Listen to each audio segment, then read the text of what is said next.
Hello again, viewers, and greetings, fellow space travelers. This is Thorn of Night, and welcome to a new Monday, the last Monday of April. It is the 29th of April 2024. Hello, Zach. Hello, Cuddles. Hello, Emma. And hello, anyone else who's in chat. New week, more stuff to do. I had a fairly busy weekend this weekend. In fact, I didn't even get any time set aside for streaming, but I did do some work on some of the projects that I would be streaming, so at least there's some progress. But today we are going to be doing some more Menger sponge building, and that is going to be on the Performium Wild SMP. But before we get into it, let's go over to here, click on this, and say thank you to the people who are able to help support me through Patreon, which I have been trying to update and tweak the different tiers for that to reflect new information. It's the interface has changed a lot since the last time I messed with all that, so I'm having to understand things over there, but I think I've got things set up, at least a couple of new aspects figured out. But thank you to Elmace11, Ogma Infinium, Sean, Little Cuddles, and X-Blaze Ninja Zero for helping to support the channel. It really does mean a tremendous amount to me that you guys are here and that you guys are supporting, because without you guys, this would be virtually impossible for me.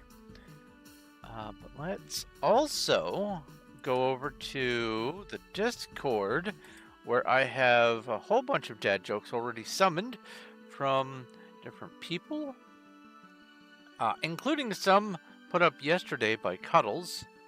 Over here, now let me see here. Oh, actually, it looks like there are even some more. Actually, no, that's... I don't know if I read these before. I must have, because I summoned a dad joke here. But I don't remember reading the I've finally been cured of my compulsive buying of boats. Those anti-buy yacht ticks certainly did the trick. I'll read it again anyway. And also, why was the belt sent to jail for holding up a pair of pants? Let's see here. Well, here are the more recent ones. What did the tomato say to the other tomato during a race? Catch up. And next is paper towels are white trash. Why, yes, they are. Some people can't distinguish between etymology and entomology. They bug me in ways I can't put into words.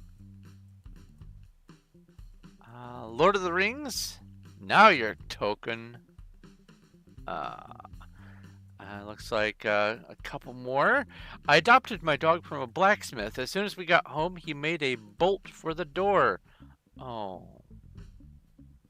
What's orange and sounds like a parrot? A carrot. And if I'm not mistaken, I heard the glorious noise of a redemption. Let's see here. 29th. Dad joke. There it is. So let's also get another dad joke summoned. Dad joke. Where do sheep go to get their hair cut? The Baba shop.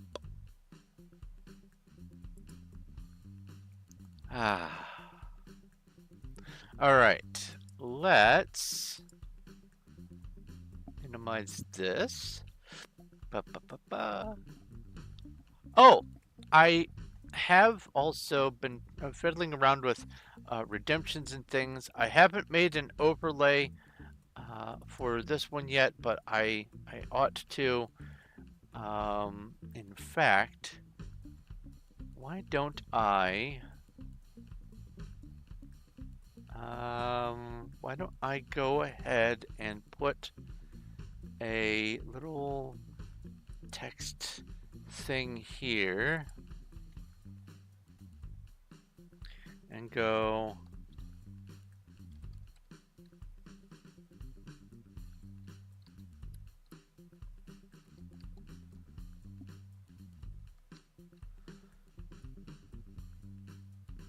like this and paste that.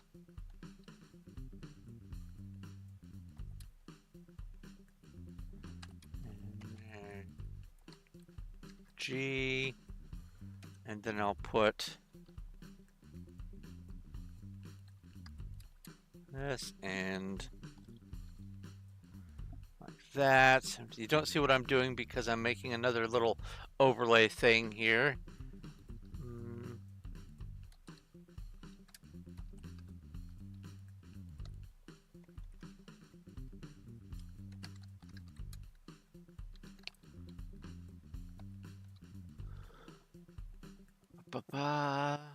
Okay. There's that, there's that, there's that. And I guess I can go like this to make those level. And now save as, where do I want to put this? I see you guys having fun over there with the little game bots. That's lovely. I will put this in. Where is my YouTube stuff? There we go. And I will put this as bits. Okay. And now I need to, well, first I need to come over here to Minecraft so I know where the one bar is. I need to add a new source. Where's text? Text. Add source. New source. This.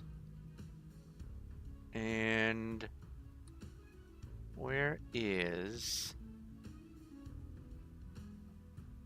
the place for importing the file?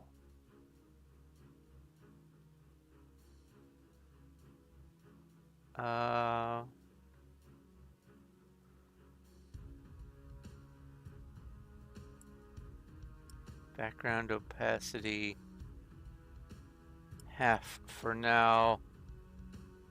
Use custom text extents. No. No, no, no. Where is, maybe I have to, read from file. There we go. Browse. And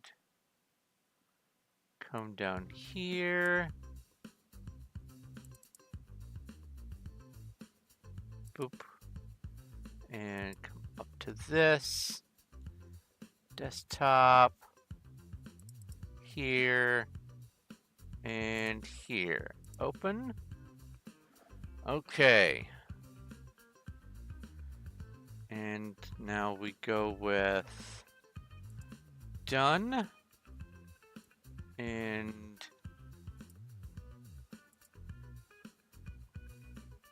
click on you. Drag you over here and make you just a little bit smaller.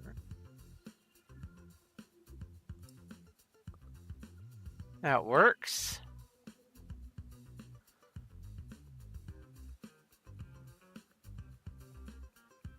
And that should do it. Lock this in place. Actually put it here. There we go. some new redemptions. Technically, it's 4, and technically is the best. Okay. So let's get on to the game. Minimize you, maximize you, bring up the chat again, just in time for me to catch a Noivern? Pokey catch.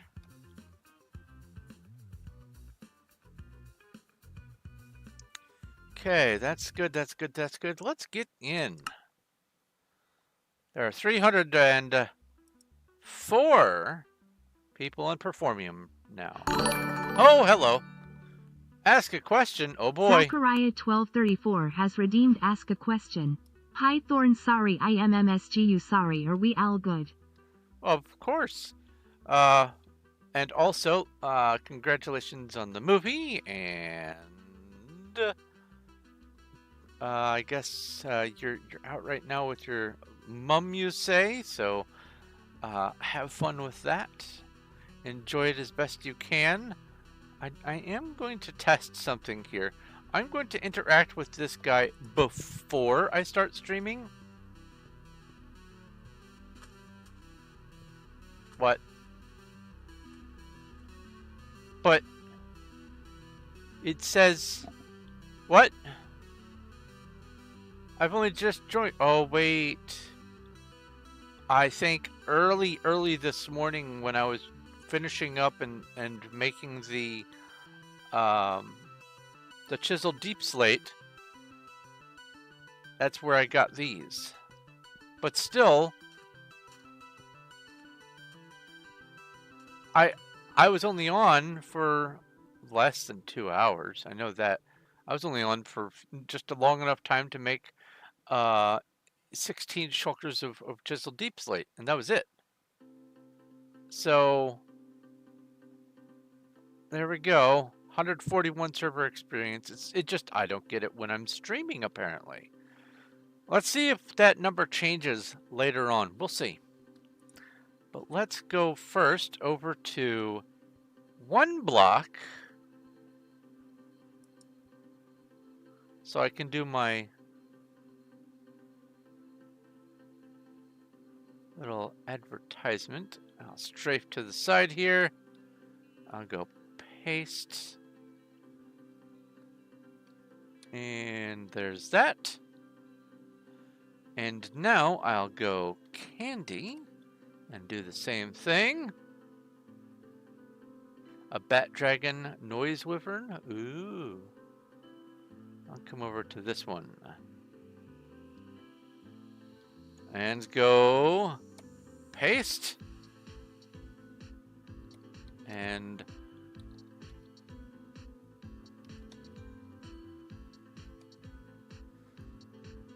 then back to wild. Well, not back to wild, but to wild for the first time today. On the stream anyway. And we'll go with P time at noon and P weather clear. And as you can see, I'm here in the warehouse at the base. I really need to get back on top of harvesting these things, because once I finish with the manga sponge, I'm going to have to transition to some other projects, and some of them will involve some of these blocks like the pumpkins and such, and these watermelons. Anyway, let's go. Let's see if /back puts me where I need to be. It does! Would you look at that? Okay. Well, roughly where I need to be anyway. Alright, so today I have my tea here. It's not, this is English breakfast today. It's not Earl Grey, but it's close enough. And I count it towards the tea redemption, so. But this is me authentically drinking a sip to get started. I also I ordered. Oh, well, thank you for the redemption. I'll go ahead and drink some more. Ah. Ah. I also have added a redemption for a Bowls energy drink. Nothing popped up on stream for it. Yeah, I did not put the overlay for the channel point redemptions yet. I haven't made the animation and sound file and all that. I want to get, if I can, I want to try to get a GIF of that scene where Picard says tea Earl Grey hot. Hello, Sacred. And then also for the sound file, add the sound file of that same scene so that I can just have them all together. But hello, Sacred. Anyway, I have also added the energy drink one and the time warp, which is to stream for another hour. Let's see here. And the reason for the 1701 is because that's the number for the Enterprise in Star Trek. Let's get building. I've got lots and lots of blocks to place. And like 9 weeks to place them. Oops. PV2. Wait, is calling on? No. That's weird.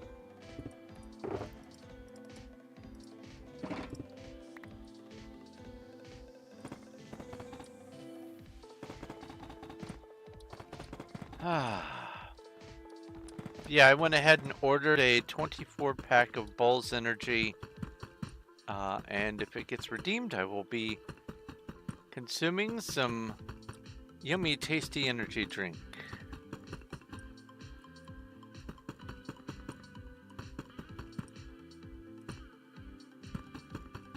And for now, it is the $6.66 redemption. Hello, Puffy. Thank you.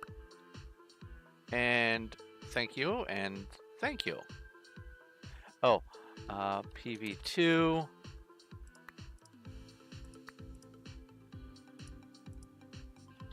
And thank you.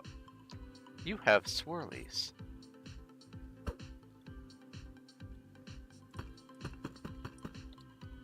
Oh, there's a horde of Ints.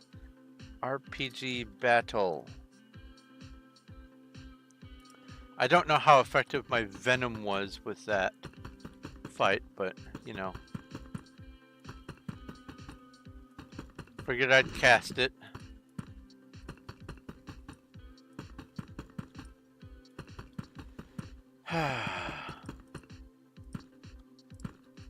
Yeah, I tried to do a number of different things, setting up some more stuff on the Patreon, setting up some more things for the redemptions. I do still need to set up the audio and the visual for the channel point redemptions, and I also need to set up some other things for the bits and see if I can get a similar thing for the Streamlabs set up.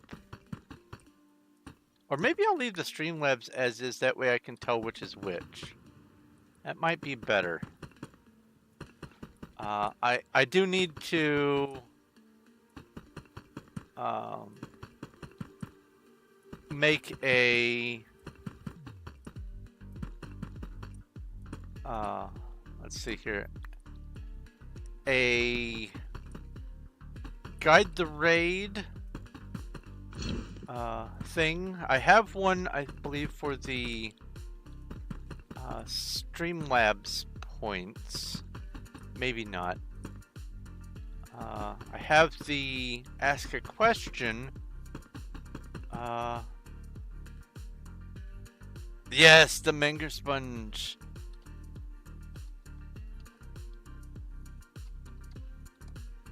Who are you? You are... Oh, you must be Puffy. No? Yes. Either Puffy or real time. Let's see here. Real name... Eck. Oh. They just don't show up. Few people don't exist on your tablet. Maybe they popped in just to say hi. But that's weird because... Oh, now calling says offline. So... Oh, it's just people in the server or people who have been in chat. Weird. Weird, weird.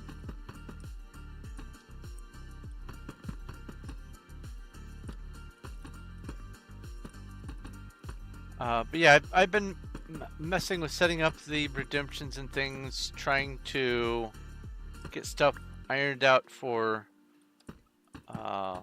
continuity between the different currencies. Also, I'm trying to balance for the amount of points and bits and all that kind of stuff to make things actually a reasonable amount. Because I have one redemption on the channel points for 100,000 rocket fuel to just end the stream early, reach the destination or whatever it is I'm going to end up calling it. And if I were to have it the same ratio as the 1701, then that would be like $100, and that doesn't seem reasonable. I'm going to have to bump that down maybe to like, I don't know, $20 or something like that. But not to drink. Oh wait, what's... I exist only in your imagination. I hope not. I am the snail inside your ear. Ah, the cochlea. Grab my thing. Not to drink. Oh, I can do that too. Vodka for your thing, but not to drink. Vodka for what thing?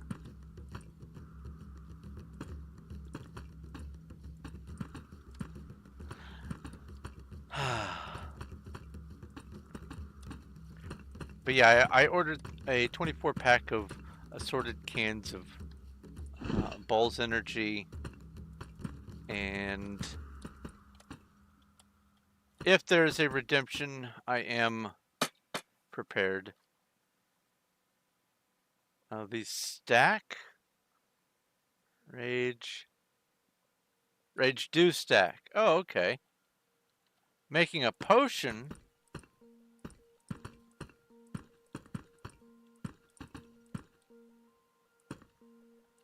So a smelling potion.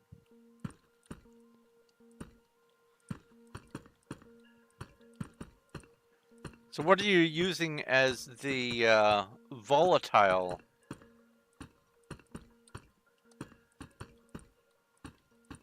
Castorium, ambergris.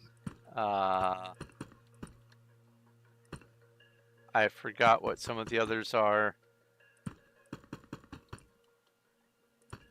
Castorium's a weird one. Castorium, it's basically an exudition or what animal would a beaver or I think it's beaver. It's from their anal gland, and it's this really pungent thing, but weird enough, in addition to being used as the pungent base for a lot of perfumes and colognes and stuff, it's also, and this just twists my mind, it's also a substitute for vanilla.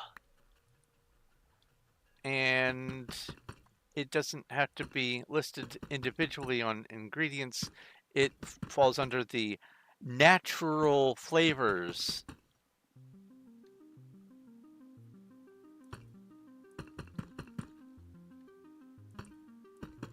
And basically, when you're eating castorium or you're wearing it, you're wearing slash eating beaver stink. Ambergris is not much better. It's basically a foul substance that's found usually in lumps floating in the ocean. That's spat up by whales. It's interesting how some of the more pungent and just awful scents, people look at them and go, you know, if we had only just a little bit of this, we could make something delightful. Human minds, man.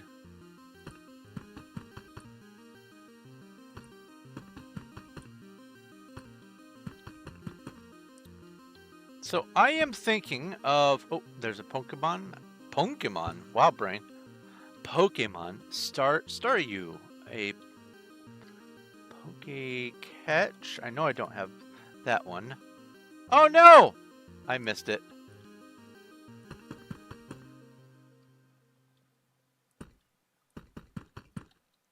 I noticed it too late.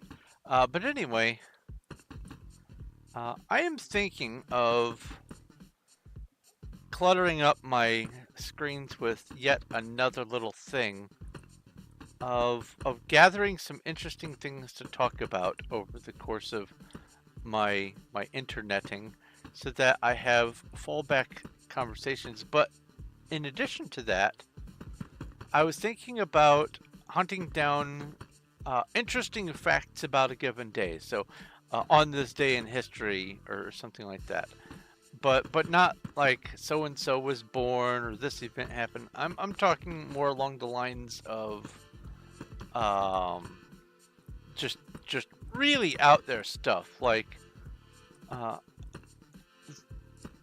the original video sighting of the fursuit Bigfoot back in 1967 happened on some day, I don't remember which.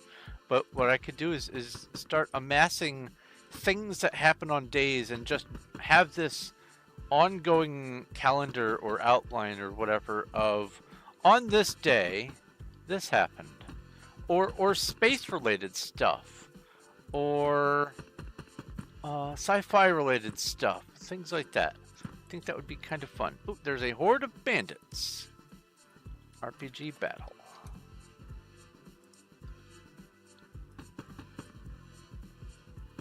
Because I watch all kinds of different stuff all throughout the week. I learn all kinds of new lovely things, apply a lot of them to my stories, get inspiration from my stories from some of them, but very seldom do conversations about those come into the stream, and I figured that would be a nice little addition to the family. What about the fact there are 14 plus Minecraft storybooks that don't have anything to do with the game itself? Well, it's interesting you point that out, because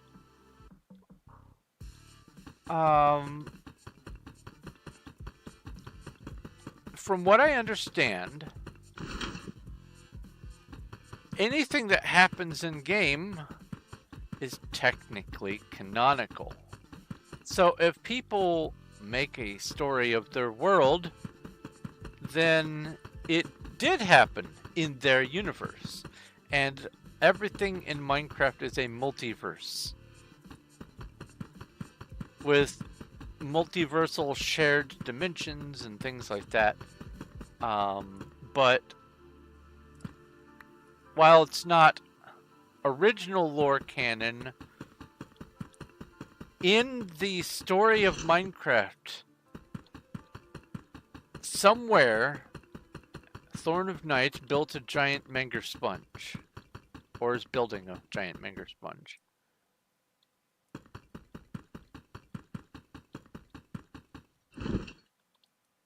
If it happened, then it happened. But yes, the books aren't technically lore of the core of the game, but if they depict the events that were acted out or built or whatever in someone's world, then they are technically a part of Minecraft.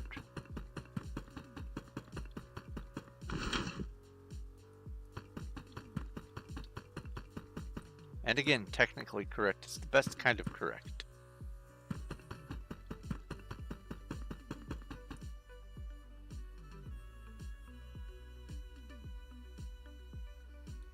Big cubes. This is a tier 1, 2, 3. Those are tier 3 Menger cubes. Menger sponges, however you want to call them. And it takes 20 of them to make a tier 4. And it takes 400 of those to make a tier 5, which is what we're building.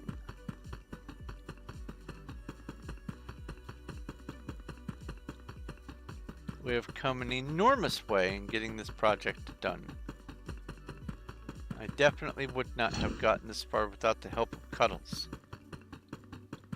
Cuddles is the real MVP here. I missed. Oh, there's something happening over there that I'm not privy to yet.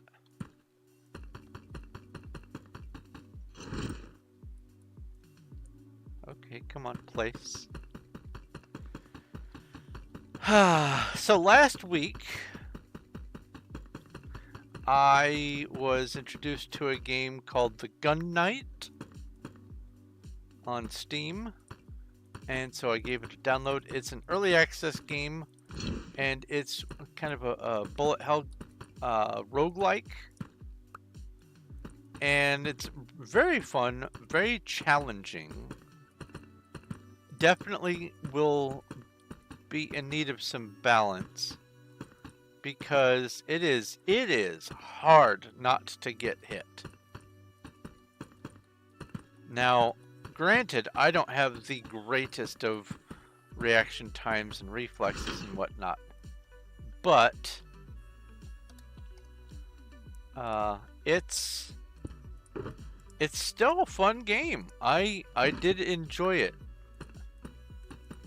I think it was either Showtime or Hoff that introduced me to the game last, maybe Thursday. And after the stream, I went ahead and downloaded it and played it for a while. And yeah, it's pretty fun. I don't believe there are achievements yet for it. Let's see here. Steam library.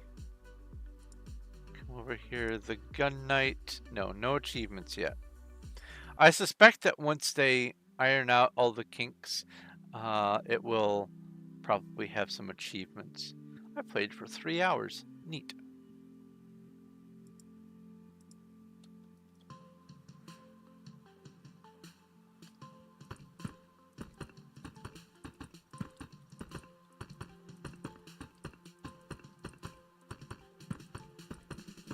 You did 24 shulkers.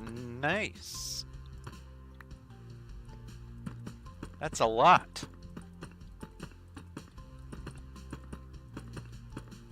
Woo! What was that about?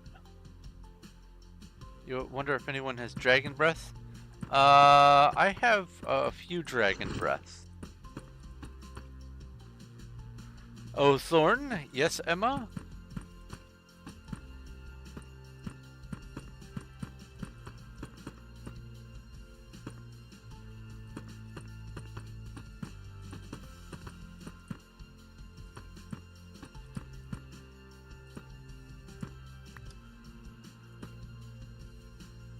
Chatting also speeds up mana recovery. Oh.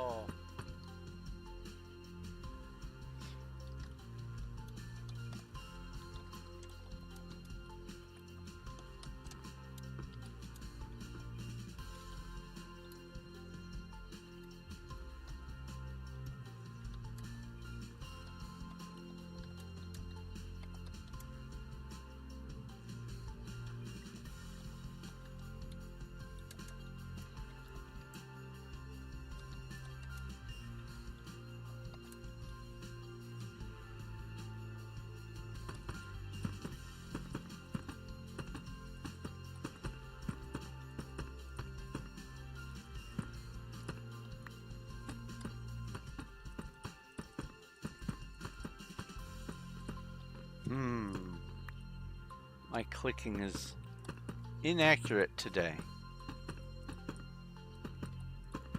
Yeah, I think it would be kind of fun to have a list of things that happened on this day.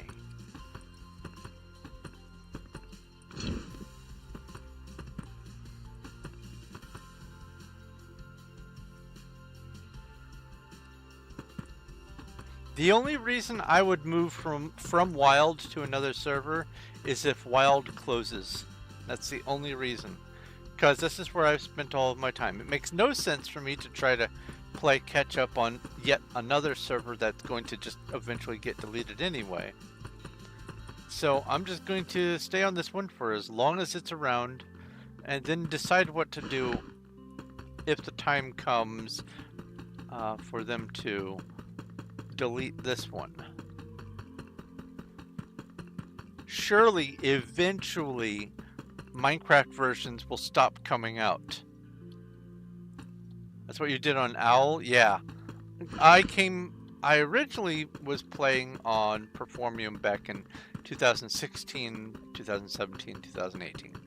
I started at the end of 2016. I started making videos in February of 2017, and I played all throughout that year and into the next year on Skyblock. And then I did a couple other things. We did a Skyblock faction over on the Factions server. Had some fun with that until people started ruining the fun. And then we kind of took a break because of, or as in response to the people who were out to ruin all the fun. And then I came back some time ago and rejoined on the Duck SMP. I picked the Duck SMP because I was assured that it was the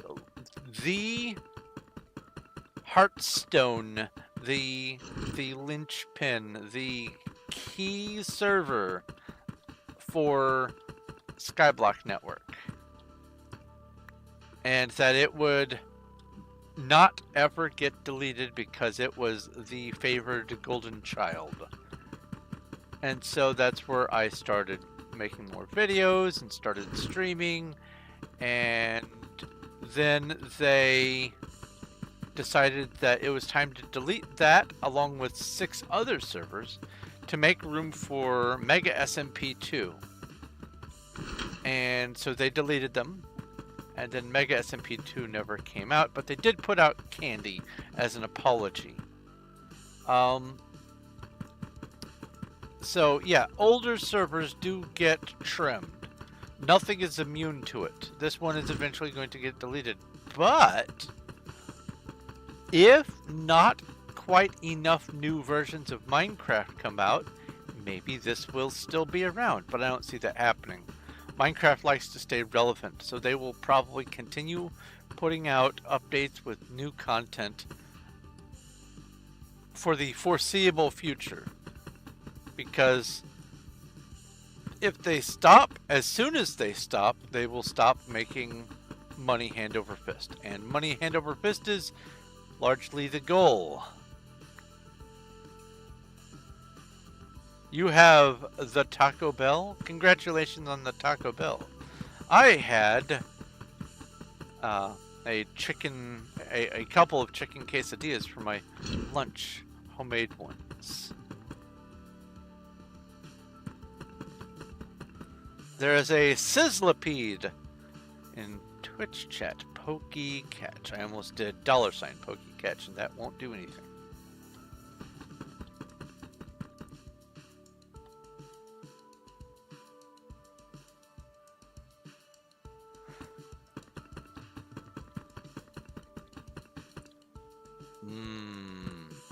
Pizza.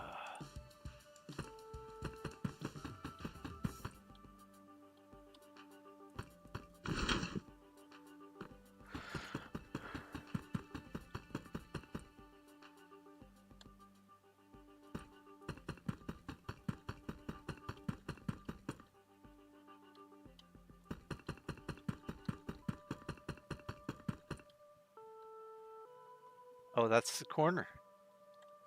I'm already at the corner.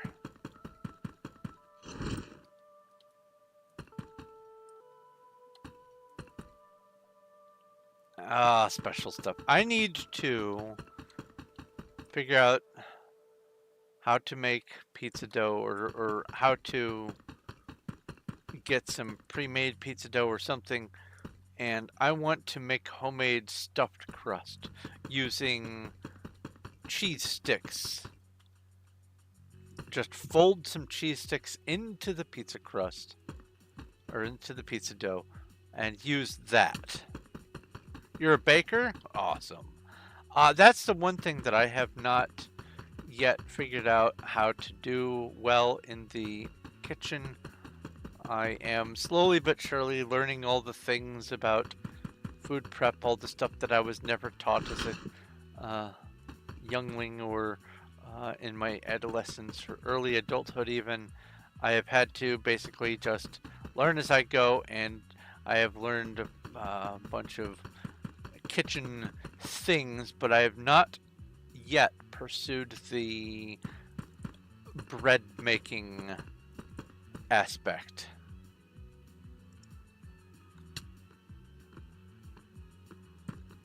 Are you taking hunger damage? Do you need food? Are you okay? I can't tell if you're taking hunger damage or not. Don't mind me. You know, you can do /kit survival and get some food. Actually, I think there's food in many of the kits. Like the cooked duck and all that.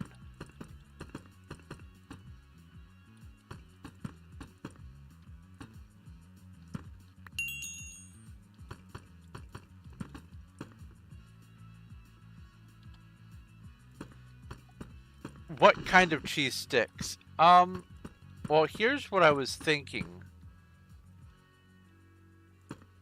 I would not be averse to just lining up a whole bunch of different flavors. Like have one slice be cheddar, one slice be mozzarella, and so on and so forth. So forth. And thank you for the follow. Akjerleaf. I don't know how to pronounce it. Oh boy. Akjair?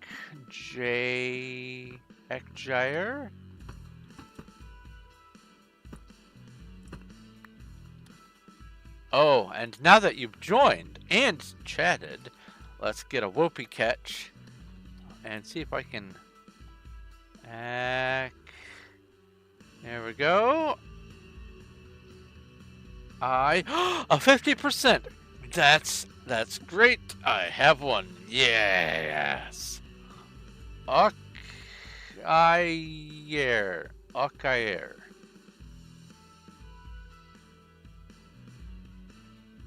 Okayer.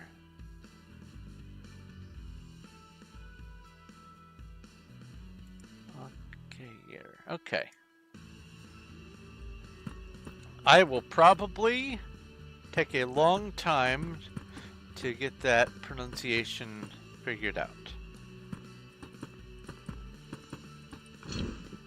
I apologize in advance. It'll probably stick if you are around often enough.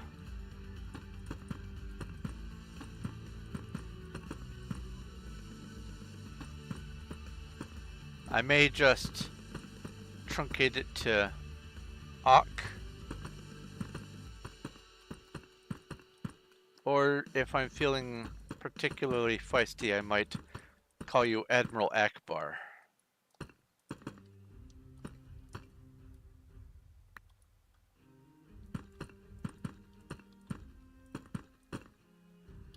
Why does it place like that?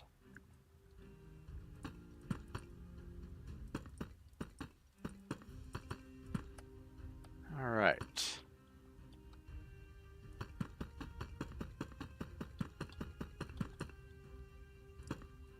Oh, on the subject of redemptions and things, there's one that you can do that is mod for a day or mod for an hour or something like that.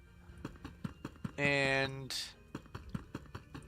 I'm gonna have to figure out what all that entails. I don't know if someone redeems that if they have the ability to troll and kick people and stuff like that. I would hate for that to happen, but it seems like it is a common enough thing for people to have in their redemptions that I'm probably going to look into it. And what I was thinking was having it be a like a #1, like from Star Trek. So Picard was captain and then Riker was #1, and have it be like first mate for the day or whatever. Oh, that's the corner.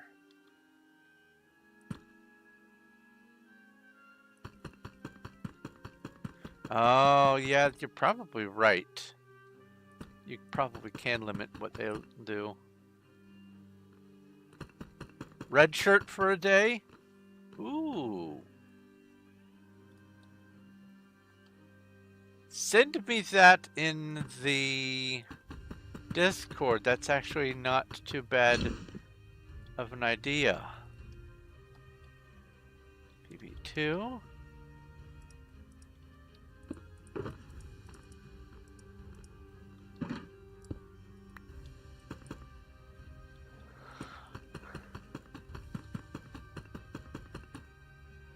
Oh, there's a horde of spiders. RPG battle.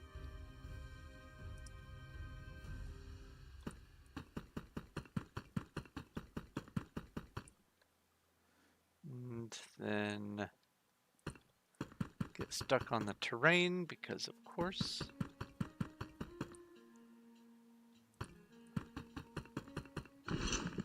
I guess technically this isn't terrain.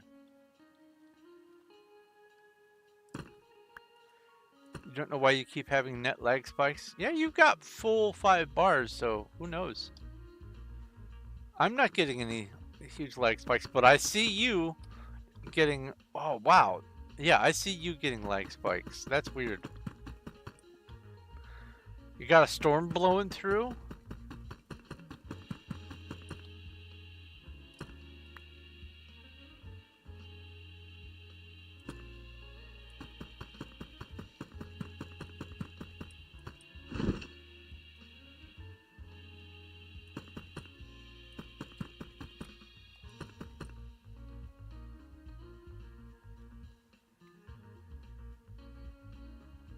Nunano, and they're gone.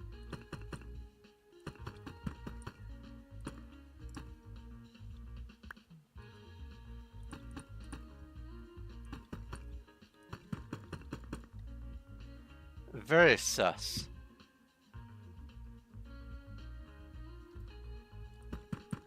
Muy sus. Why? Why do I keep placing it on top? Am I at a weird angle? I might be at a weird angle. No, I was at the right angle.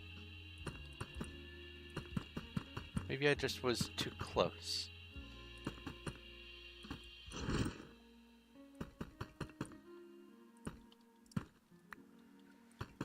So this project The objective is to get it finished, the actual Menger sponge part of it, to get it finished on or by June 30th.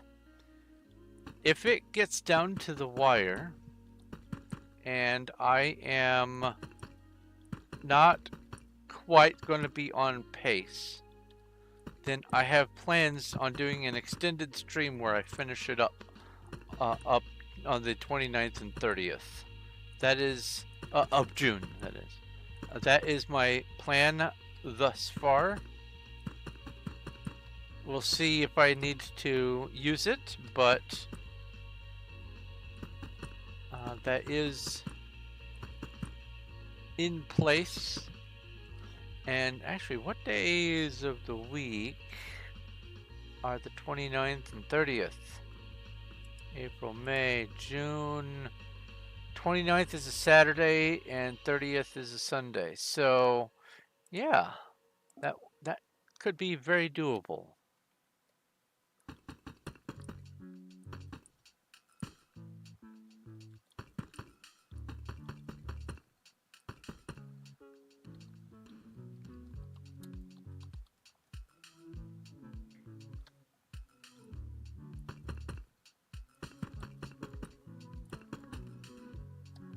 But yeah, I have been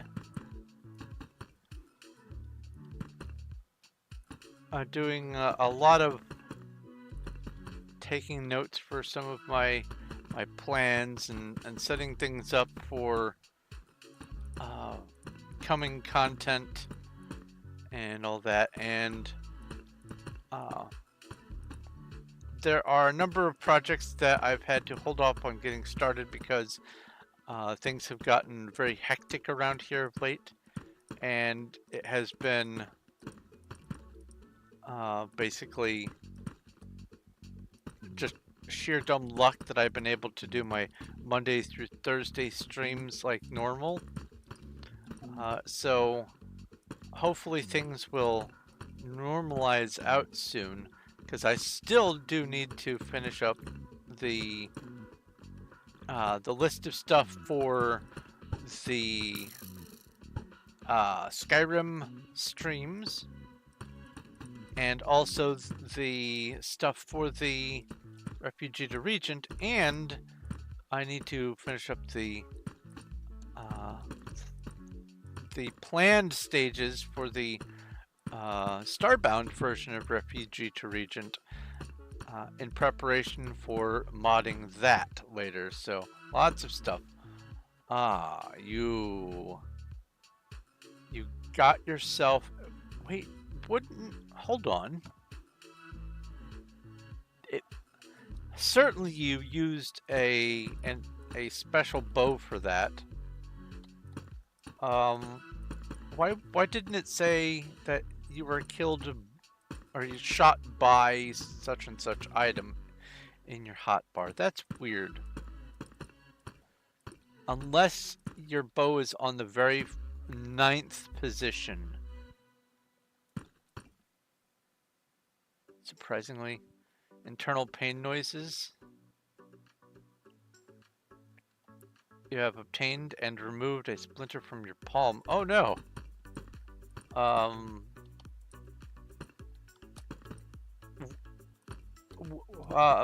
I hazard a few thoughts as to how you got the splinter and when, but I suppose it would be good for me to ask. Hello back at home, Zach. I am Thorn.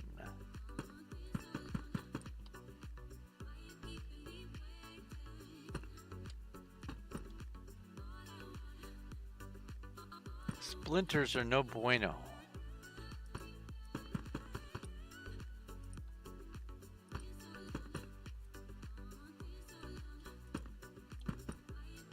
Speaking of Splinter, there is a book in the Star Wars canon. Well, I don't know if it's been removed from canon because of the whole Disney thing. Called Splinter of the Mind's Eye. which is about a one of those, what is it, Kyber crystals, I think is the name of them. Oh, there's a Pokemon. Let's see here. Catch. But there is a one of those force-sensitive crystals that is used, I believe, in making lightsabers and stuff. And it is a piece of the crystal which was called the Mind's Eye, which is why it's called the splinter of the Mind's Eye. But the premise of the book is that Darth Vader and others are hunting this powerful force object down, and there is a force sensitive, let's call it a witch, named, I believe, Hala, H-A-A-L-A or H-A-L-A-A or something like that.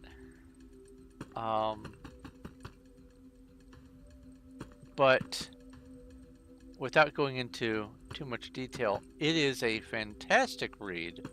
It is not as big a story as a lot of the others that have been written in the Star Wars universe, so you can knock it out in about a day without too much effort. But if you are a Star Wars fan, I suggest hunting this book down. It is a great story, and it is usually not found in all of the Star Wars books because it doesn't have Star Wars in the title. Like, if you go to a used bookstore, they're just going to put Splinter of the Mind's Eye alphabetically by author, and you will never find it if you're looking for Star Wars stuff.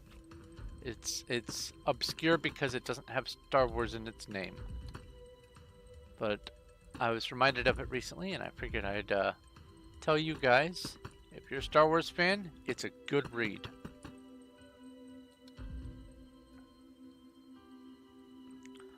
Congratulations on catching the Pokemon. Oh, there's a horde of bandits. RPG battle.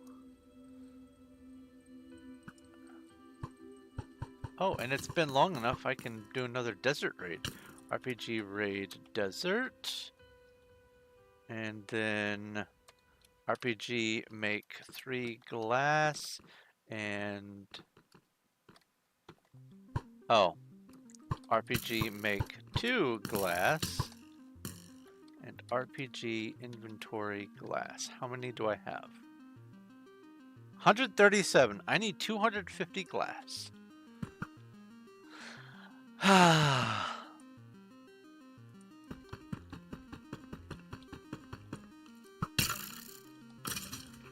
Oh, Zach, you have to do RPG and then raid mines. That's the corner. But yeah, I have a bunch of new ideas for some things that I want to do during the streams, and maybe even for some videos to kind of expand a little bit. But one of the things that I have been leaning into more, at least trying to with my time, is more of my writing. And I am most of the way done with the new Patreon story. I have been on a sort of a simulation theory sci-fi kick.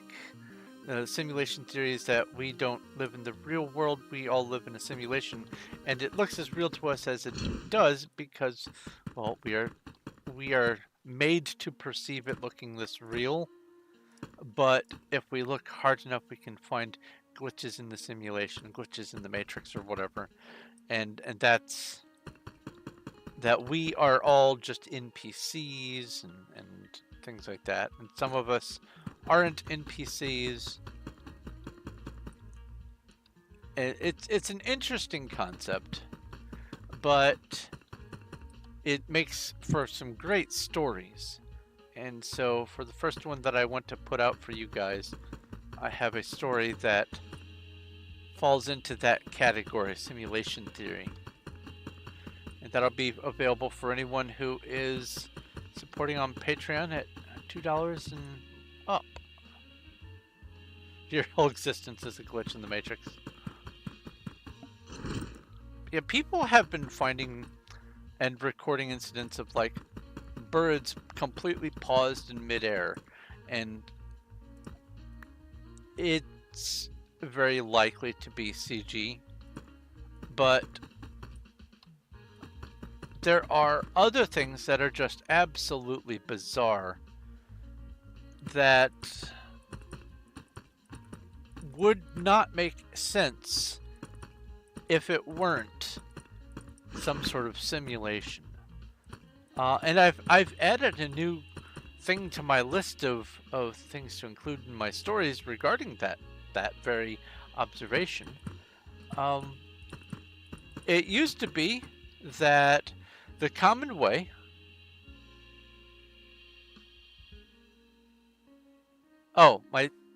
my stream is not making sounds of the dad joke redeems? Oh no! Wait, test widget, follow. It's making sound. Let me see here. Let me reload this.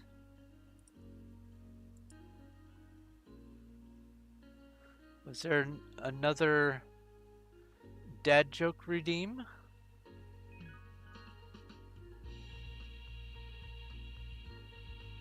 Oh, that was the rocket fuel dad joke. Oh!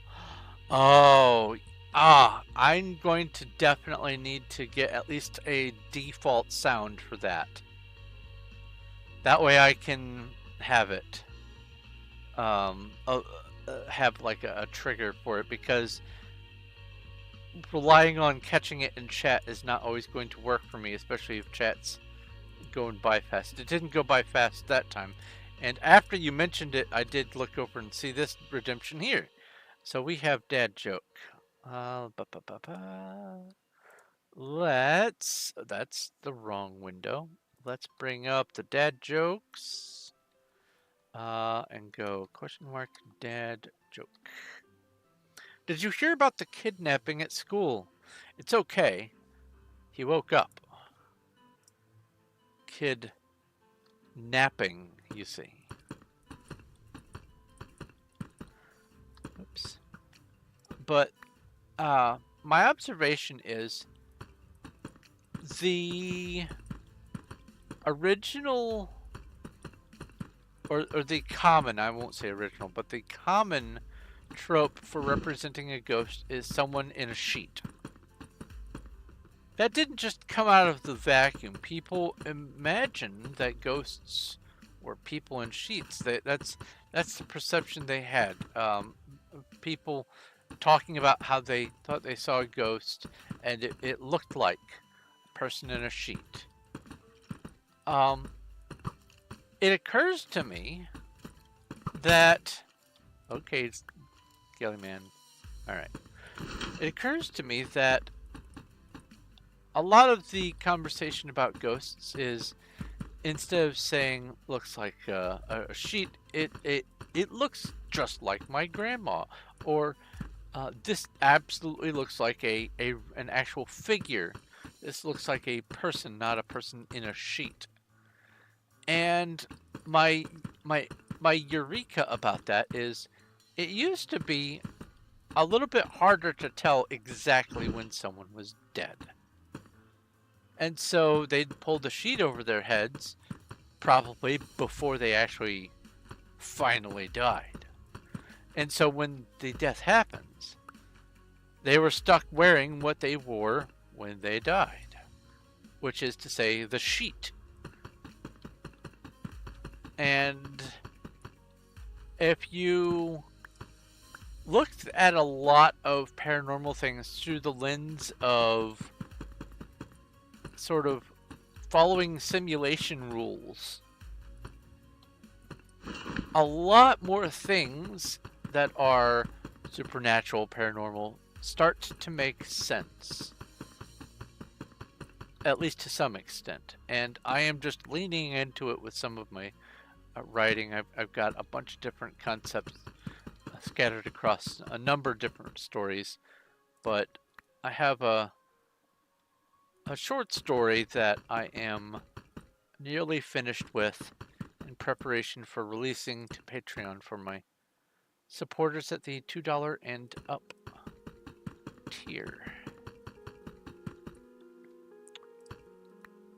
Yeah, I've been watching a lot of paranormal cryptid sighting videos and stuff like that because I'm trying to keep my brain in the mode of my otherworldly stories. Oh, there's an ad break.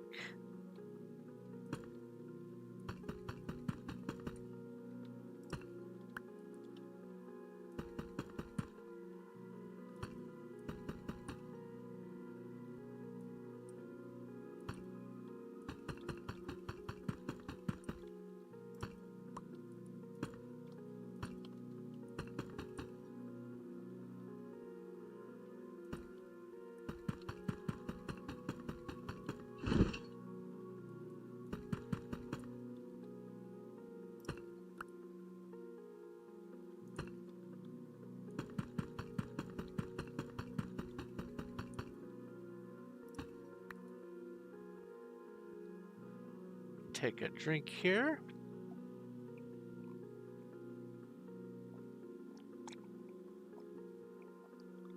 You have a 7 a.m. shift? Oh my. Well, good night and thanks for hanging out.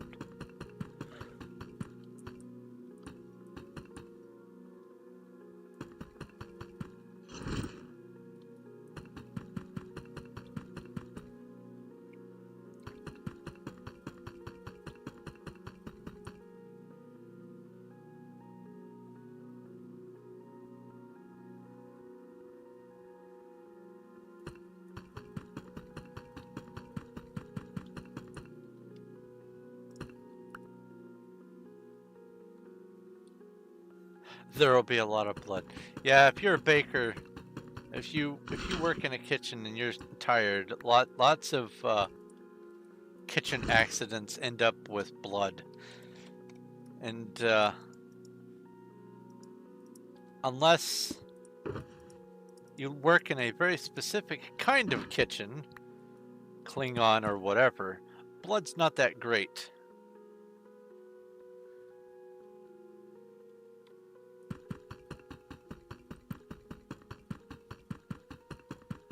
Although there is something called blood pudding.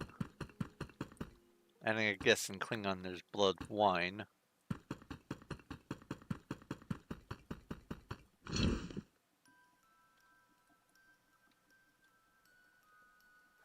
Oh, I won from the random giveaway? Yeah, I've been seeing some of that.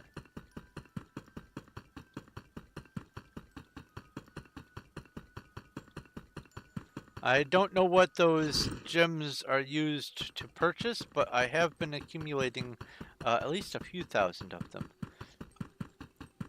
Ah, cake decorating.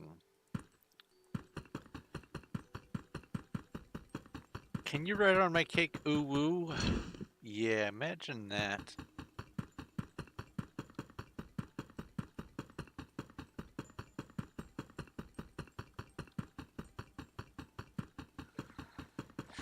Reply with, how about no woe?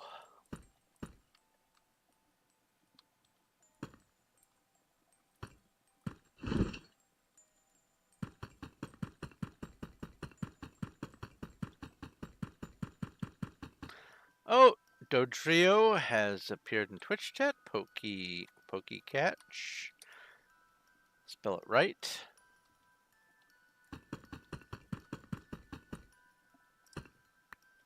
Well, the clouds just hiccuped. That was me lagging, I believe. I got 5 stars, or 5 bars. 5 stars. Sacred's down to 1 bar. Something's up with Sacred's net.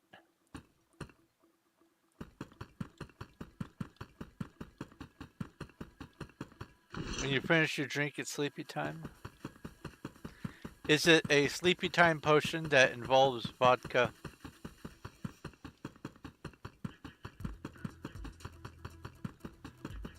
Sacred's net is goofy. Oh gosh.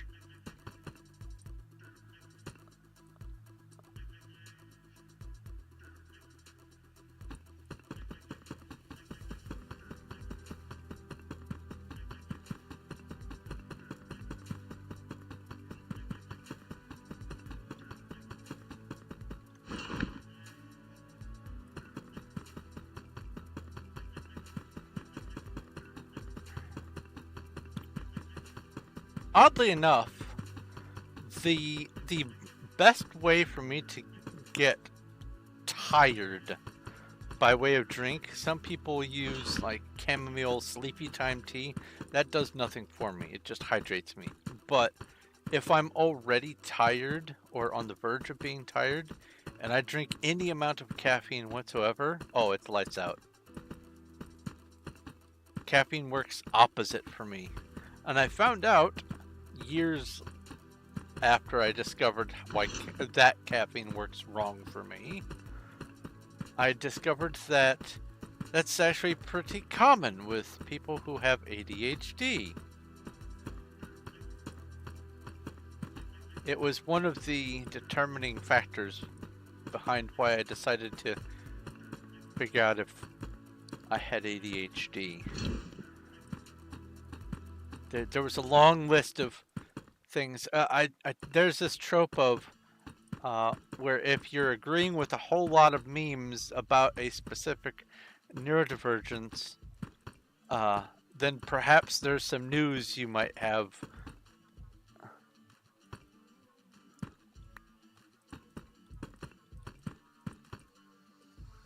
A lot of these memes about ADHD are making perfect sense for me. I've got some news for you, buddy.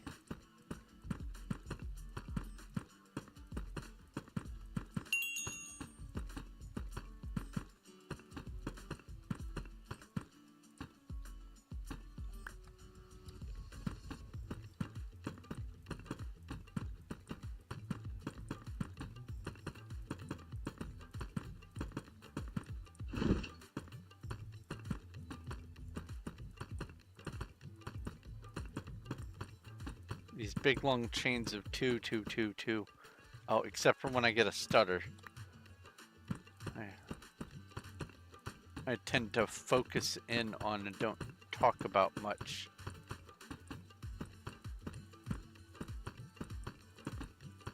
There we go.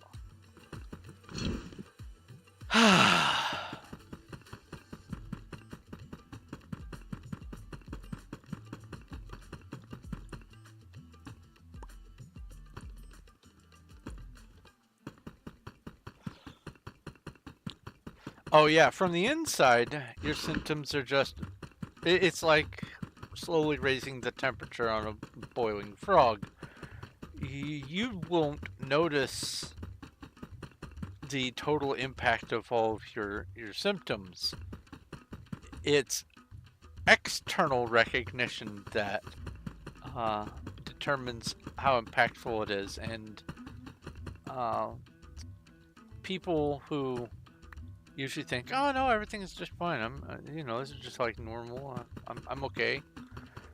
Meanwhile, everyone around them is going nuts every time they're around. That is a big sign that something is afoot.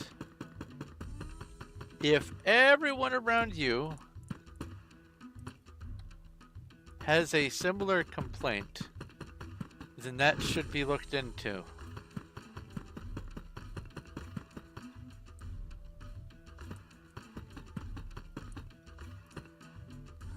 No, come back.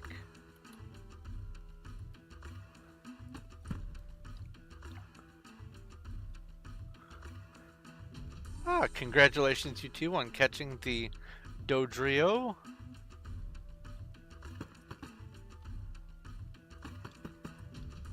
I'm at a slightly different angle. There we go.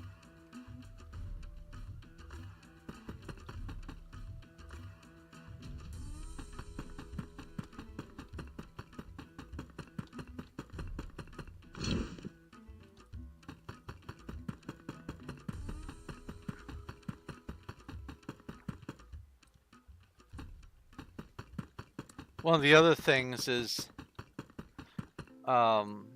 when you encounter those situations where people say things like, does anyone else have a problem with blah blah blah blah, and your response is, no, I have a system for that. First I blah blah blah blah blah. If you need a system for things, it's pretty certain you have a condition revolving around that thing.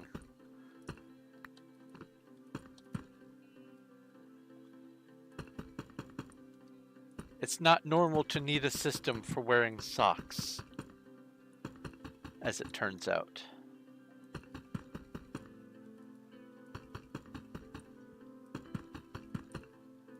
The person who has the compulsion feels like it's just the normal thing. The outside person is just full of questions. What is socks? You know, socks, like the baseball team. White socks, red socks.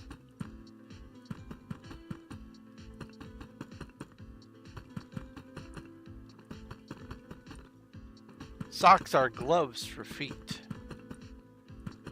Actually, I guess they're mittens for feet because they don't have a special place for individual fingers. I mean, there are toe socks, but that's not your standard footwear.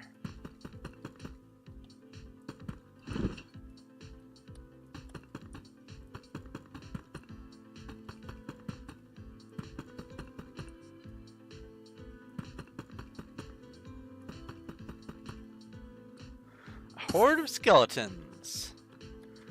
RPG battle.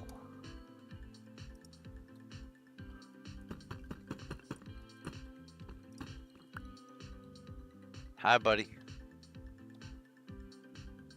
You hoping to kill another life form so that your seed can propagate?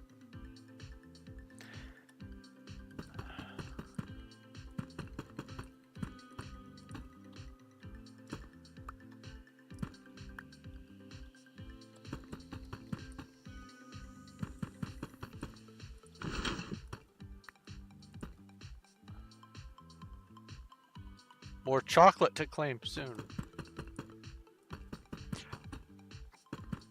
I should probably just do an Easter claim at the end of all my streams, just in case there's a chocolate I missed. Bagged milk. Awesome. So when, like for instance, milk bucket, when you see something like that as the death message, the kill item, it's because arrow or bows don't tend to count as the actual cause, because it's not the bow that does the damage, it's the arrow that does the damage, and it doesn't know how to apply the damage to the bow, so it looks to the right of wherever the bow is for some silly reason, and that's been a problem for like ever. And so if you have something in your hotbar to the right of your bow and then you shoot yourself or shoot someone else, it will say that the kill was the responsibility of bucket of milk, some bagged milk.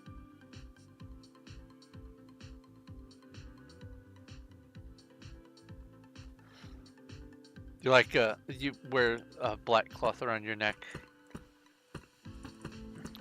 because you don't like things touching your neck.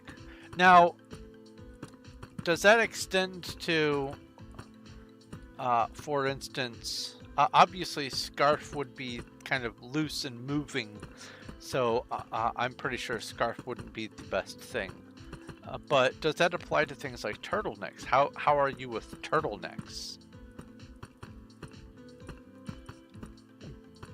Ideally, turtlenecks are in place and static. Oh, it's very tight.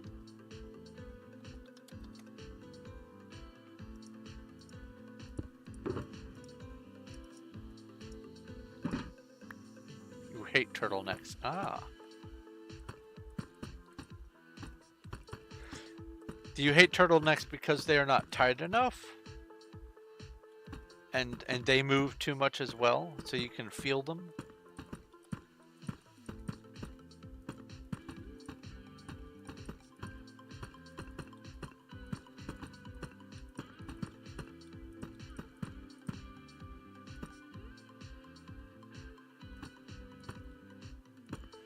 I see.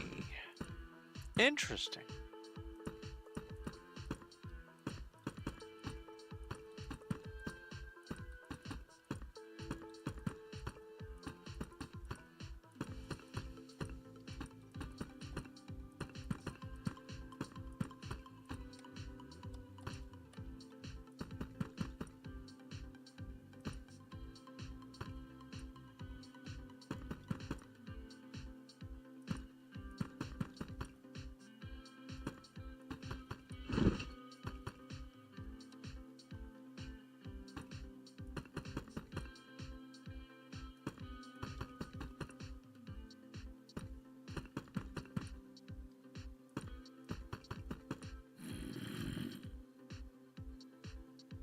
Some lady yelled at you for using a crosswalk.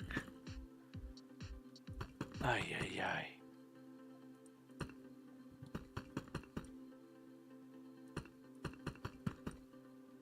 How dare you be a pedestrian?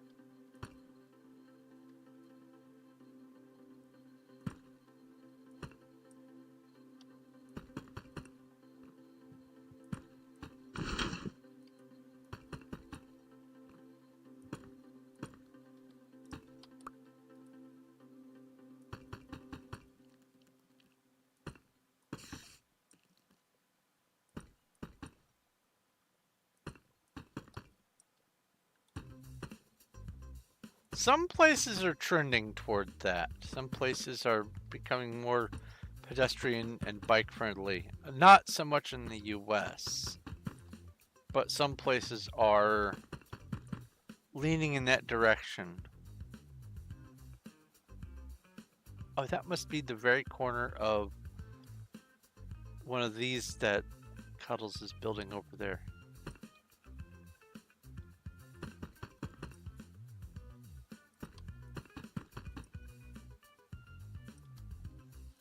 Place the block.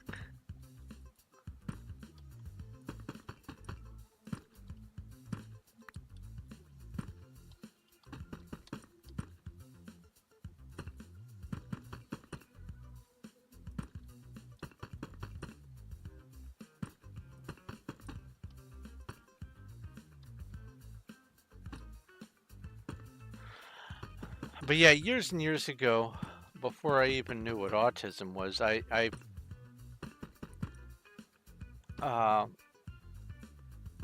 had people make observations about some of my tendencies and things that I was always baffled behind why it was strange to behave that way. And so one of the things was my friend's parents, when I was talking to them, said, you don't look people in the eye, do you? And I said, no, there's too much stuff going on in the eye. But I learned that people don't like it when you're not looking at their eyes, so I look at people's foreheads instead, so I don't have to look at their eyes. And he said, Have you gotten checked to see if you're autistic?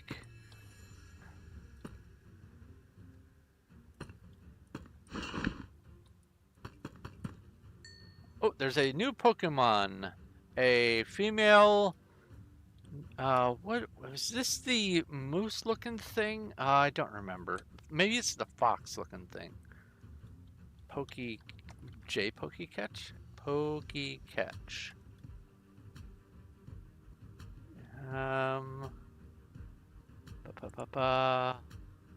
It's neither. Oh, hold on. Let's see here. Pokemon Nidor. It's the oh, this is the like the guinea pig with, or the hamster or whatever, with giant almost bunny ears. I was way off with which one I thought this was. I'm still learning. Still learning what all of these Pokemon look like.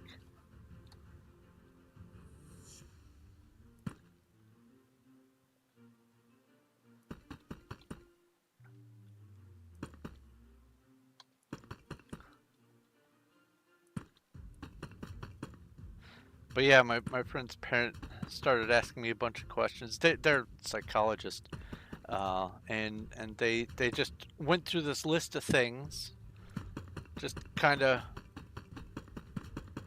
basically right then, and said, I'm not on the clock right now, but I would absolutely guarantee that you are autistic. And I'm like, okay, that changes nothing. That doesn't help me, but thank you for identifying. Around that time, I was starting to figure out what the condition was, but not nearly to the extent as over the next several years, because starting with them, more and more people started observing things about me that they would say, "You're autistic." Ah, thanks, and you're human.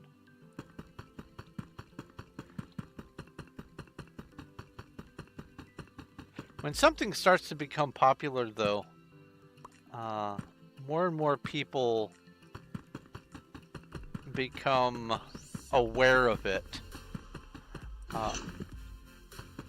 It starts to seem like a huge growth in that thing happens. Like, for instance, for the longest time, everyone was, well, mostly everyone in our, like, left to right English and other language formats, people were forced to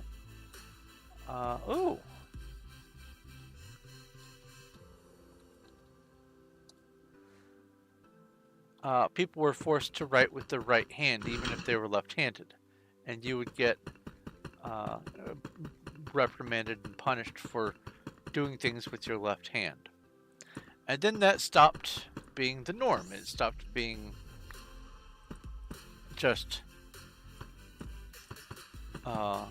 inappropriate to be left-handed, and all of a sudden, more and more people were left-handed. But that's not the case. Those people were already left-handed, and now that it was recognized as, not being cursed or something, suddenly it just became a point of data, and then the percentage kind of leveled out. And then the same thing happened with the realization that all these different things are on the autism spectrum, and they said, all right, let's make it be autism spectrum disorder. And then all of a sudden, it went from just a tiny little percentage to an ever-growing percentage to something like 1 out of 110 people. Maybe even more than that now. Um, and that's just kind of how neurodivergences and diseases get recognized. Once it becomes established precisely what it is, or as precisely as possible, then an accurate count can be made for the people with that condition. I just happen to have lived at a point in time when a number of these sorts of things are being better understood. And so now there's just all this data on it.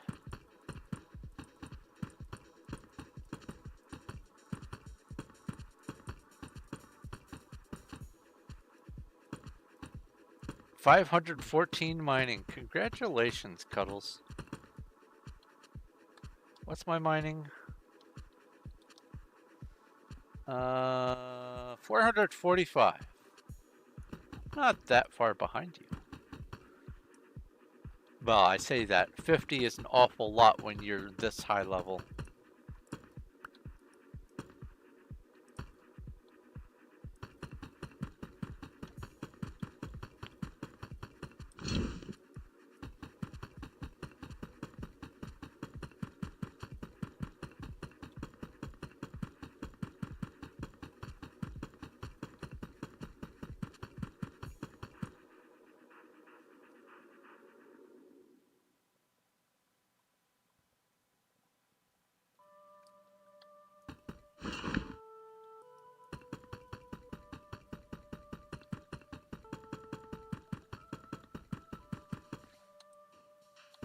Ah, yes, the brain item.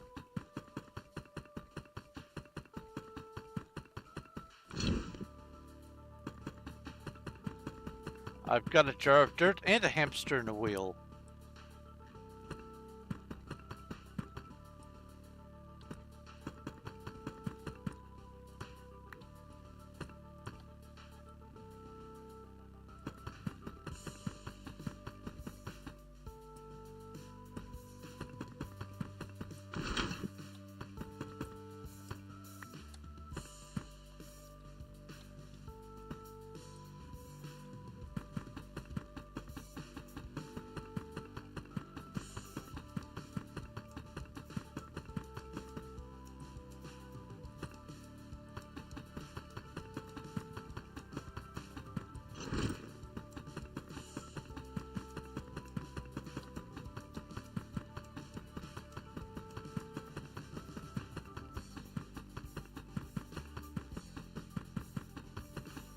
I love it when an entire stack places smoothly. And then I say that right afterwards, the next stack doesn't play smoothly. Oh, boss battle. Yeah, let's do that. RPG boss battle and RPG raid desert and RPG make 3 glass. I now have 140 glass. I need 110 more.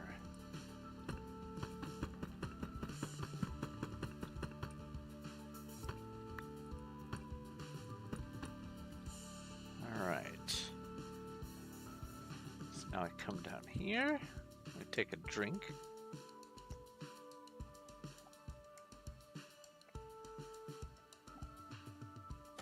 Ah.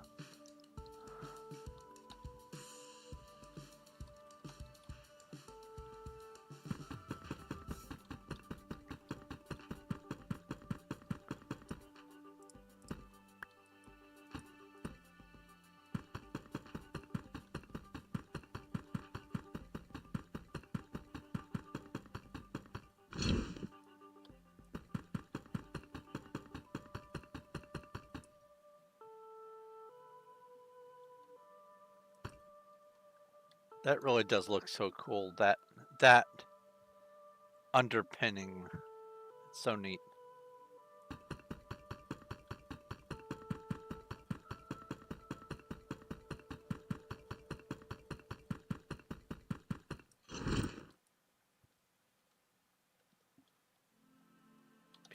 2.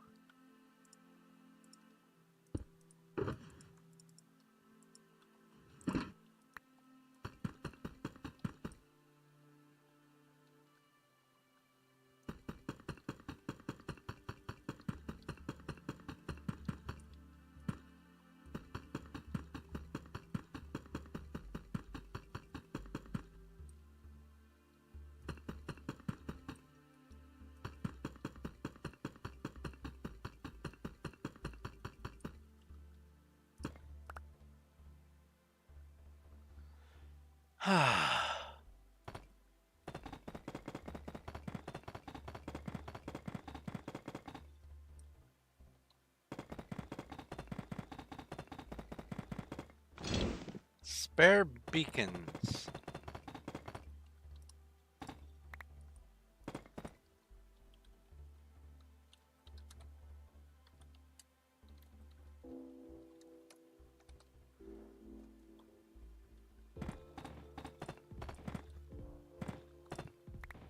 Because if it's just a 1 or 2 or something like that, I think I can spare some.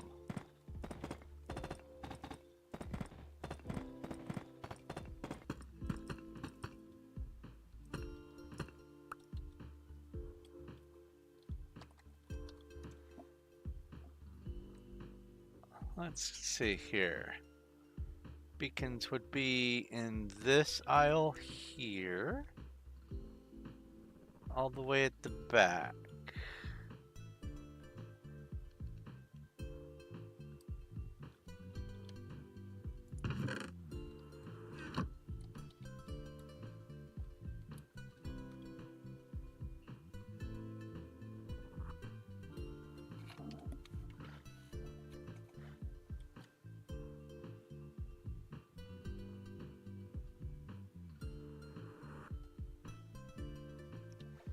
Sweet. Okay.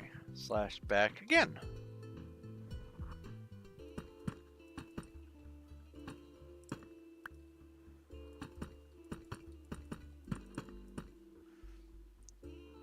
Obsidian is infinite and renewable. Glass is renewable through villager trades. Nether stars, while not renewable infinitely, they are still largely available, because all you need to do is get 3 wither skulls, and there's a number of grinders where you can get those. And then 4 soul sand, which there's still just tons of soul sand in the nether. And then kill the wizard. That's easy enough. So technically beacons are a nearly renewable resource up to a point. On the scale of a small server like this, it's... well, those blocks are gone forever. On the scale of a small server like this, it's definitely more akin to renewable than limited, but it's still a little bit of a hassle to get the wither skulls and to kill the wither to get the nether star, so a little bit of a hassle for making the beacon. Oh, there's a horde of boars. RPG battle. A horde of boars.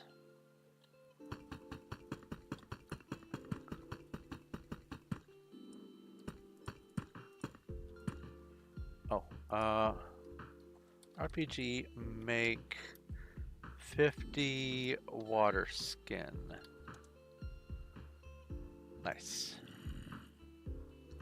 That way I have some. Also, I saw the contents of the Slayer crate or kit or whatever it cuddles. That was an amazing thing. RPG, or not RPG, Pokemon, a Larvitar has appeared. Pokecatch. In fact, Inventory Slayer kit? Or no, RPG inventory. Ah. Pokey Shop Pokeball 100, or I'll go 50. And then Pokey Catch. There we go. I ran out of Pokeballs.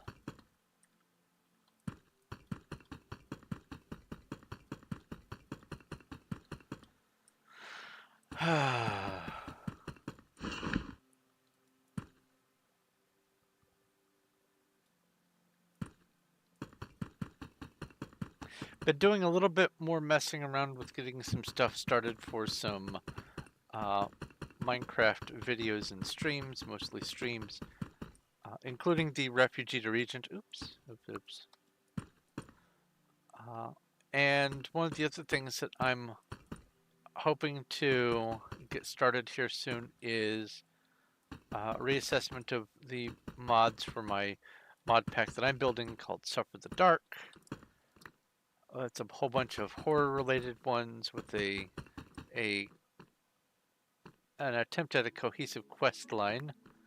Thank you. PB2. Put that there. Thank you, Puffy. Again with the swirls.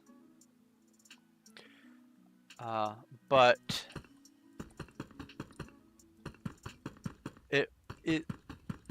the Suffer the Dark I had started previously and was having a really hard time getting it going because one of the mods that I included made zombies just this huge force to be reckoned with.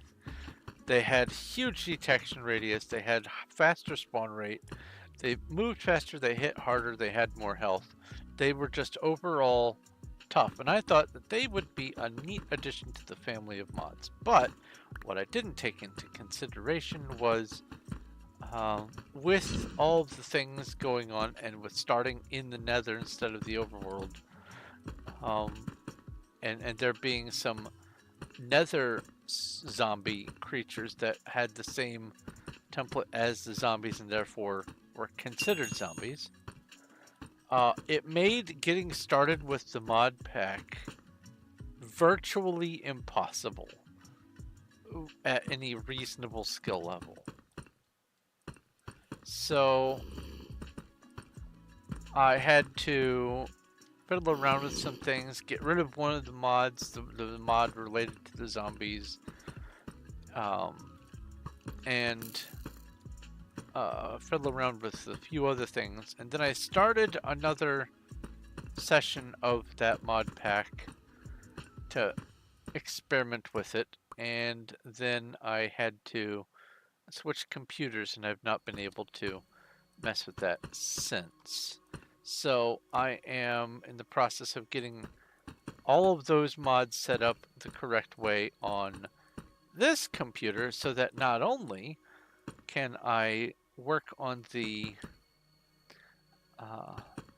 progression for the mod pack, but also I can make some more of the total mod guide videos for some of the mods that I'm including, because that all of that kind of just went into limbo as a result of the needing to switch computers.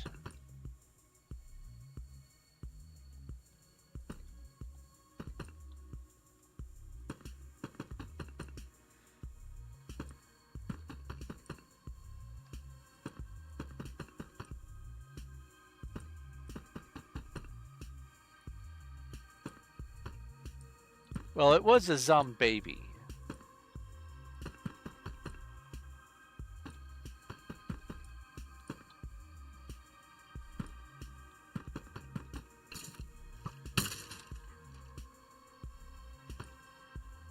Rip.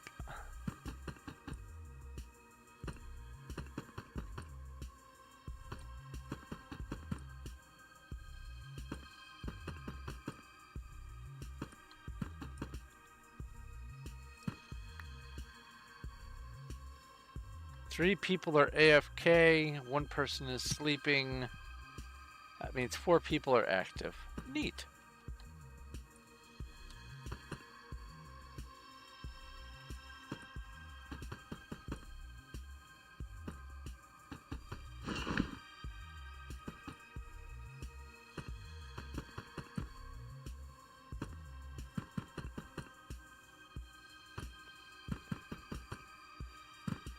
What's really funny is if you were to go over to Candy right now and wait for nighttime, at least 1 person would be trying to sleep, and then you could get a count of how many people are active. It's probably going to be less than 10, including the person who's trying to sleep.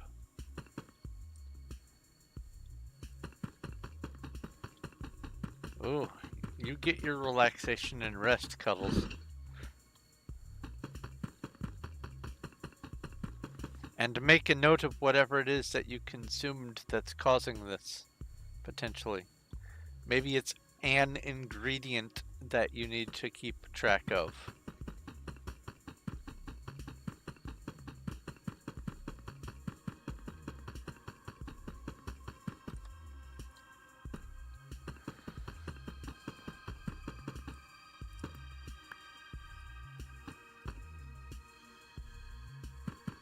Oh, baked beans. Oh no.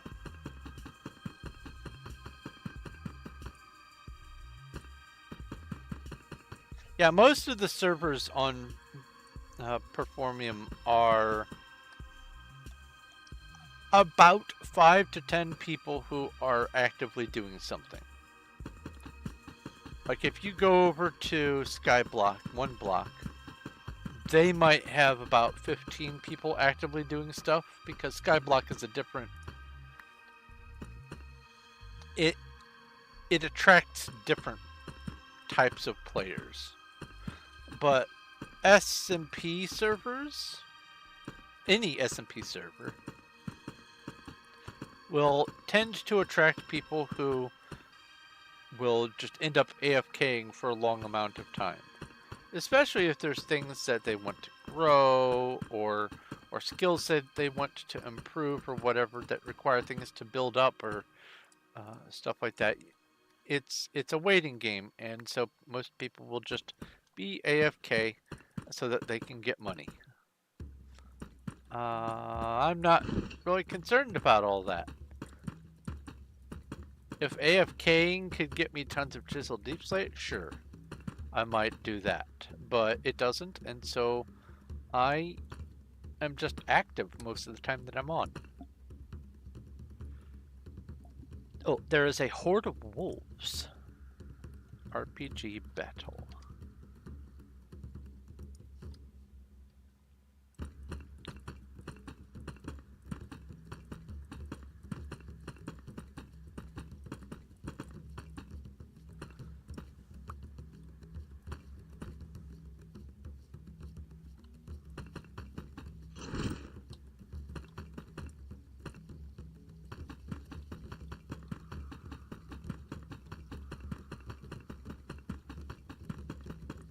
Hello, Jeff.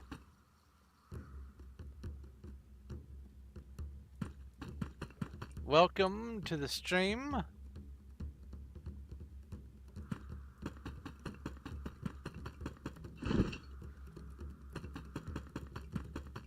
You're telling them about the Minger sponge. Yes, the project is on pace to be finished on or by June 30th, which will be the 1-year anniversary of starting it.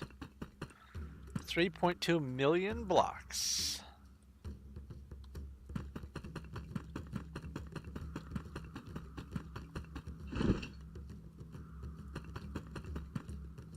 Also, Jeff, I don't know if you're aware, but since the last time I am certain that I saw you, I think I may have seen you once since, but since the last time I'm certain I have seen you, I have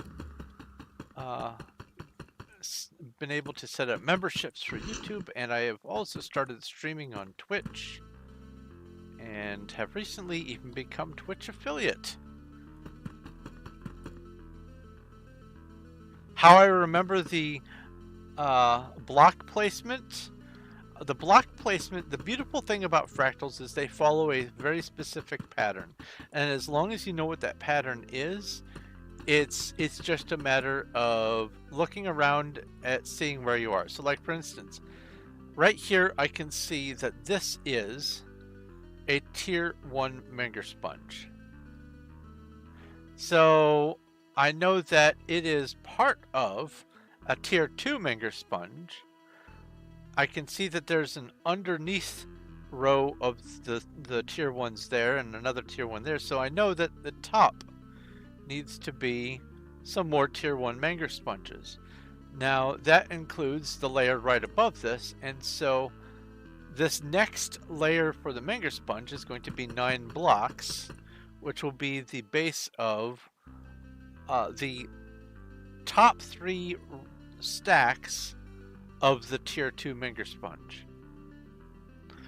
So you can look at your local area and see what stuff is nearby to determine what you need to build next.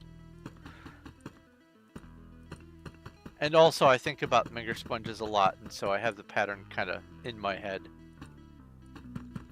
But how do I remember the exact date? We went back and started looking to see when it was started, because the subject came up of how long it was going to take and how long we thought it would need to be to finish it and all that kind of stuff, and we saw that it was started on June 30th, and we said, you know, what would be neat is if we finished it on June 30th as well. And so that's the target date. So 3.2 million blocks placed in 1 year, which honestly isn't a lot if you're on all the time, but I'm doing other stuff throughout the week, and so I only am on here about 2 days a week building this. So with the help of Cuddles, we put in a little more than 40,000 blocks a week, and that's enough to get us to June 30th and project complete. And also Cuddles keeps important dates written down. PV2. Boop. I've done 6 shulkers so far today. Nice, nice. And it's not even 2 hours in. That's pretty amazing.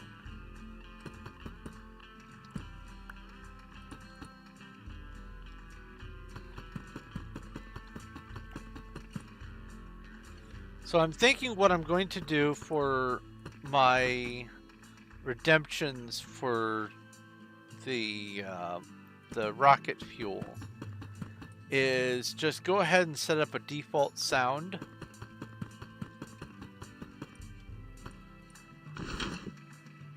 And hey, you know what I could do with the sound? I could have Picard saying engage. That would be brief enough and get my attention.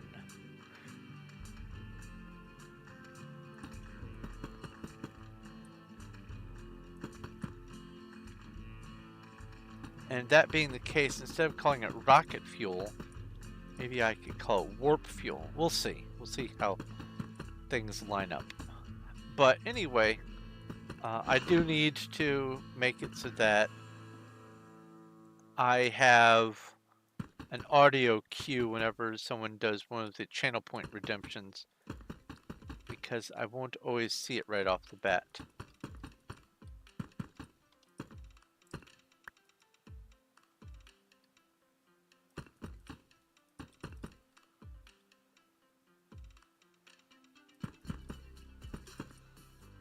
You know, that's a good point. Have an explode sound? Ew. RPG plant max apple seed. Oh wait, no, max wheat seed.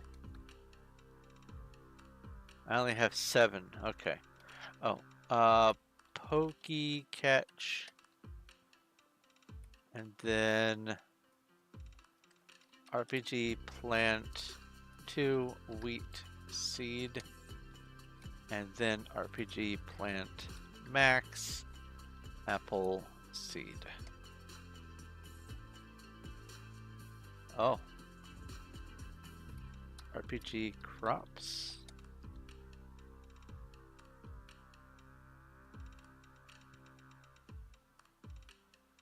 Doesn't say how many. RPG plant max wheat seeds. This should tell me how much space I've got. No more plots available. Okay, so I've used up all the plots. Nice. Oh, the brown recluses. Oh, brown recluses are no joke, man. I have a very healthy respect for brown recluses. When I was a kid, it was a semi-family reunion, and I was given the couch to sleep on, the couch in the basement at my aunt's house, and I woke up the next day, and actually I was woken up the next day by being checked on, because on the floor next to me, next to the couch, was a squished brown recluse, and they were asking if I was okay and all that kind of stuff. And then, just in very rapid succession, I got this huge blister, the size of like a golf ball, on my throat, or on my neck. And apparently it didn't bite me, it just got its venom on me, and that was enough to still cause a partial necrotizing response, like right in the front dead center of my throat. I went to the hospital. They put this kind of absorbing donut sponge around it and carefully treated it and all that, but ever since then I've had a very, very, very healthy respect for brown recluses. Anything that can do that is pretty powerful. Ooh, speaking of, there's a horde of spiders. Can I cast venom yet? Sweet. RPG battle. 10 spiders.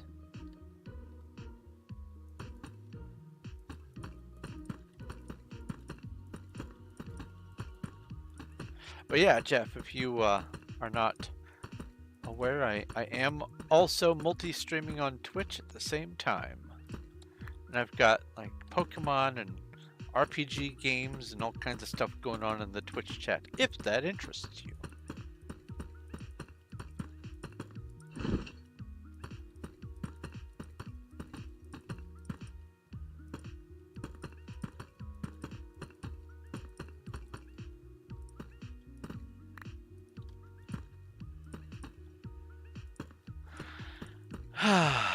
Oh, what am I doing? Jumping the gun, that's what I'm doing.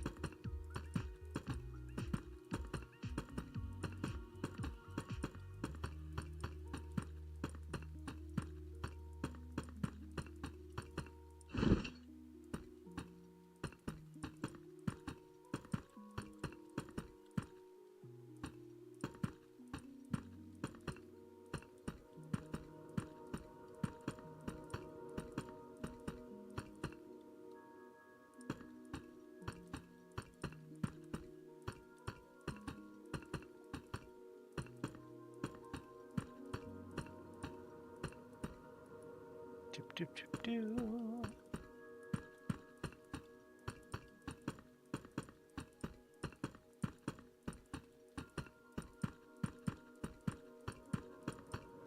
So I'm trying to think of the things that I would for sure like to include in my on this day conversation. So like on this day in NASA news, or on this day in Star Trek, or on this day in paranormal, like for instance the Roswell thing, or the Bigfoot thing, or famous events that happened that are just out of the ordinary. Like, for instance, uh, in 1980, on November 20th, a lake got sucked into a salt mine because of some poor planning. There was a salt mine that was dug out under a lake, and it, as part of the salt mine, it also included this huge section that just kind of voided out underneath that they just sort of walked over. So it was like finding a ravine in Minecraft. And so what ended up happening is inside the salt mine, which was also connected to another mine, there was just a huge volume of space underground. And then on that date, a tear happened in the mine's wall that caused this lake to just get swallowed into the chambers of the mine. And huge trees and boats and 18-wheeler trailers and other stuff were just pulled under this whirlpool that just vanished down into the mines under this lake. And that, I don't remember the name of it, but it was just this weird event where a whole bunch of things just got swallowed away by a hole in a salt mine eating a lake. Just weird random occurrence stuff, or other kinds of like disaster things. I could have disaster things, like on a different day, the eruption of Mount St. Helens, or the dates for the, I guess this could be under space, the dates for certain meteorites,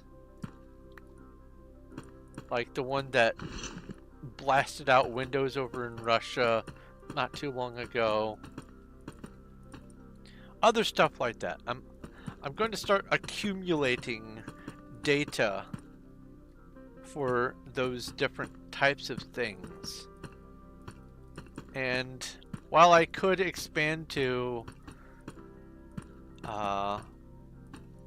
celebrities and certain other kinds of historical events and stuff like that, I kind of want to keep it within a certain smaller list of categories. Like I could do on this date, certain horror science fiction movies or series were released, or things like that. That way I can have things that are of my subject interest ready to talk about, and also I can reintroduce myself, or for the first time introduce myself to these sorts of things. Am I into cryptids at all? Am I into cryptids? Yes, absolutely I'm into cryptids. I would say that my favorite cryptid is the one that I've created for my story that is yet to be published, but is ready to be part of a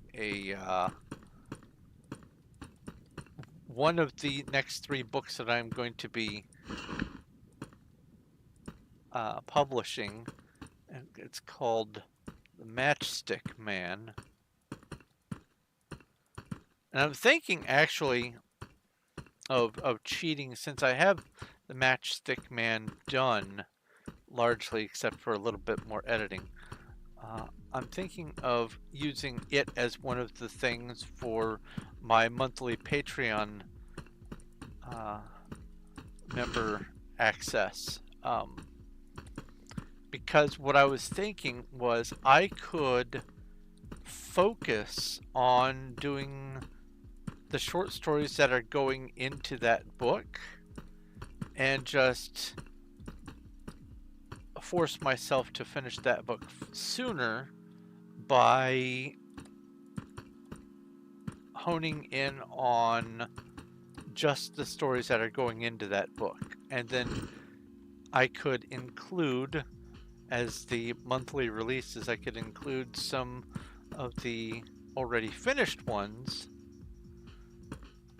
That would give me more time to work on the next story and so on and so forth, because I didn't really get a lot of time to work on anything at all this month so far, and this month is basically done. But yes, to answer your questions in short, I love cryptids. Cryptids are wonderful phenomena. Oh, there's an ad.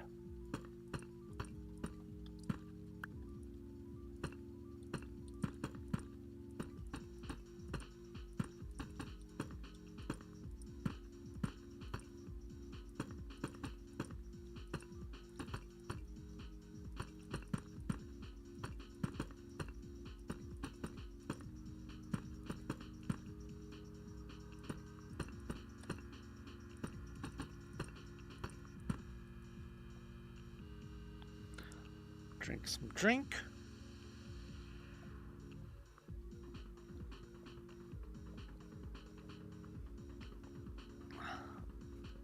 One of my favorite things about cryptids is how in the Fallout universe, they, especially in Fallout 76, they are incorporating various cryptids as being canon to the franchise, like Mothman and stuff like that. There's a bunch of them that are creatures that are just part of the Fallout lore that are based on cryptids, for sure, but there are some that are just outright the cryptids, like Mothman and some stuff. Smiling Man. Smiling Man is a weird one, and it does accompany Mothman in the actual lore that the Mothman is based on.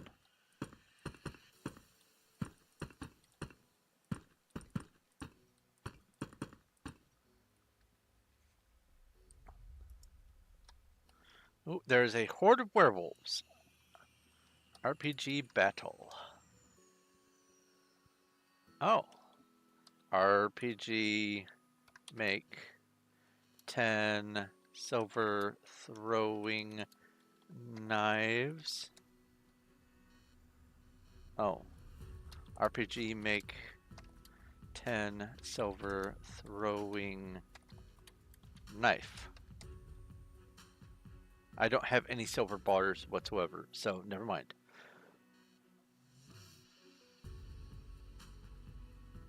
Oh, yeah, the alarm clock. Oh my god. So, in order to entice myself to wake up sooner, I had the ever so clever idea of making a program as my alarm clock, and it fed into some PA speakers, and it would get louder and louder and louder as the alarm went on. And in order to turn off the alarm, I had to solve an equation, and it would generate an equation parameter for me to have to solve, and I would have to solve it, and if I didn't get it right, it would make it louder, and there was no snooze. It was just solve the math to turn off the alarm, and boy, it sharpened my vision and got me out of bed quick. But I'm sure that was a contribution to some undue stress.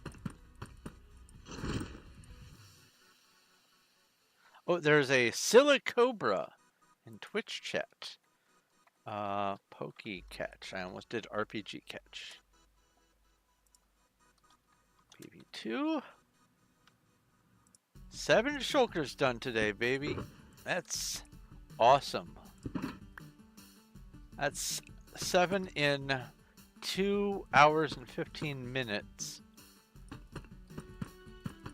And my minimum daily is 10, so that means I'm definitely gonna get past my minimum.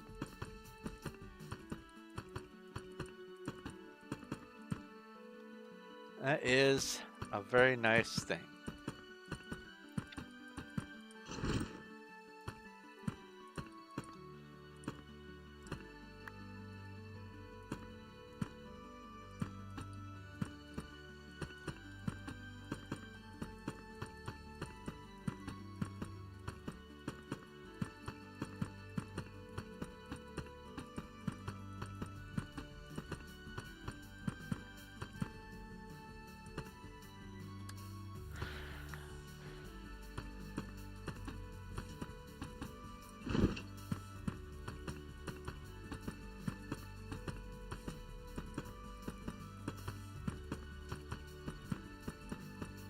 Oops. You don't go there.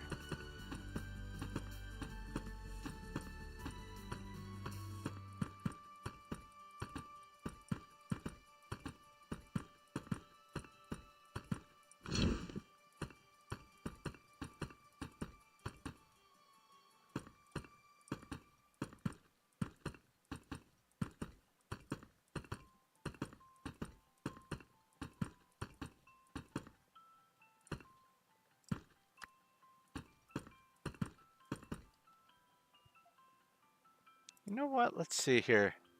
How many tiers is this Menger Sponge? This is going to be a tier 5 Menger Sponge when it is done. That's 3.2 million blocks.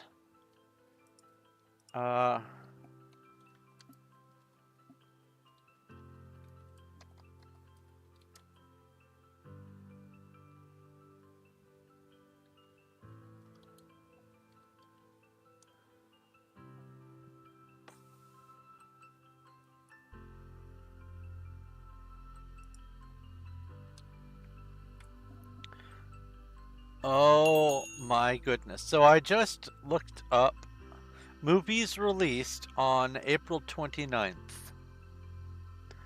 And right here near the top in 2005, Hitchhiker's Guide to the Galaxy.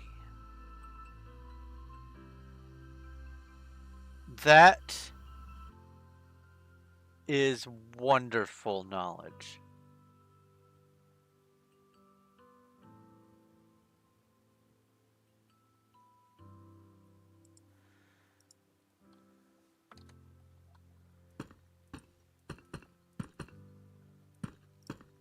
Hitchhiker's Guide to the Galaxy is actually part of a series of books written in that universe based around Arthur Dent. And the fact that he is kind of a key element in this program unwittingly. In one of the books, he learns how to fly.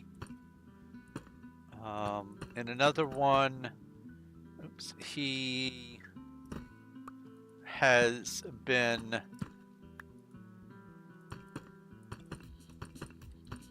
for a number of years, he has been a professional sandwich maker in another dimension or on another planet or something like that. And the universe for the Hitchhiker's Guide is just really cool. It's hilarious. I have the audiobook for it, which is great, but the audiobook was pale in comparison to the radio broadcast of it. It was broadcast as a periodical series, and this is over in the UK, and it was just really well done. I loved it. I played the text-based game The Mud way back in the day, and so I was already enthralled by that story, and then I learned that they were making a movie for it, and I was just thrilled. It's one of the few movies that I actually went out of the way to see in theater.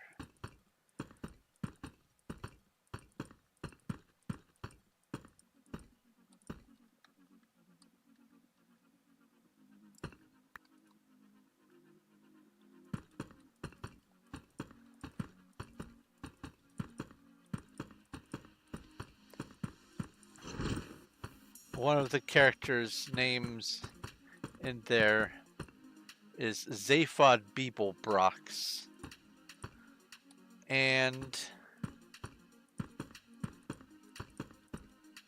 part of the reason behind that name is because the author was trying to embrace using weird words and weird ideas, because it is absolutely guaranteed that if there is other life out in space, it's not going to be exactly human. It's not going to have our languages. It's not going to necessarily even have our appearance. And so he came up with a huge number of different ideas for things that would be extremely otherworldly. And Zaphod Beeblebrox just it hits the nail on the head. Another character's name is Lardy Bartfarst, and let's see here.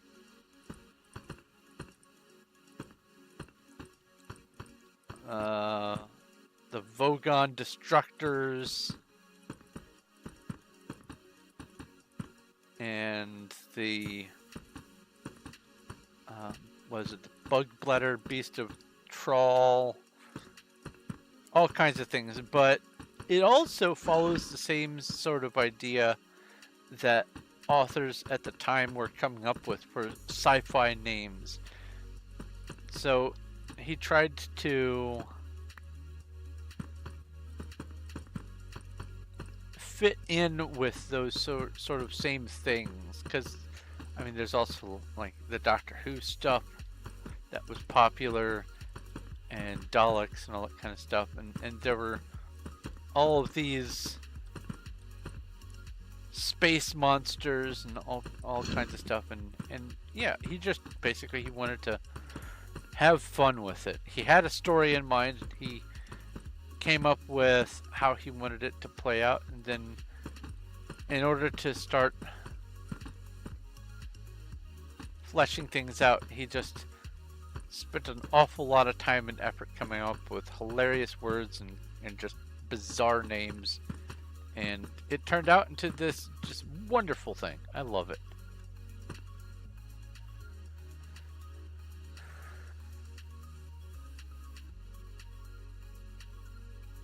They floated in the air just like bricks don't. Yes. His similes and metaphors are just they're great. A lot of that's British humor, but most of it is specifically his humor. He is a great storyteller.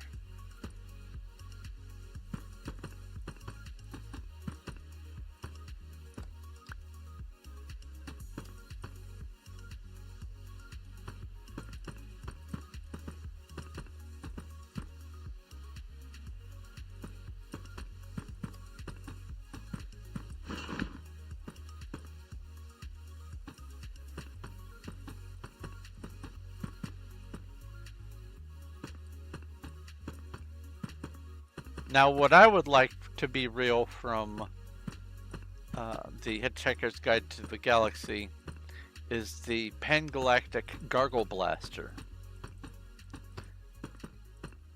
The effect of which is like bashing in your head with a sledgehammer wrapped in an onion peel.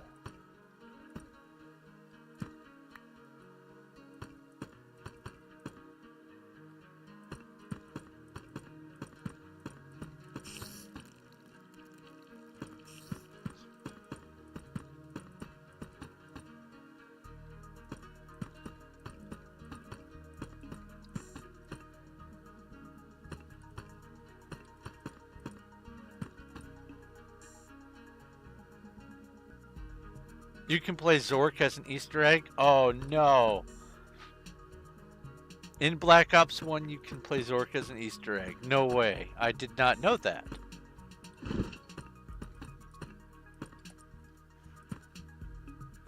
The first Zork game, which later became popularized as Zork 1, was originally just called Adventure Game. And you start off in front of a white house that has a mailbox with a road that leads, I think, north, east, and south, and to the west is the house, if I remember correctly. I might be wrong on the directions, but still, that's all the information you have, and you're just thrust upon the world, and you have to make sense of everything that's going on by typing commands into a text prompt. And you don't get any pictures, it's just raw text. MUDs were awesome for the imagination. It was like having an interactive book, which is partly why I so thoroughly enjoyed the Hitchhiker's Guide to the Galaxy MUD. MUDs later graduated into almost point-and-click games and find the hidden object games. One franchise that really leaned heavy into it was the Monkey Island. Secret of Monkey Island, the original Secret of Monkey Island, was a MUD with the ability to have graphics.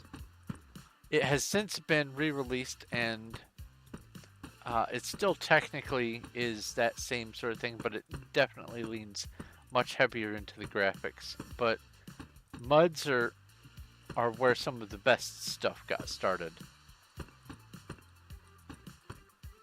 And ultimately, they took the role of like a DM and a single adventurer.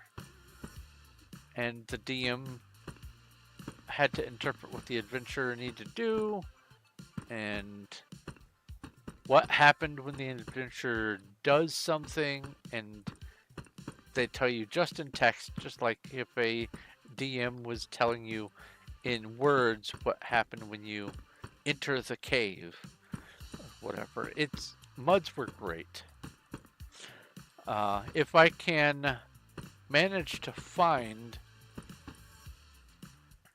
some of my original MUDs that I used to play, I do intend on streaming them, especially Hitchhiker's Guide to the Galaxy. Because what a great game. It really is.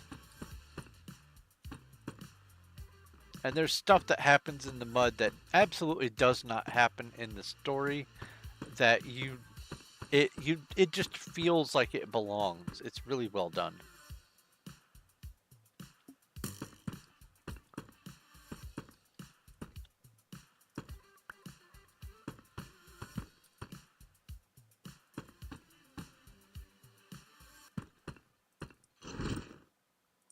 Oh, a Floatzel has appeared in Twitch chat. Do I have that one? Pokey chat. I do. I shall forego getting it.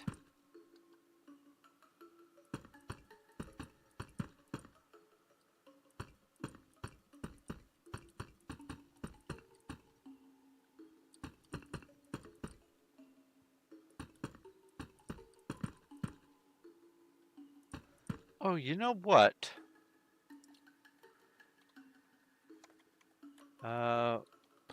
Catch. I can always get it, and then if I get a better version than the one that I have, I can wonder trade the other one for potentially a new Pokemon. Because I've done wonder trading a couple of times, and both times I've gotten a Pokemon I did not yet already have.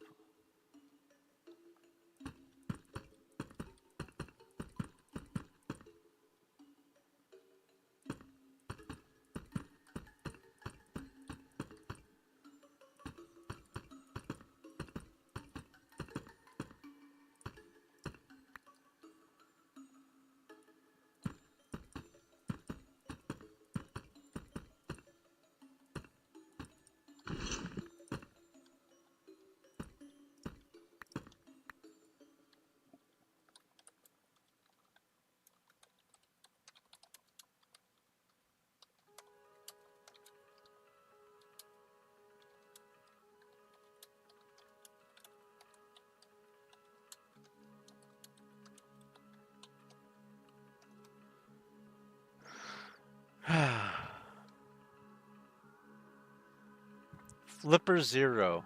Flipper Zero. Hold on.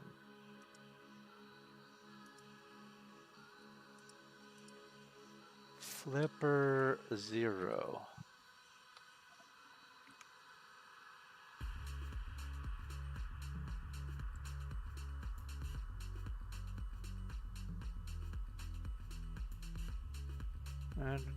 Oh! Oh! I see.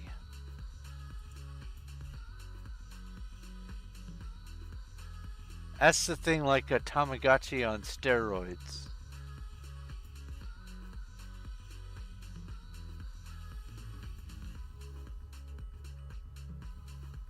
I actually thought about trying to hunt down a Tamagotchi and keep the streams updated on how my Tamagotchi is doing, but I feel like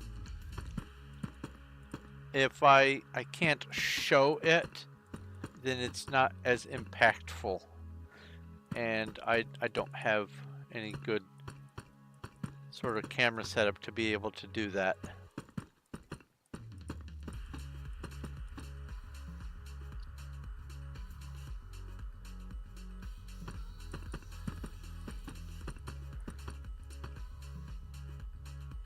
So instead I was contemplating writing a program to make my own Thornagotchi.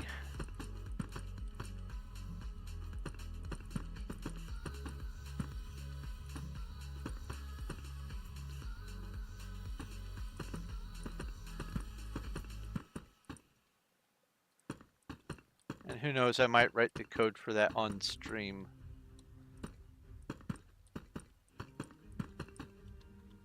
But I have a number of other things to... Oh, I have a number of other things that I want to take care of before I lean into that. I wonder if there's... Emma, you... Genius! RPG battle. Emma says, I wonder if there's any free online Tamagotchis. That's a great question.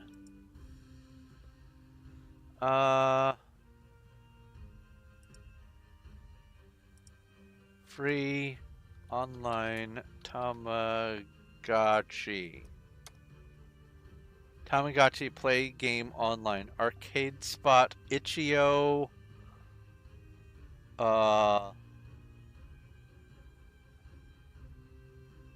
Itch.io has a number of Tamagotchi style things.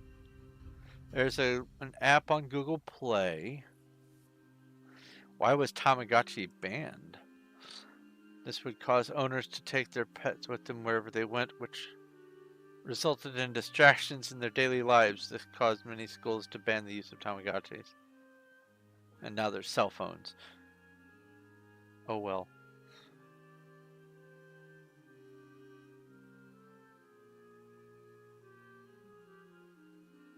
Well, that tab's staying open. Thank you for that. Oh, a Geiger counter with the right modules? That's neat.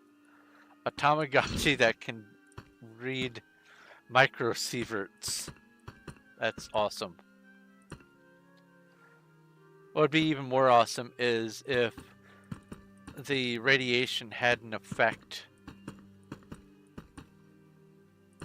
on your Tamagotchi.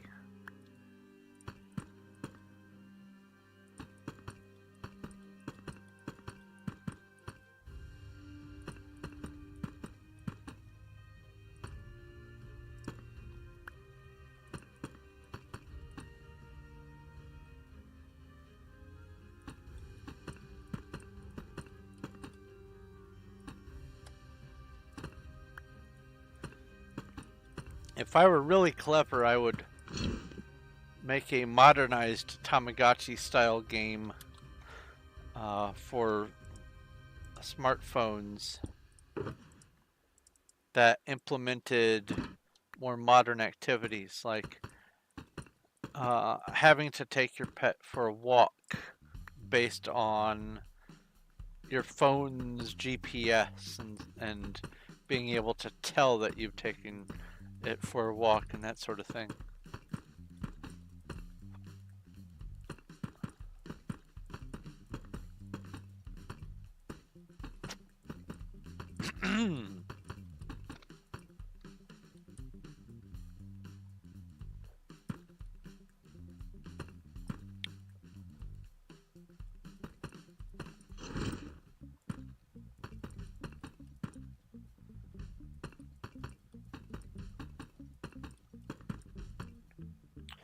Flipper Zero plus Raspberry Pi is probably a brutal combination of possibilities.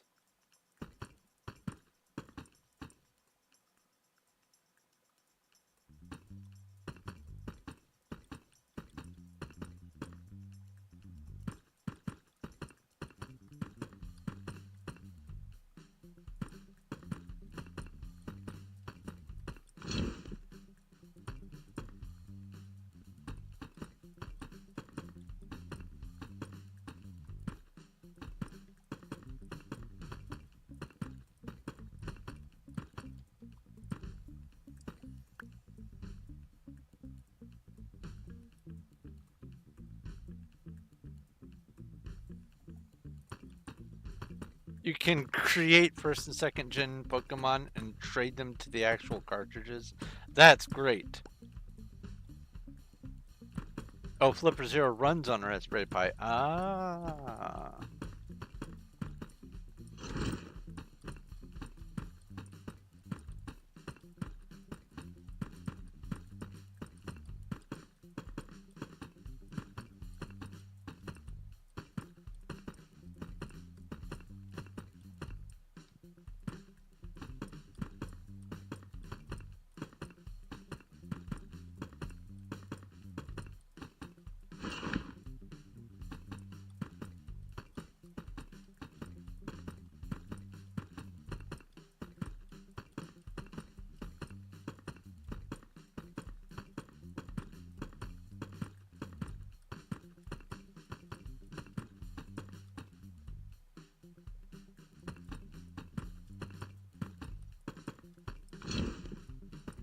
Oh yeah, for sure I'm getting 3 layers done today. Absolutely.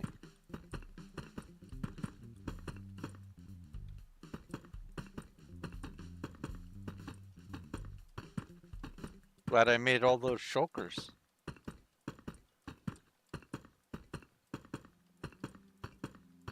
Because it looks like 16 is going to be just torn through today.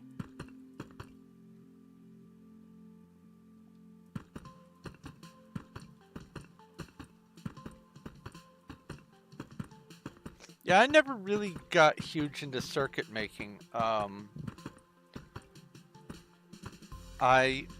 messed around with some breadboards here and there, but as far as intricate stuff, the extent of mine was some simple stuff with the Lego robotics and some other robotic stuffs from Radio Shack,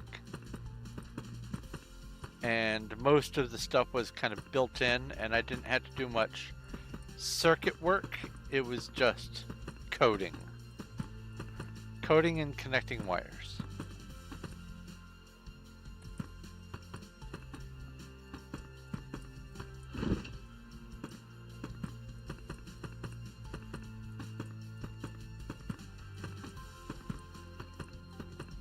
I will say this, I have probably forgotten everything I ever learned about assembly. The language. Assembly is basically talking directly to the computer in ones and zeros. Not quite, but close.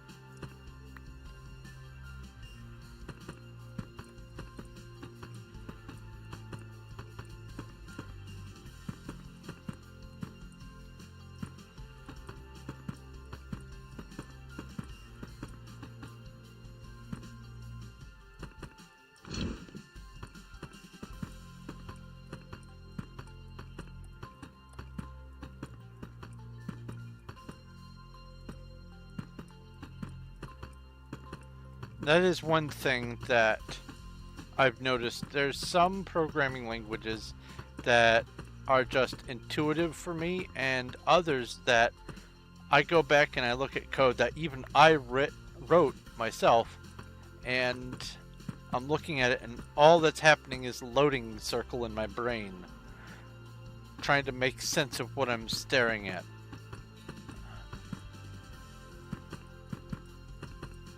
Some languages are just really tough.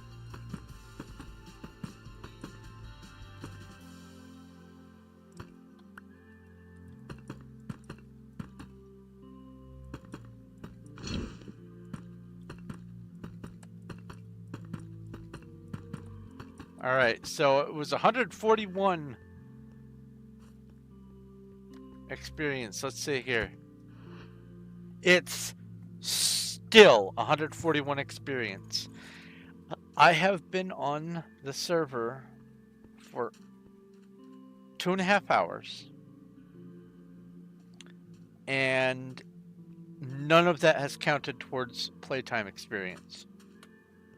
Let's just double check that. Let's go to another one of these hubs. Let's go to hub 3.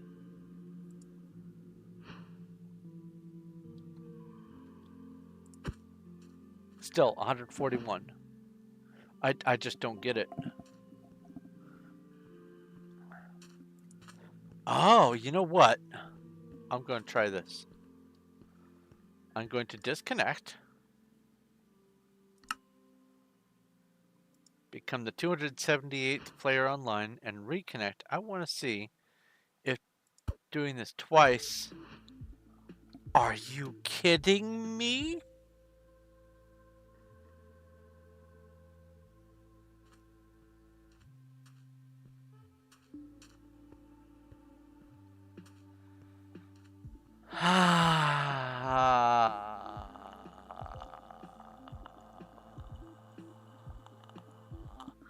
So, you saw it live. It stole 140 experience from me. What's really frustrating is I have recently completely, for an entire day, I've been on and come back here and gotten nothing from this. I've gotten the 1 point. I just don't get it.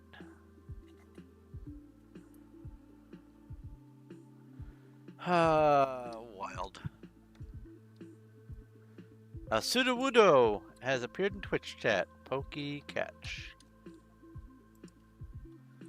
P time at noon.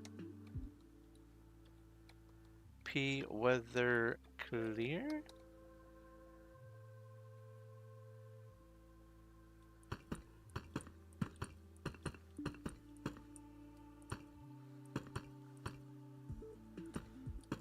yeah, that's what I have to put up with. For whatever reason, for me specifically, those points don't work.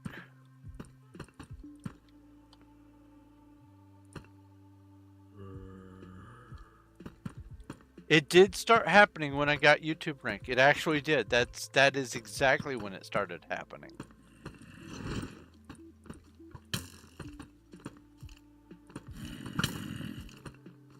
But if it's a choice between YouTube rank and getting experience, I'll keep the YouTube rank.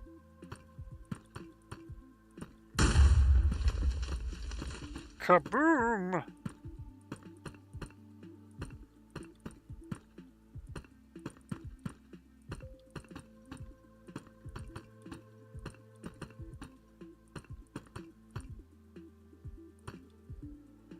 Congratulations, Cuddles, on catching the pseudo-wudo.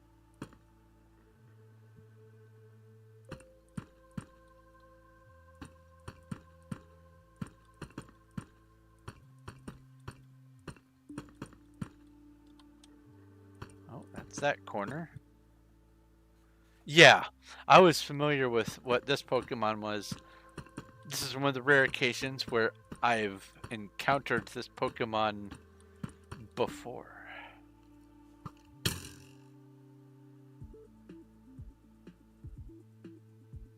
Oh, you think I should have me saying kaboom?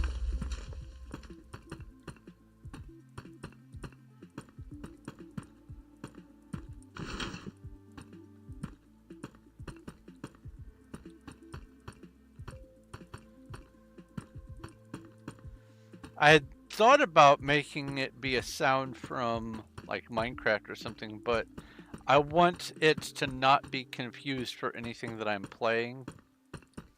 So it's definitely going to need to be its own sound.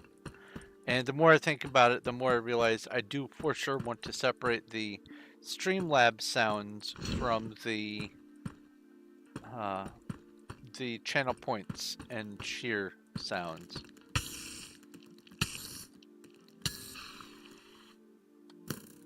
Okay.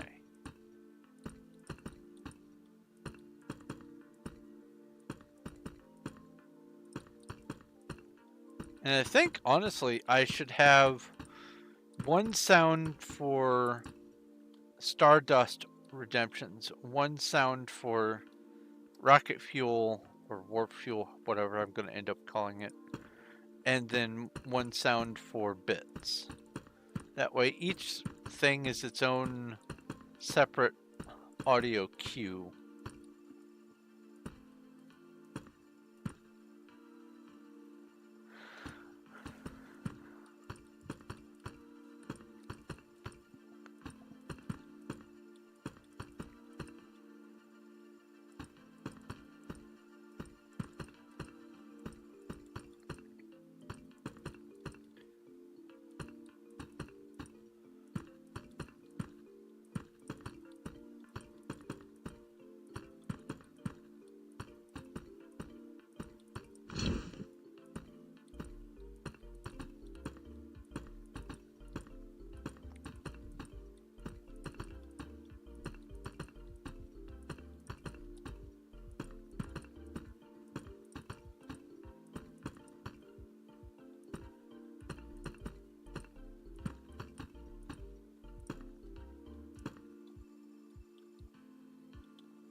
I guess I picked that up. So I wonder what a program would look like if it was written by Groot. I wonder if they can type in ways outside of just saying aloud, I am Groot all the time. I wonder if when they communicate with the mouse and keyboard, if they can actually make cohesive words and use programming language.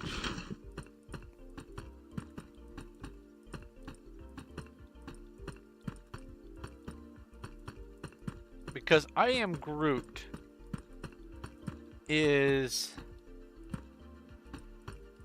as far as I know, a spoken language. Or Groot is a spoken language.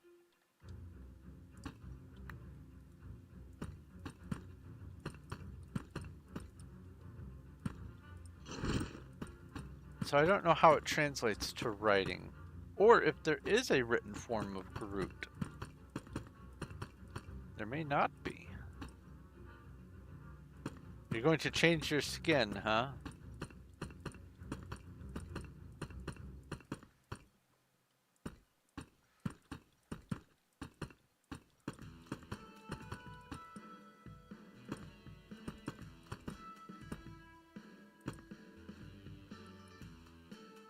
Yeah, C++ is pretty straightforward though. It follows an English-like kind of syntax. Not quite, but it follows enough that you can almost intuitively figure out what the things are that need to be done. But there are some programs that are just out there. There are some that are just gimmicky. There's one program language called Moo, and the only thing you can do is type different variations of the word Moo, M-O-O. Some capital letters, some lowercase. There's another program that's just like Moo called but it adds a little bit more functionality, and they're just gimmicky, but they demonstrate how to use programming logic, and I would not be surprised if someone who got a hold of something like Moo would, since seeing Guardians of the Galaxy, would look at Moo and say, you know what, I might be able to make one that's based on the phrase, I am Groot. I don't know if someone has. I think that would be commendable and delightfully nerdy. But, like I said, don't know if it exists. But it oughta. I don't have the wherewithal to do that. But I'm sure someone might.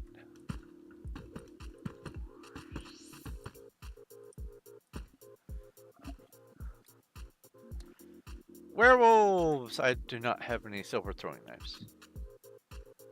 I don't think. RPG battle. Yeah, I don't.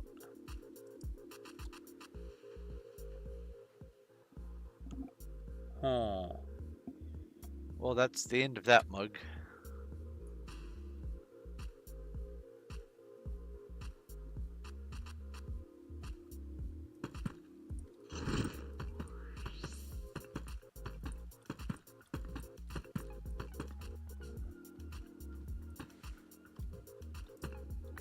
Tea Earl Grey hot. Oh no! Well, let me finish this ring. And I will go get some more tea. And this time it will be Earl Grey.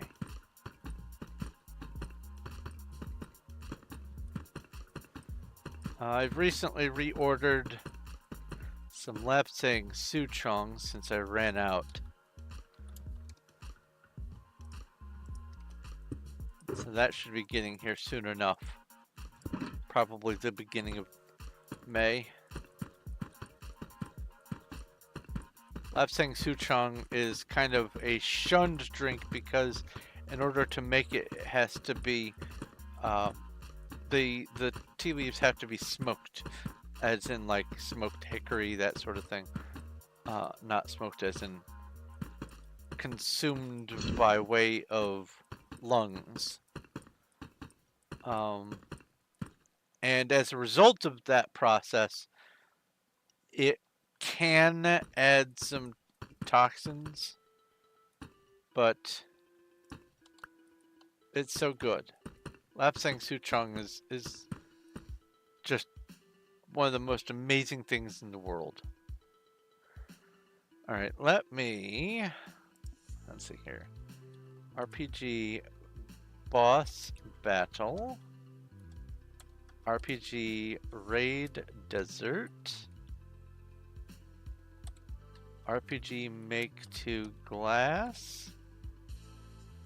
And let me go get some more tea, some Earl Grey. BRB.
I am back with some tea. Thank you for the redemption, Zach.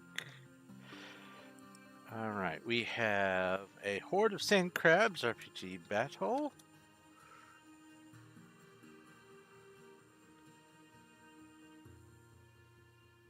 Competitive Microsoft Excel teams. You know, you can do a lot of different stuff with Excel. I have seen a very unique but functioning game of the first level of Super Mario Brothers in Excel.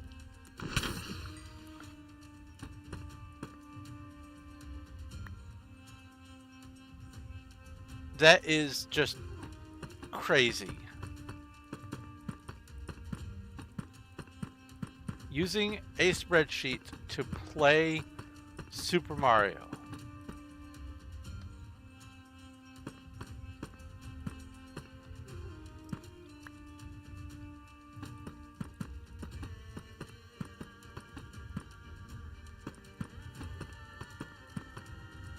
There's a relatively straightforward one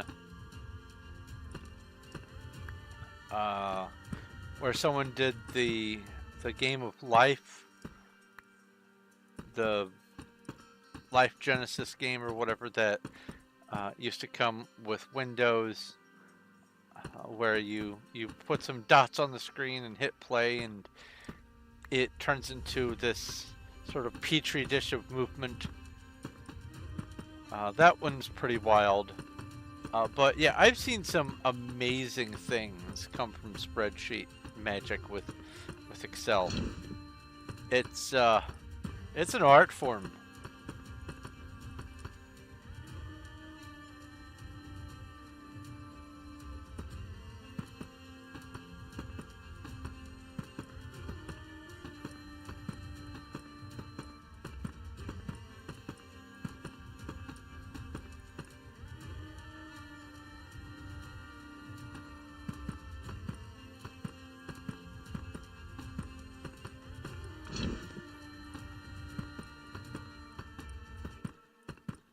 I used to be pretty handy with the database. What's it called? Access, I think.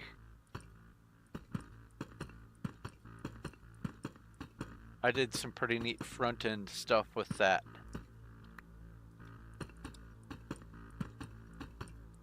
I wrote a whole entry form for a while. I was trying to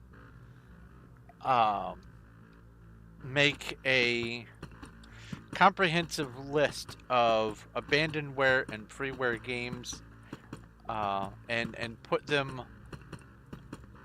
on a DVD as a compilation, and see what of them worked on which operating systems, if they supported multiplayer, if they used mouse and keyboard, and all these other different kinds of criteria, as well as what types of games they were and all that kind of stuff. And so I would go through and test everything and see if they worked with controllers and whatnot, and fill out my form. And what I ended up with was a database of all the stuff that I had tested, and I could just search through it and find all the pertinent information that I needed to know about that game. And this is back when I was running the game shop. I went through and I put all that together. I think we only ever sold 1 or 2 copies of it, but it was fun. I enjoyed the process. Bye. Is there another one down there? Maybe. But Access is quite the creature. I'm okay at chess. Here's the thing. There are lots of aspects to games that if I really sat down and wanted to figure things out, I could. But just like with the Rubik's Cube, instead of memorizing all these different routines and algorithms and layouts and all this kind of stuff and making it a solved equation, I enjoy the puzzle of it. So instead I just keep track of the rules, and I never really leaned into mastering any of the board games, because I learned very early on when playing Clue that everyone hates it when you always win.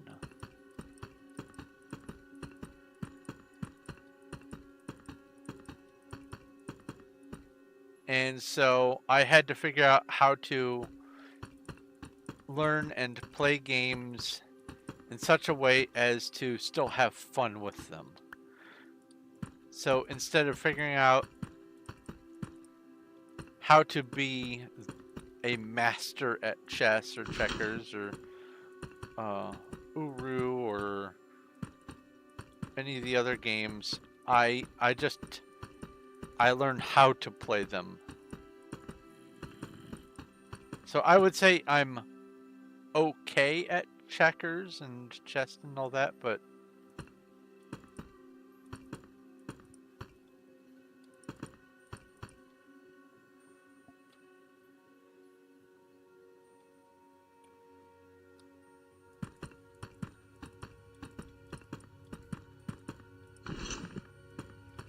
a paragraph of D's.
One thing that I did think about if I ever did decide to go webcam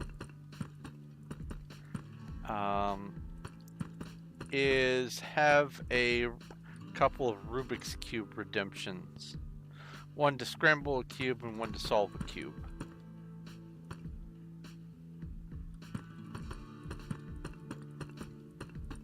Oh, there's an ad. Yes, Zach?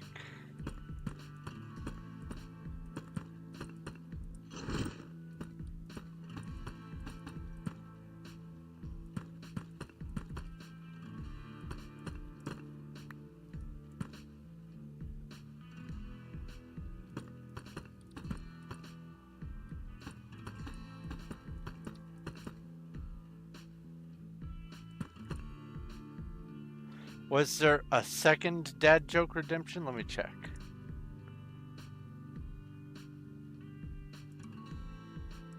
F5.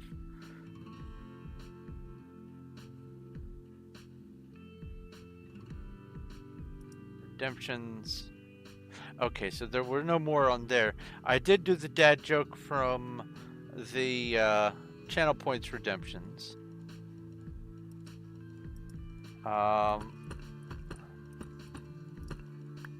Let's see here. Let's just make sure I haven't missed anything. Alerts.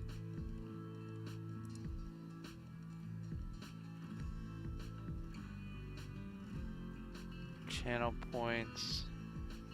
Let's see here. Rewards. No. Channel points.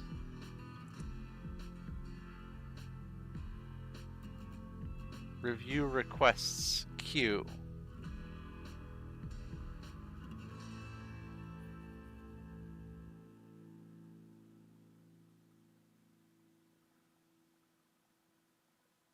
Okay, yeah, I see the dad joke. It's right there. Yes, I did do that one.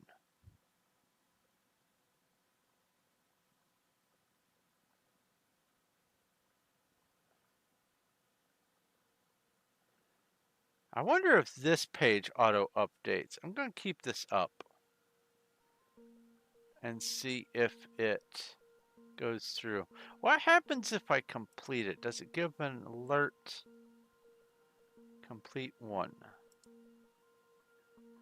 No, it does not.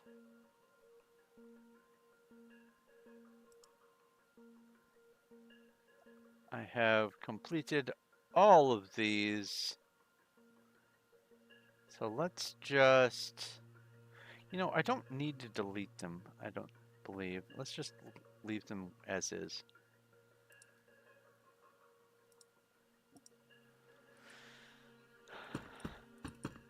Doing an experiment, seeing if leaving that open, if that page auto updates. If it does, I might be able to keep that open to look for redemptions.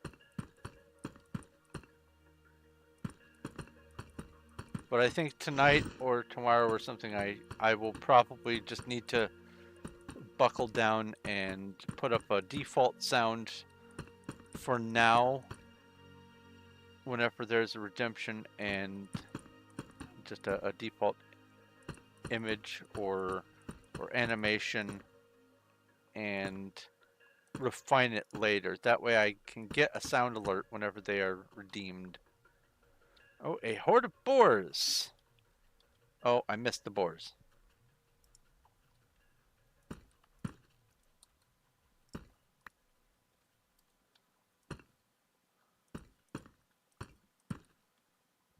But there is a Pokemon. Pokey Catch.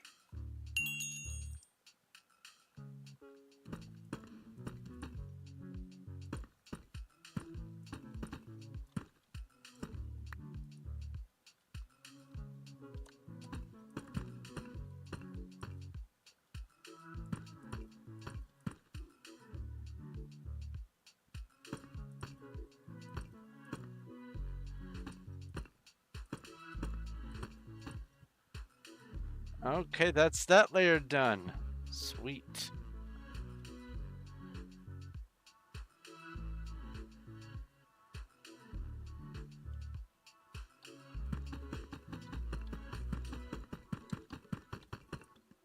Oops, oops, oops.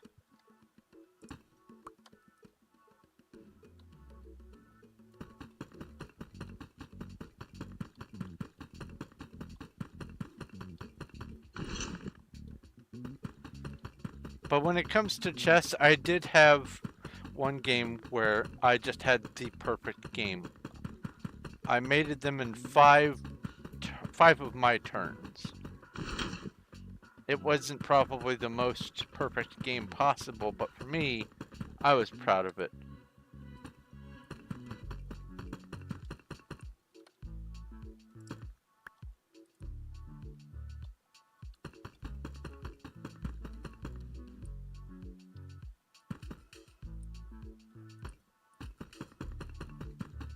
I got my bishops out and available in the field. And then I got my queen out. And I came in with my queen and took out one thing. Or no, I took out one thing with my bishop, one of my bishops, and that made it so that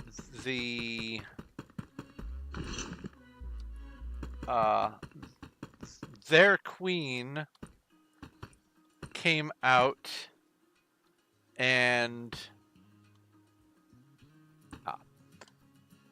took out the bishop without realizing that they had just put themselves in direct line of my queen, And so I came in, took their queen with my queen, and that was it. That was mate. They were stuck in a hole.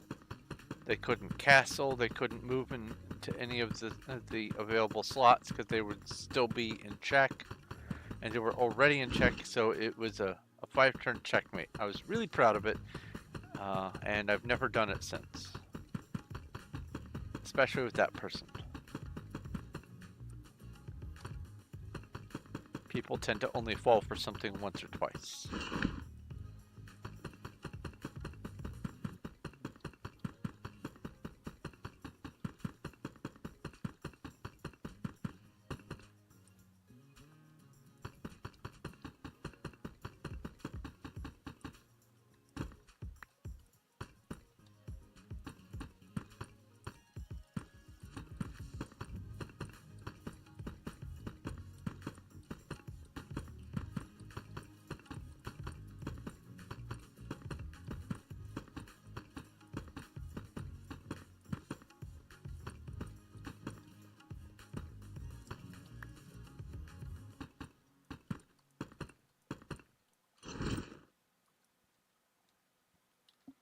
PV9, get rid of you. PV2.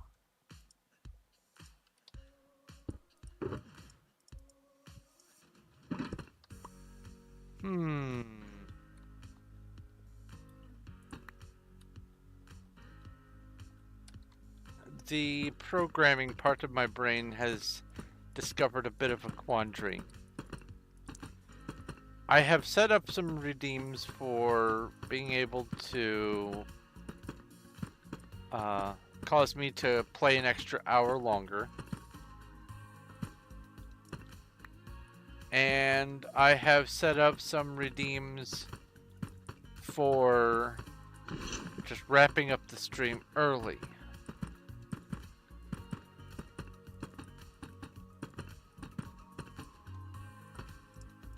And I realize that if both redemptions happen in one stream, I'm going to have to pick which one to postpone for the next day or whatever.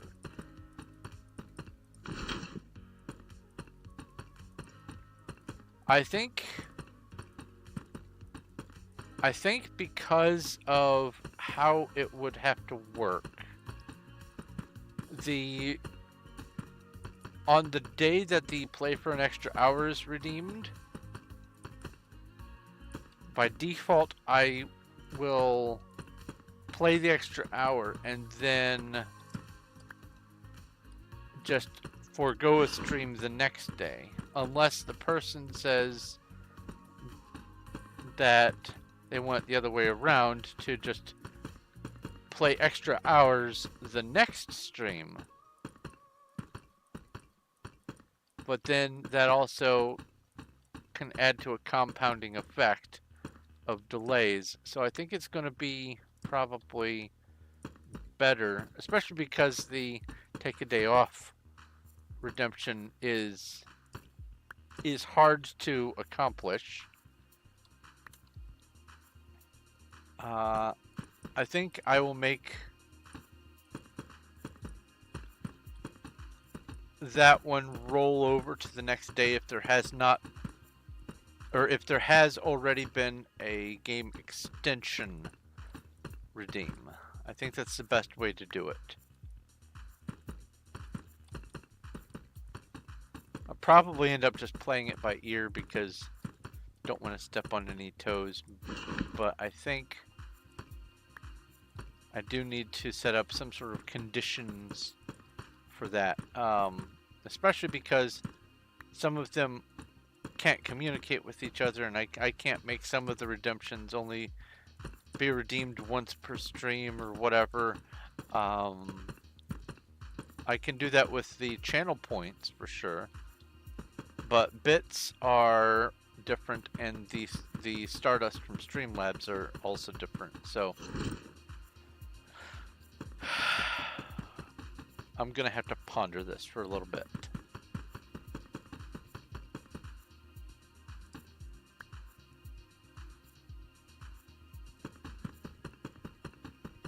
Oh, there's a horde of goblins. RPG battle.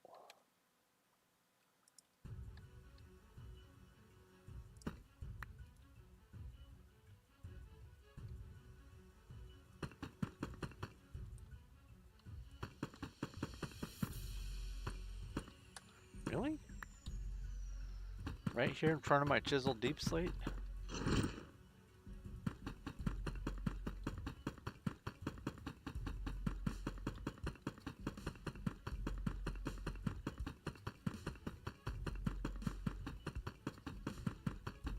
I think it's about 5 or 6 stacks of blocks to do one of these rings.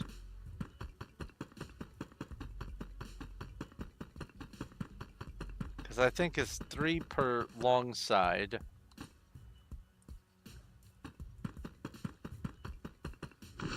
Ish. Might even be a total of 7 stacks. I don't know.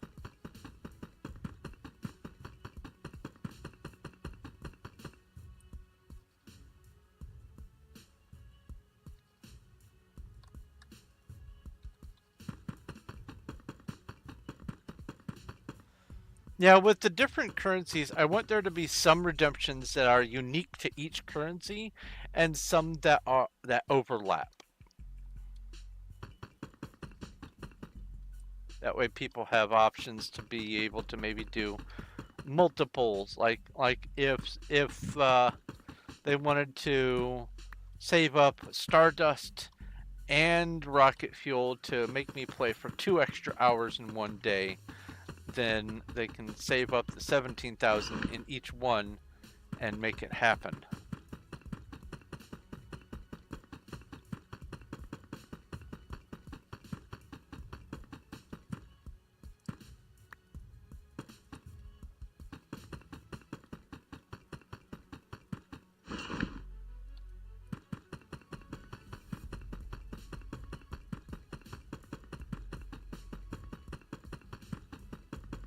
Oh, I think I know the perfect name for the redemption to make me wrap up. To be continued. In fact, I'm going to write that down so I don't forget it. Oh, Discord, where's my little channel for notes? To be continued. Take the day off. Red shirt for a day. Yeah, that's pretty good. Oh, speaking of that channel, I have always loved the movie types like Groundhog Day and Edge of Tomorrow and all that kind of stuff. I love time loop kind of stories, and seeing how people mess around with the effects of time travel and that sort of thing. And I discovered that there's a movie in that genre that I have not yet seen called Happy Death Day. So I need to hunt that movie down and watch it because that looks really, really good.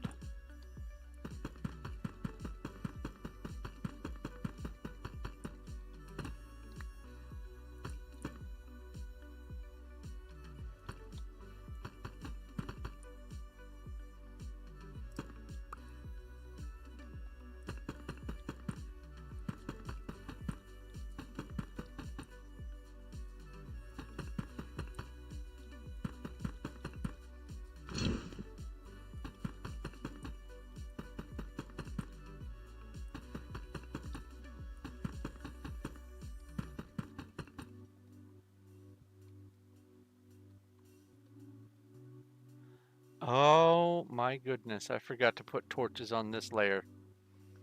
I will finish this ring and do the torches next.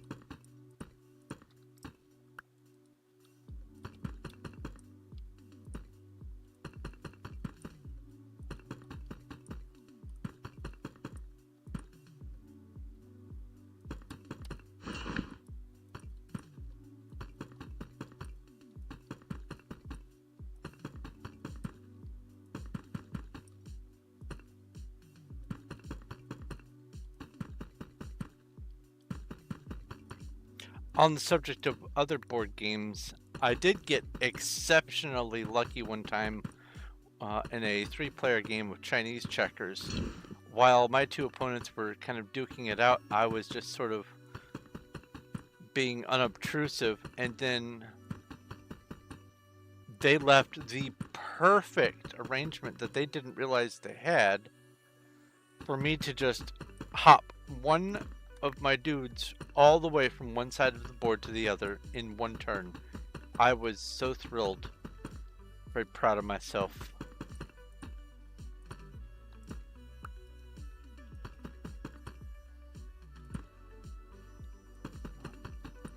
Because it could have been something that I might not have caught. Like accidentally not doing a connect 4. Or a tic-tac-toe or something like that. It was just, it felt great.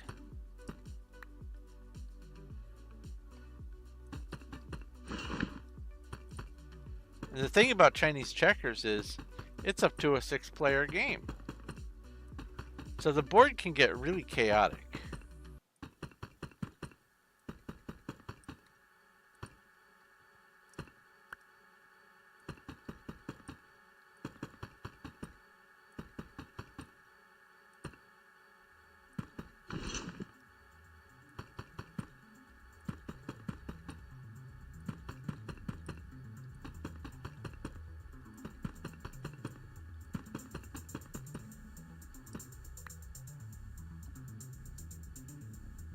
Has this cooled off enough for me to drink yet?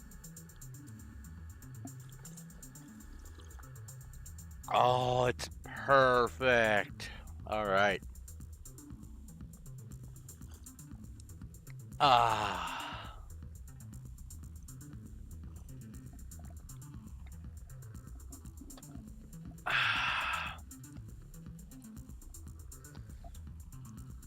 Now do it again. Yes, sir. Oh, hold on. There is a crustal.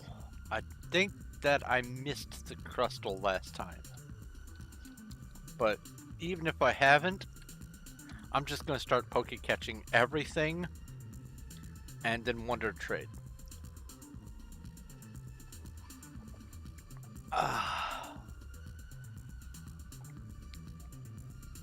Delicious.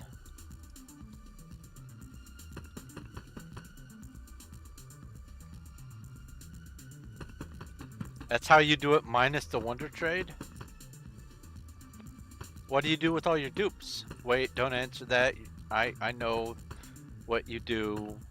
Once you get your hands on something, it's yours forever.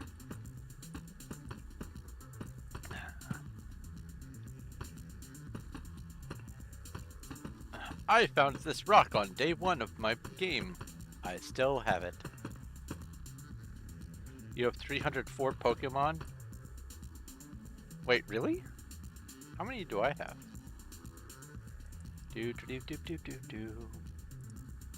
I have, refresh, 181. Holy smokes, there's the Wailord that I caught. That takes up a lot of real estate on that icon. Oh, there's the crustal right there. I caught it 4 Pokemon ago. 5 Pokemon ago.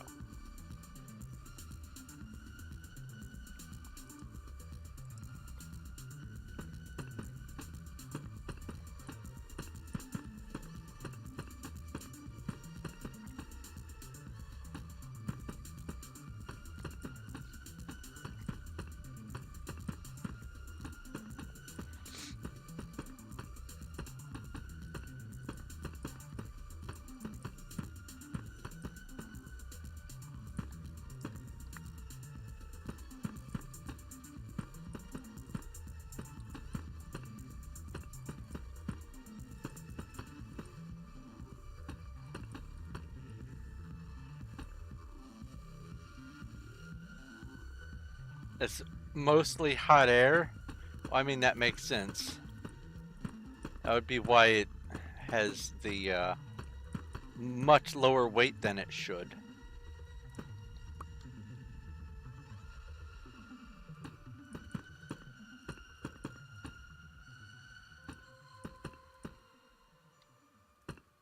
A horde of flying wyverns. I believe I made some more arrows last time. RPG, inventory, stone arrow. Yeah. Now, just in case I didn't equip them from the bone ones, RPG equip, stone arrow, RPG cast venom,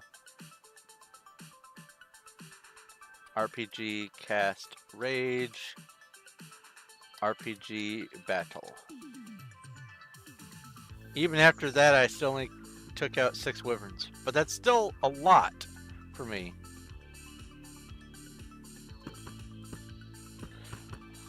I wonder if what makes it so that other people are able to take more of these enemies out, I wonder if it's because they have built up their other avatars. Maybe if you have a fully fleshed out archer and a fully fleshed out mage and warrior, etc., if that makes you do more damage to the bosses. I wonder if that's what it is.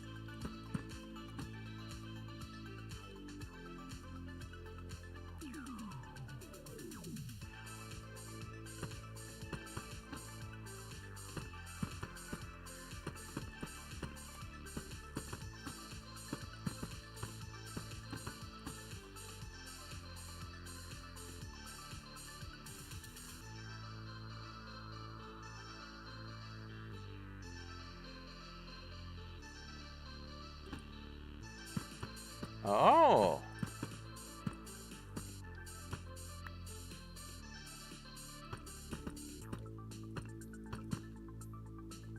$100 mana cost, though. I need to up my mana. I need to figure out how to increase my mana. I imagine the mage garb, like the cape and stuff, do that. So I probably need to figure out how to get or make a silk cape.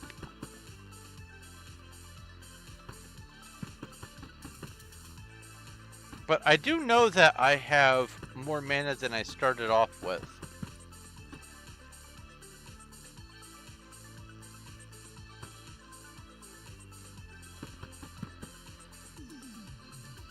Need a lot of string.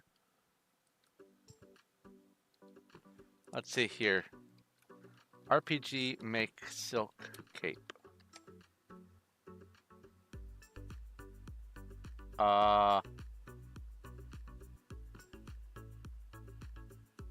Maybe I need to know a different term. Oh, PP2. That's the 11th shulker completed today. A lot of progress.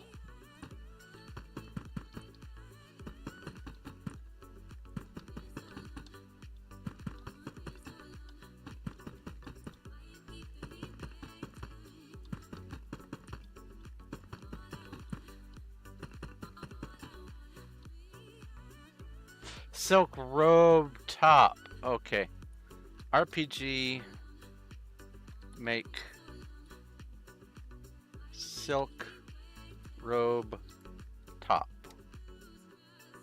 25. Okay. RPG make 25 silk. RPG make silk robe top. RPG equip silk robe top.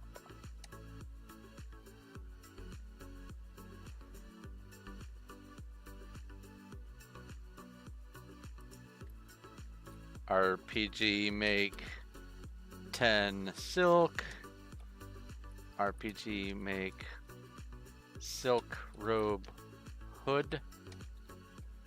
RPG equip silk robe hood. Neat.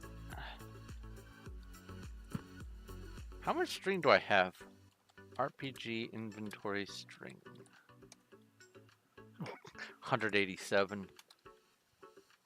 It's a bunch, but not a whole bunch. I can probably make a few more things.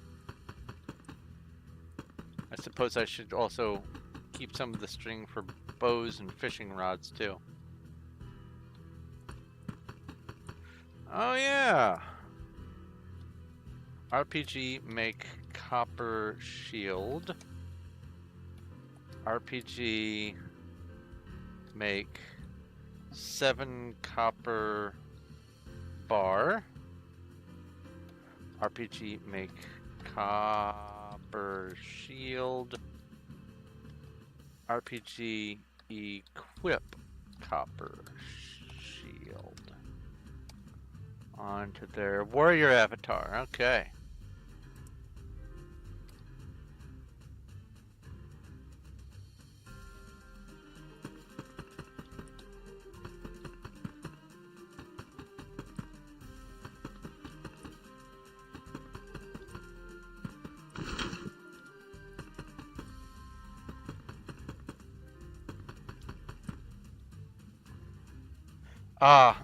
That you've lagged behind on making your silk robe because of the fishing dailies?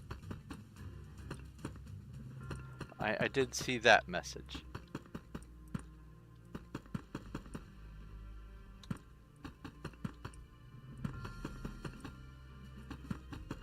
That's one thing that I would probably do better at if I had a third monitor, is staying on top of the dailies for the different the Pokemon and the RPG bot and all that. Can only imagine how much warmer my room would be though if I had an extra screen in here. I know where I'd put it. I put it right there. You can't see where I'm pointing.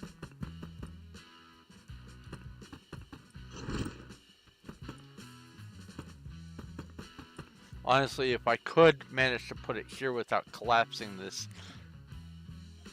what's this part over the desk called? A hutch? I think it's a hutch. If I was certain I wouldn't knock the hutch off, I'd probably try to clamp it right here. But I'd be afraid of it falling. However, it would be right here, front dead center.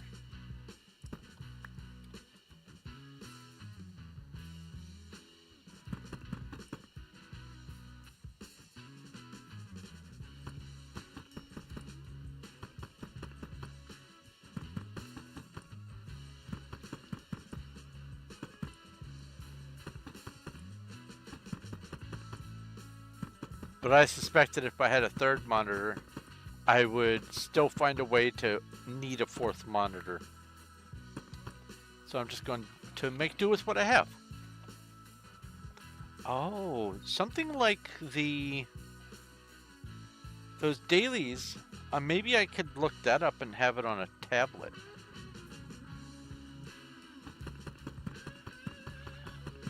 That might work.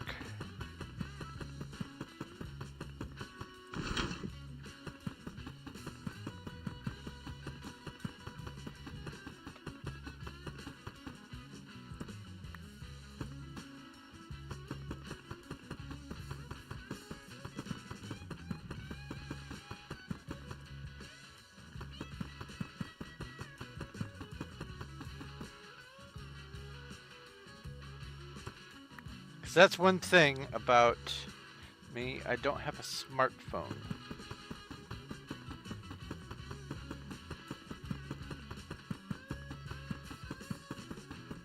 And I don't want to ever need to have a smartphone either, but it's probably going to end up as almost a necessity in the not too distant future.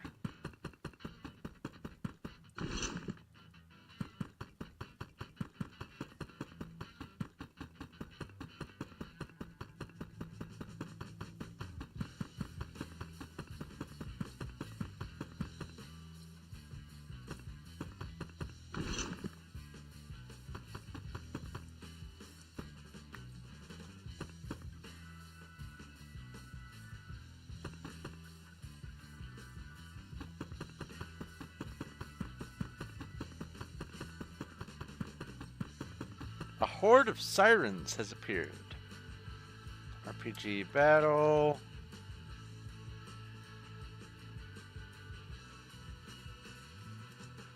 Need to figure out what to do with all that seaweed I've been getting too.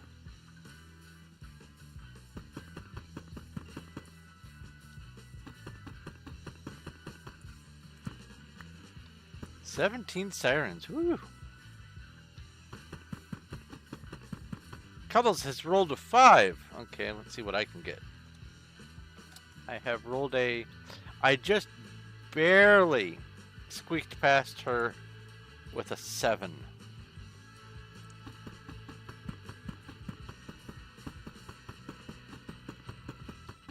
And there's Emma with an 8. High rollers we are.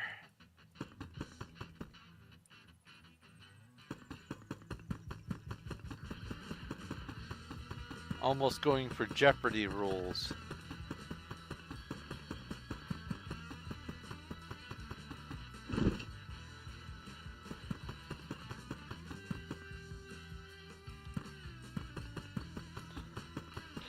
On the subject of card games, I will say this. While I didn't try to master anything like chess or checkers or Chinese checkers or anything like that, I did get really good at cribbage for a long time. To the point where I could not find a computer that could beat me. And I also couldn't find a person that could beat me.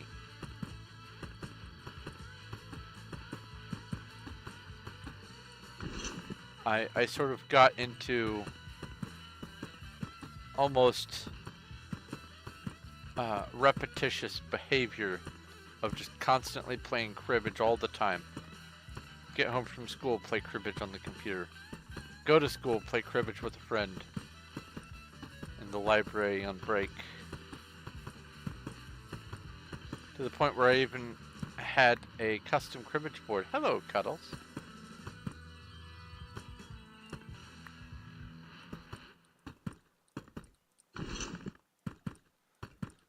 The cribbage board I finally settled on is in my closet over here. It's just the right size so that I don't know if you're familiar with cribbage. Oh, there's a Pokemon, Butterfree. Pokey, that's an exclamation point I need. Pokey catch. I don't know if you're at all familiar with cribbage, any of you, but the scorekeeping is done with these pegs on this sort of pill-shaped board, and the peg holes tend to be pretty close together, and if they are too close, it's kind of awkward. So there is this perfect spacing, at least for my fingers, that I found I needed in order to comfortably deal with the scorekeeping and cribbage. And I found this board at a yard sale like a decade ago, 20 years maybe. And it was the perfect size cribbage board and pegs for my hands.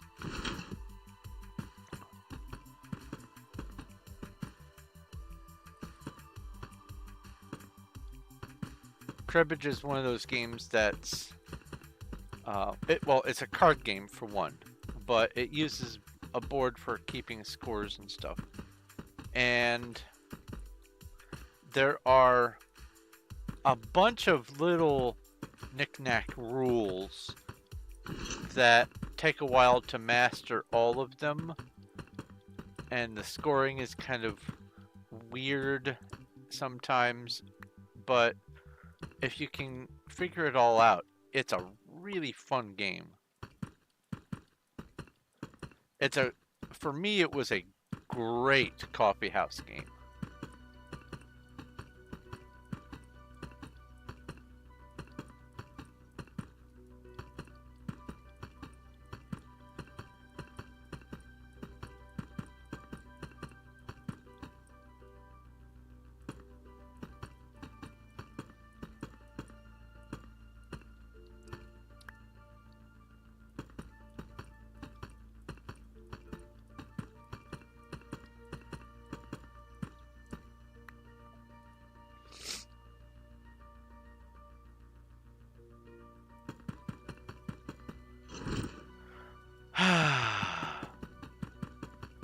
This layer is coming along nicely.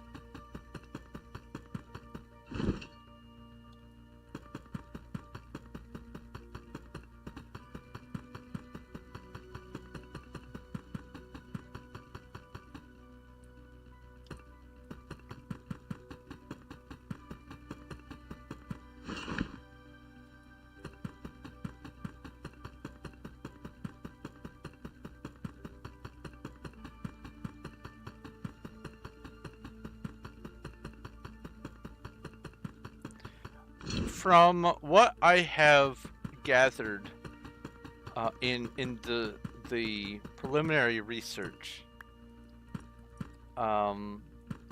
equivalent exchange for channel points versus bits is about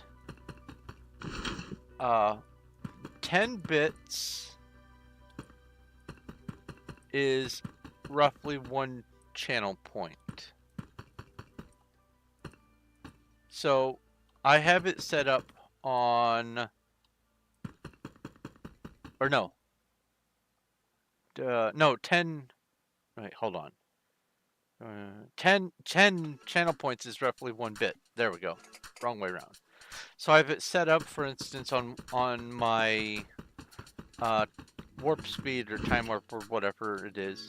I have it set up for 17,010 Stardust and also rocket fuel, but it's $17.01 or 1,701 bits. So I'm thinking that is probably a pretty good ratio, and with keeping that in mind, if I have it set so that my new game randomization is at 2,500 Stardust, and likewise rocket fuel, warp fuel, whatever, I think that 250 bits is reasonable for that.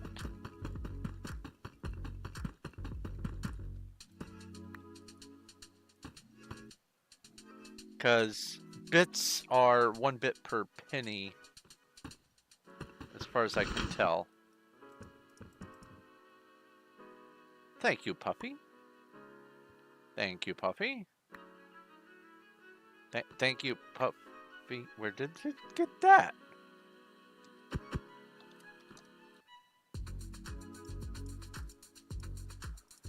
Now I'm back to having an even amount of them. Oops.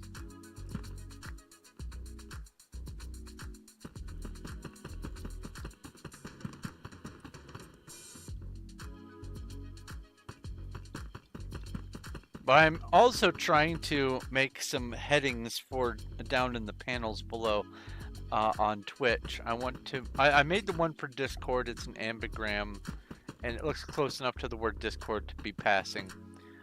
So I'm considering that one done. But I am having a hard time with some of the others.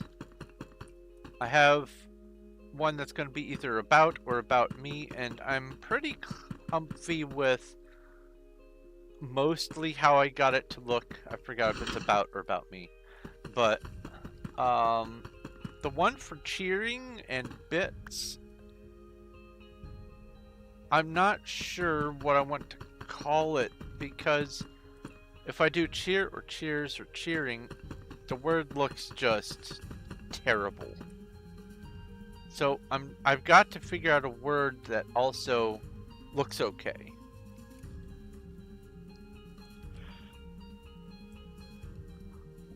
RPG battle.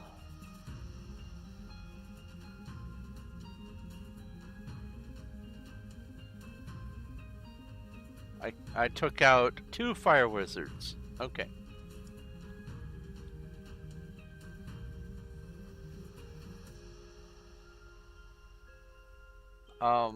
Let's see here.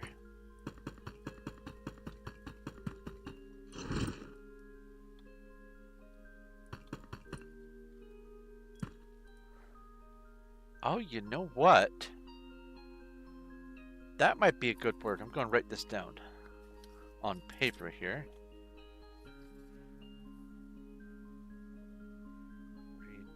Redemptions. That might do it. Redemptions looks like it might be a suitable word to turn into an ambigram.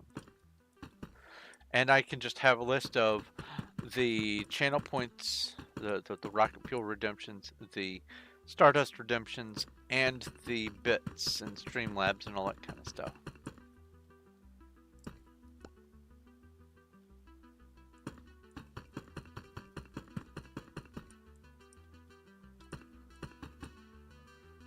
Because I could pretty easily have the R and the S on both ends.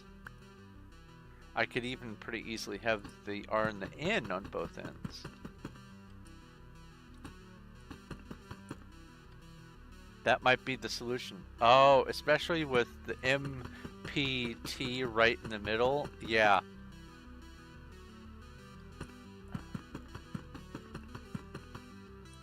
I think that's the solution, is the word redemptions.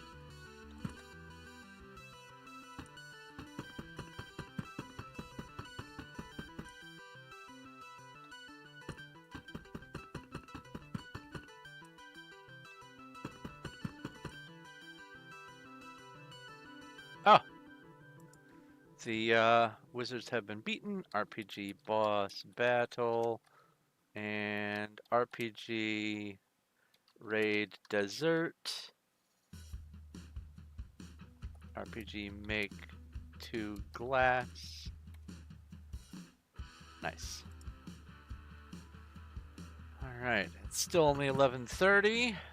Oops. I'm just going to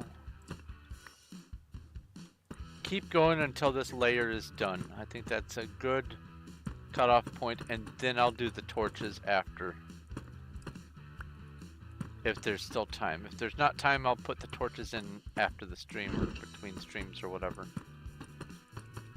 Or maybe I'll just wait for next Thursday to do the torches.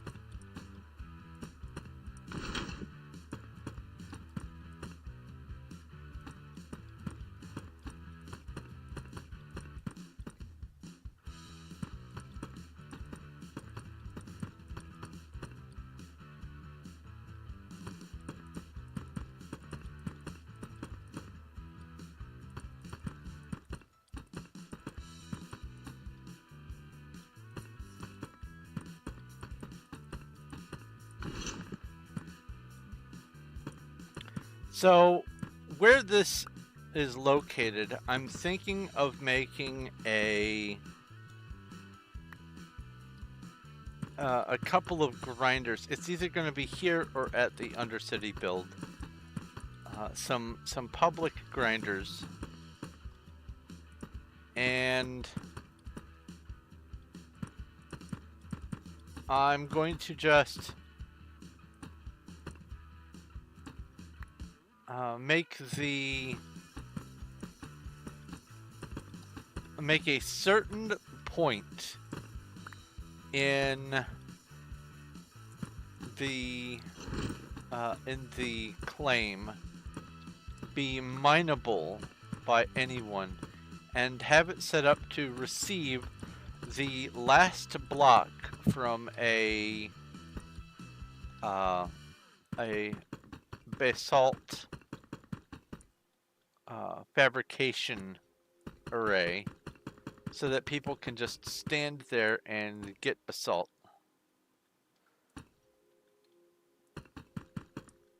Basically for free.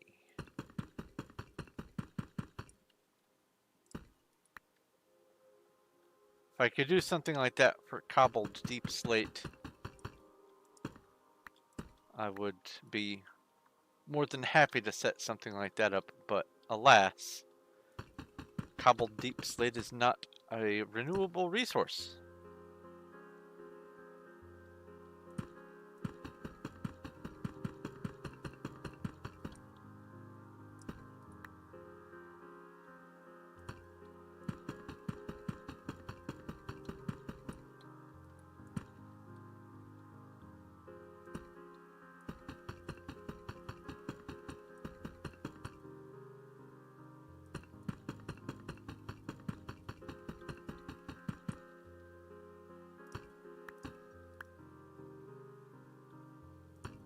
Oh, it's been more than 3 hours. Whoopi Catch RPG community bot. Come on, please, please, please, please. Wargarble.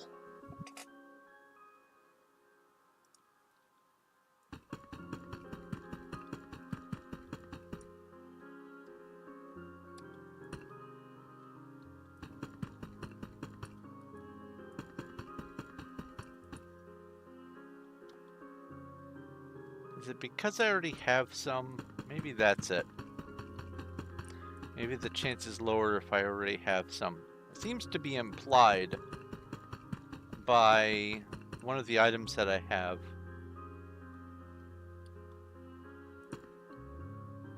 A Tropius has appeared in Twitch chat. Not RPG. PokeCatch.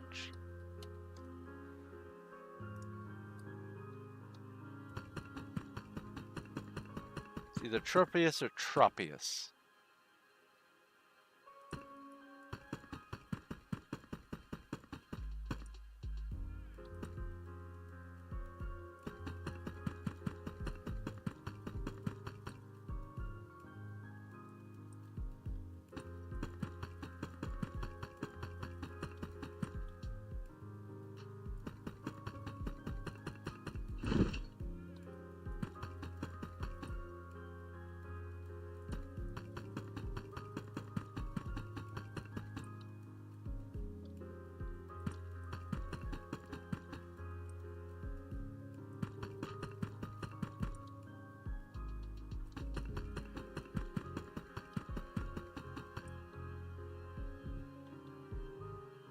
That's the corner.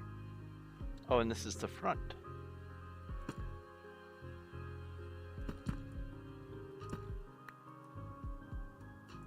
Ah, I see where I am.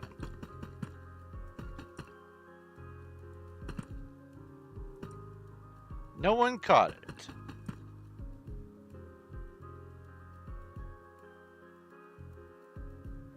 You got a 73 RPG? Basically, for all the ones that I am going to have regular access to, I want to get at least 70%.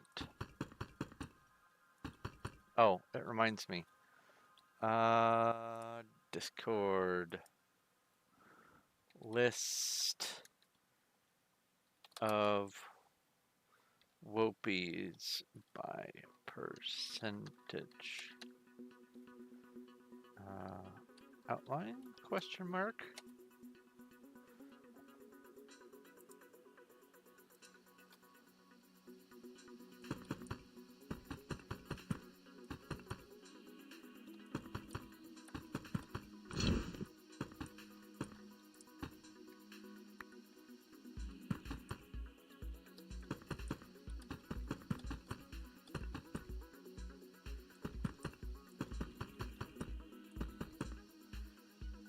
A horde of goblins. RPG battle. 19 goblins. Holy smokes. And you got 6. Or no. Yeah, you got 6. So that puts us at 25 goblins defeated. And we'll see how many Cuddles got. Cuddles uses the panel to do the battle.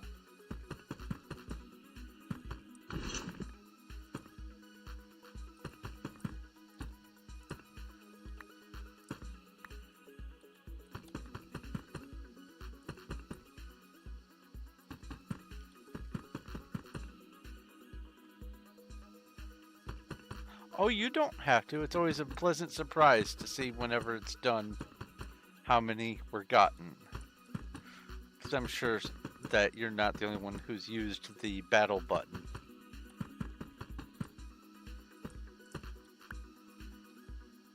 The rubber baby battle button.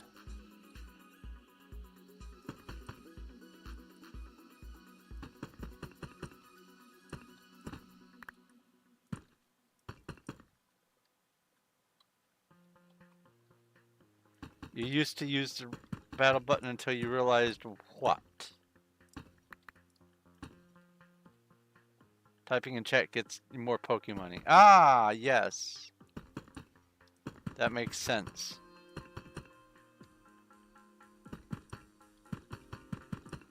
I just do everything I can in chat because it's more tedious to deal with all the other windows and stuff. I mean, if I'm already in one of the windows, it's not as bad, but... Oops.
Take a drink.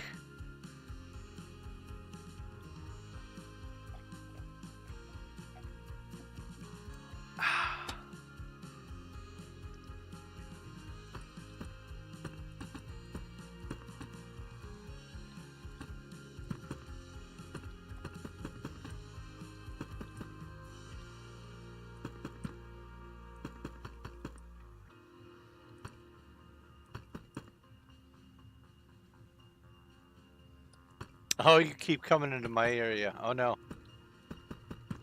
Well, once you go up above mine, it's going to be a little easier for you to spot it.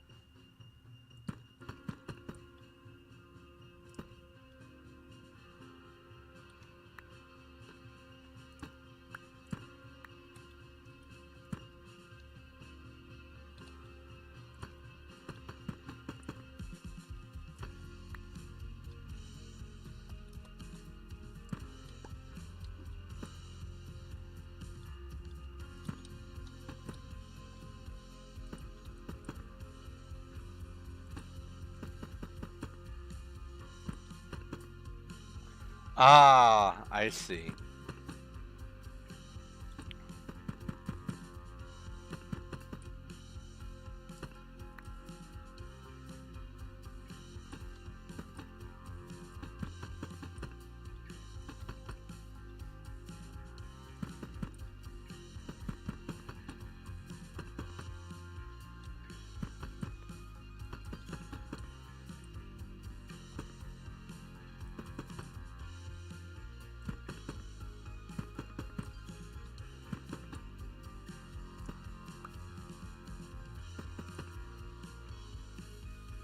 That's a corner.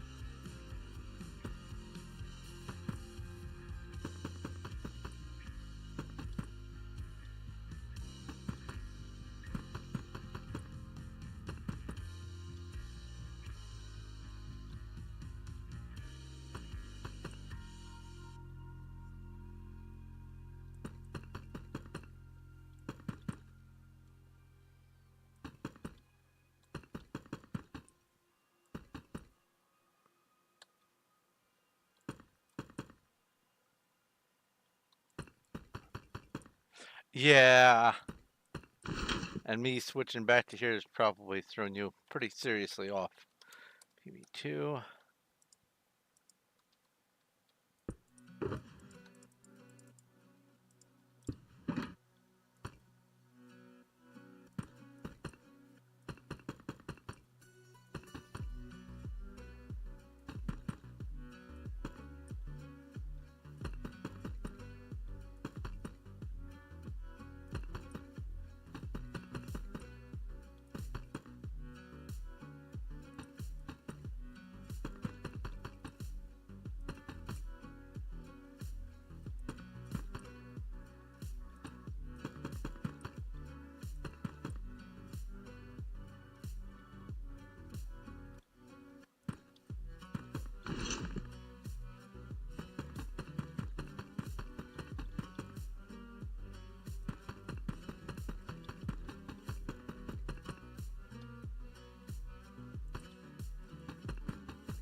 Hello? I can't tell if that's LOL or 101 or...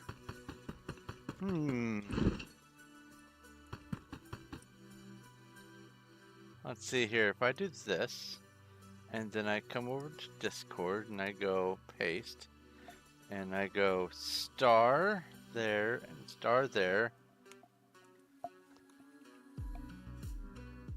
Those are lowercase l's, so that's LOL.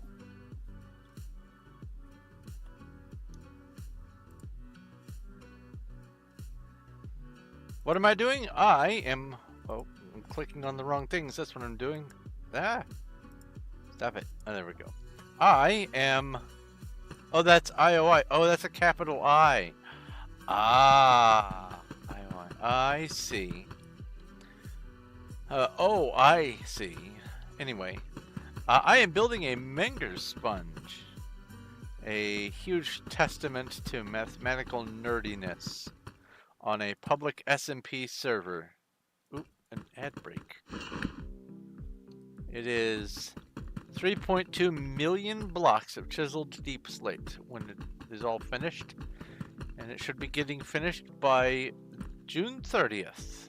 That's the tentative deadline. We started this on June 30th. I want to finish it on June 30th. And a large amount of it has been streamed. There's been a bunch that's been behind the scenes. A lot of work put in by my friend Cuddles, who is helping me with the build.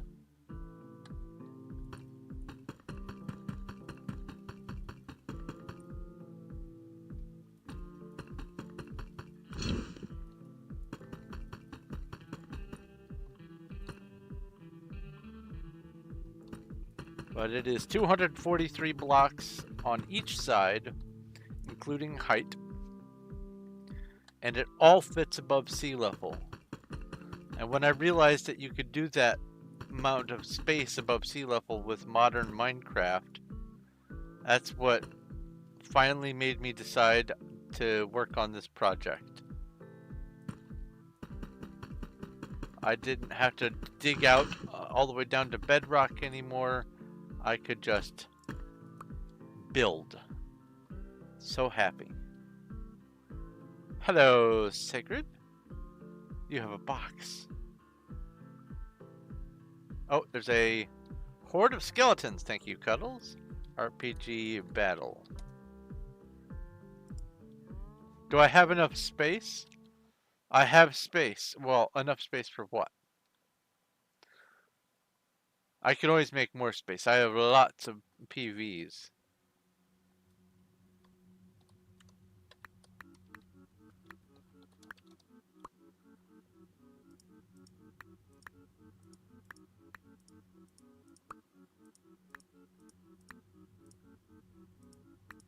Neat.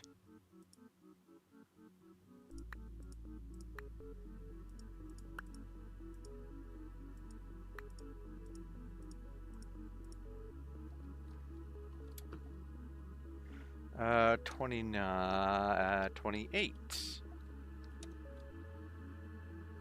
Oh, there's a bunch of empties in there. That I forgot I had. Thank you very much.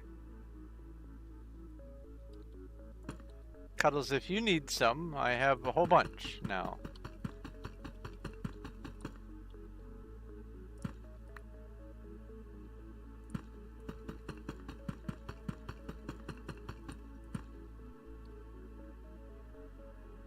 Oh, that's the corner.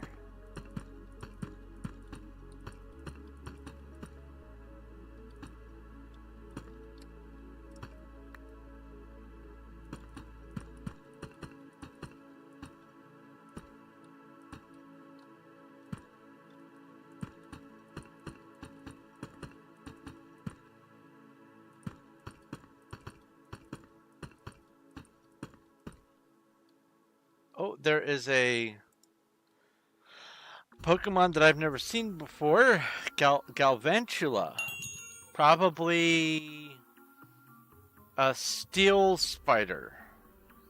I'm gonna have to guess. Pokey Catch Ultra Ball.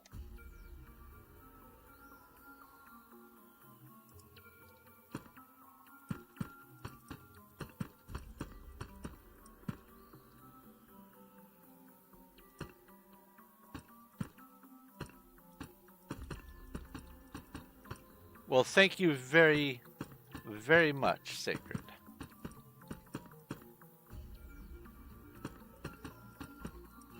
Oops.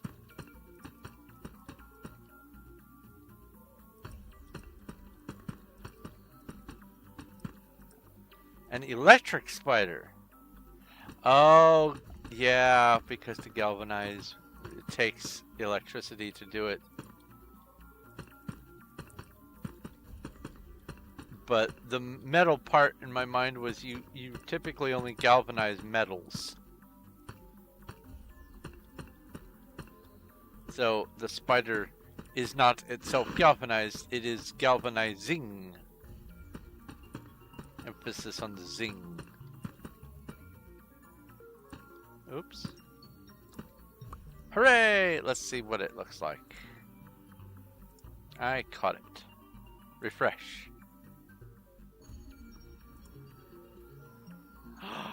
It's pretty.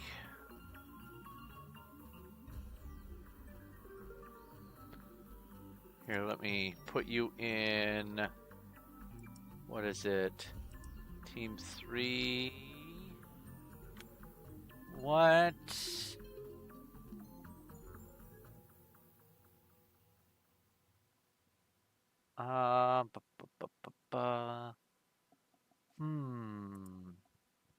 I'll have to think about where to put it.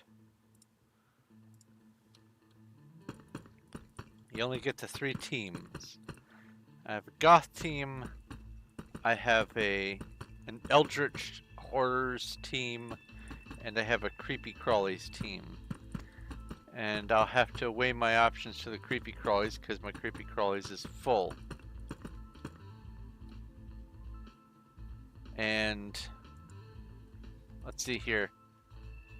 In my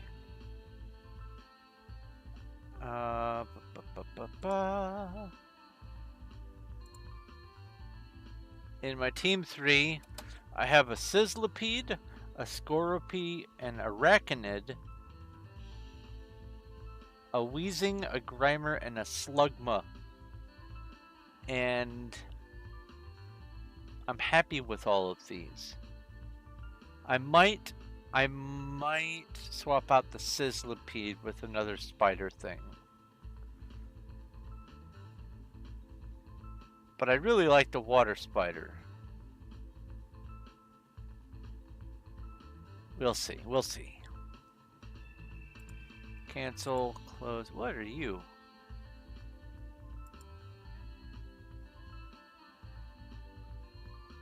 A man. Oh, I see. It's a sideways, like a ray. Got it. Hello? The Midnight Reaper. Oh, what would lurk do? If lurk was a command, what would it do?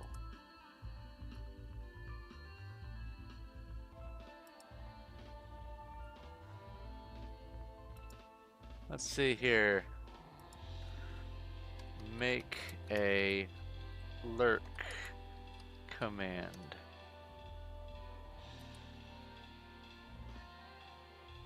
And let's try to catch you. Whoopee catch the Midnight Reaper. What? No. Oh no. No. Whoopee catch the... Oops. It's not gonna let me. Oh, okay, it did let me. So you can't try to catch yourself. It doesn't count as a throw. Good, good, good. Anyway, welcome, Midnight Reaper. Welcome to the stream. We're just hanging out while I work on a gigantic mega build, a literal mega build. It's over 3 million blocks. Ooh, congratulations, Emma, on catching a 73 or 78%. Awesome.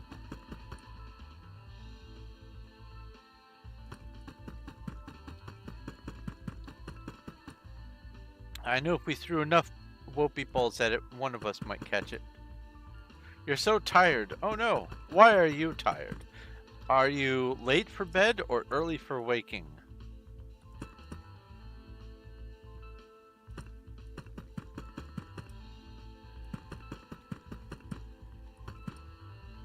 Been at work since 3 a.m. You're late for bed.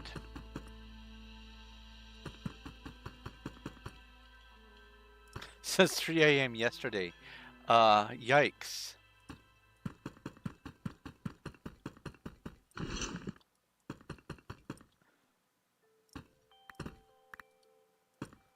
You on your feet a lot? I presume you are. Most places that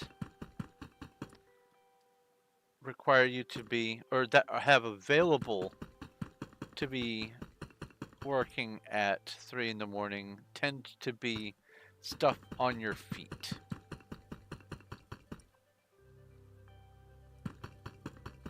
Oops, ran out of that stack. And that's the corner.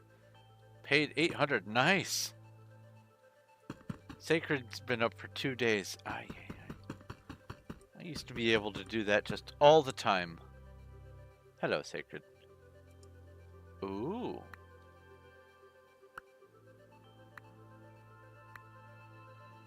Well, thank you. I used to do that all the time, just stay up for days and days on end. Ah. Youth is wasted on the young, as they say.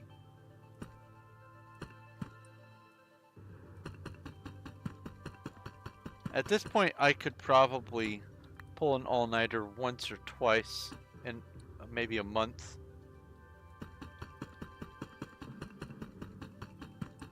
But I used to be able to just, whenever I wanted, just stay up.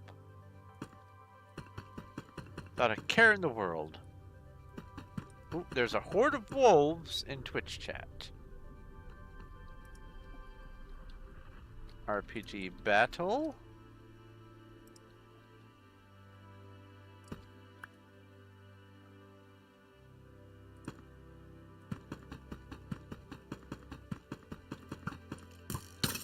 Ouch.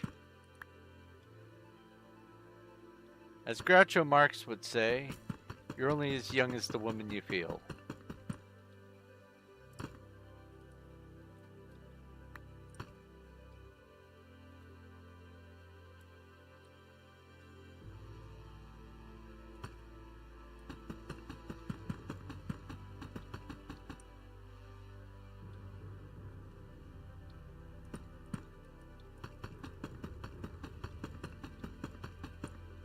Or no, you're only as old as the woman you feel, something like that.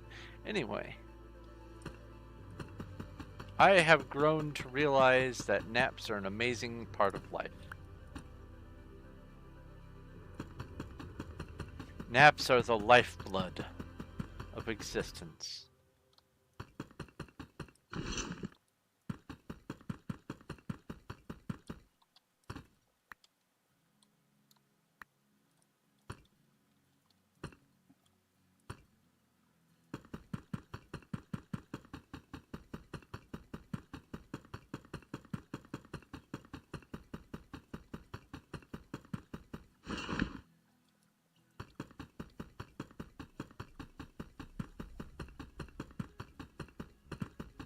Oh.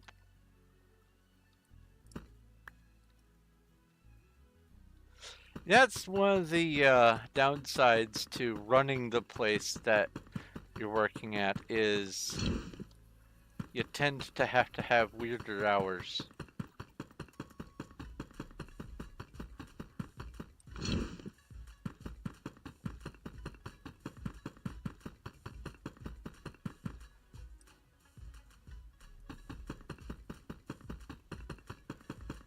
You're not ready to be 1 year closer to 30? Well, then what you could do is just measure your age in Pluto years.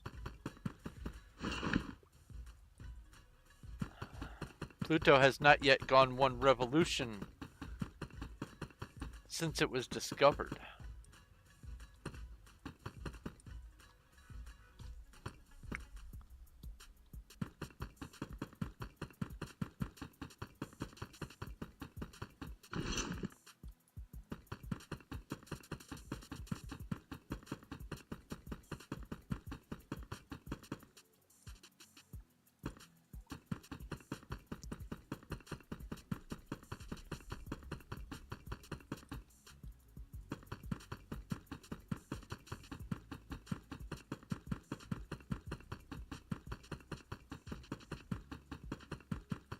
You just got in the door like 20 minutes ago? Ouch.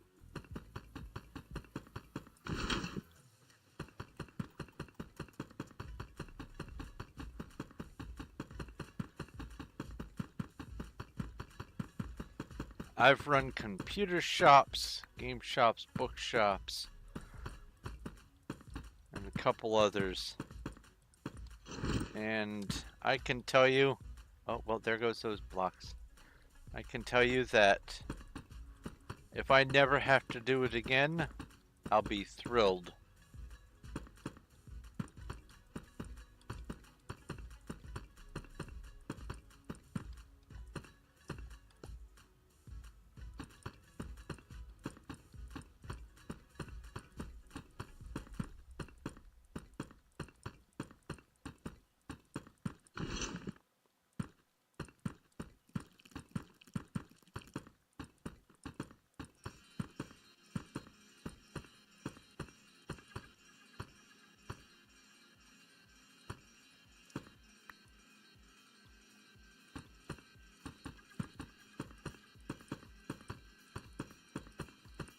That sounds like a service industry.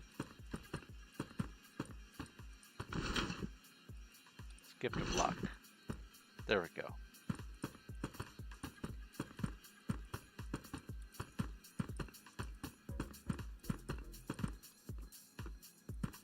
Oh.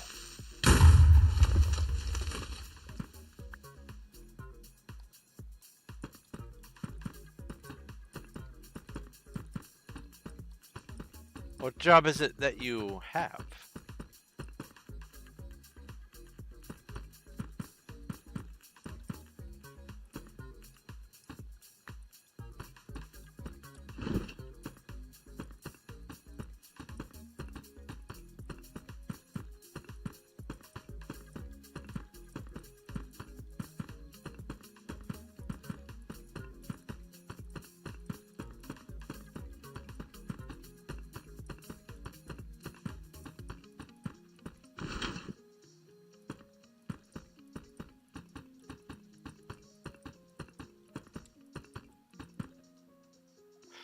PC building company. Yep.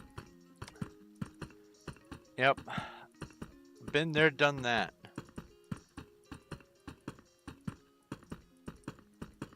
I had to teach myself how to disassemble and reassemble every kind of PC I could get my hands on. Started having to do soldering for tablets and stuff. And then just outright PC building. I got out of it.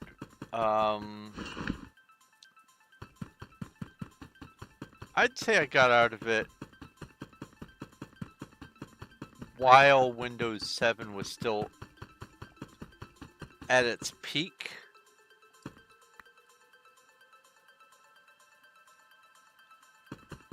I mean, Windows 8 did exist by then, but really it was Windows 7 that was the heavy hitter still.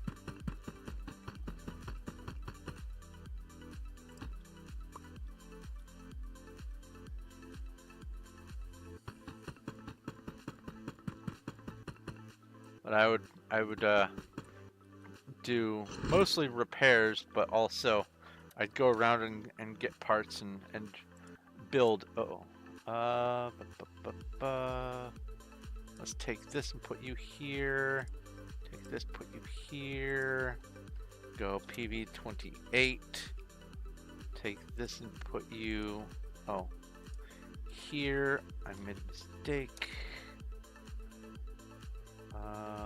You go here and you go here.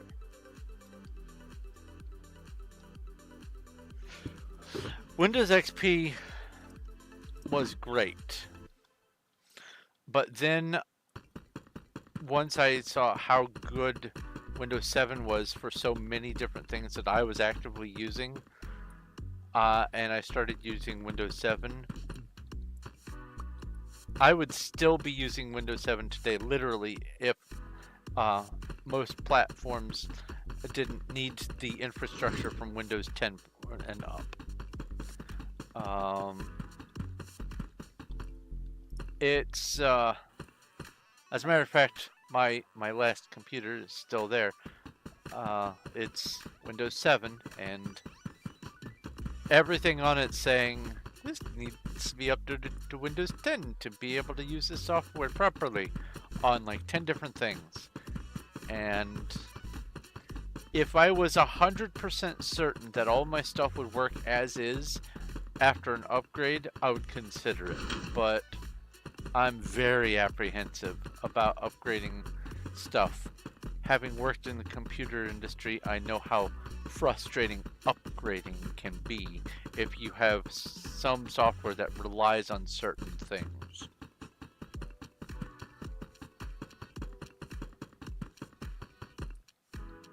Corsair, Dominator. Okay.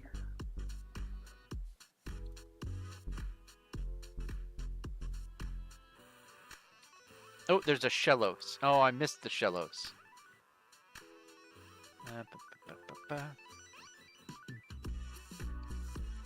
That's a lot of Corsair. Have a deal with the company, or just happen to get a lot of Corsair stuff in?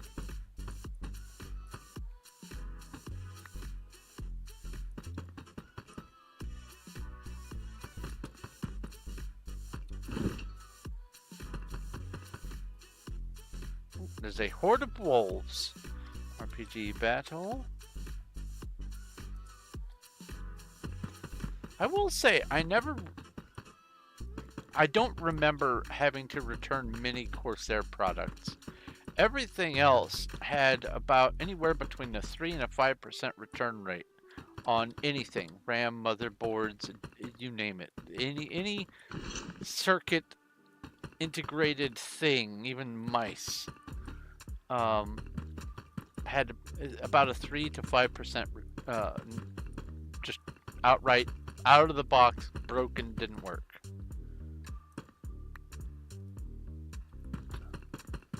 But I don't remember ever having any large problems with anything Corsair. Corsair's one of those brands that has a pleasant memory for me.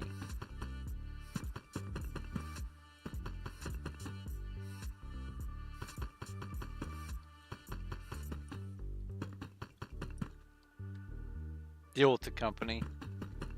Well, it's a good company. I will commend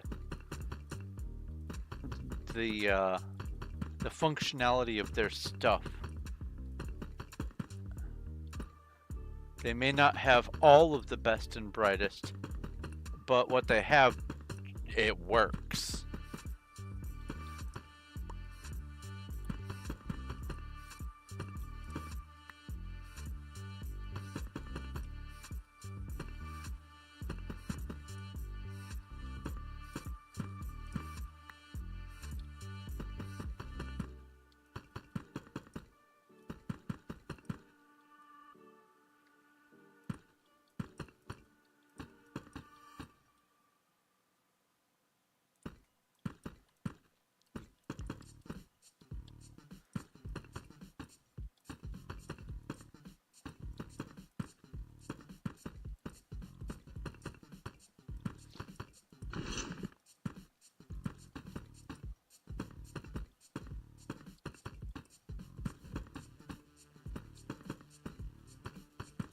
Honestly, looking back, when we were getting parts in store for all of our stuff,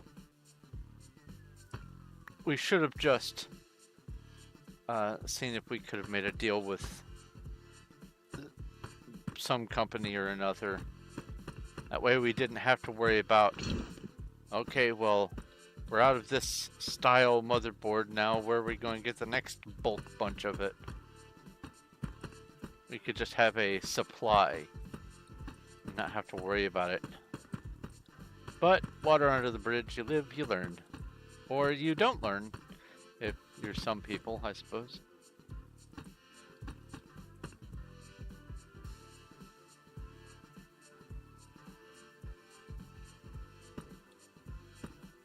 You have done tons, Cuddles. I am infinitely grateful for what you have done. Do not feel bad about not being able to do as much as you want. It is okay.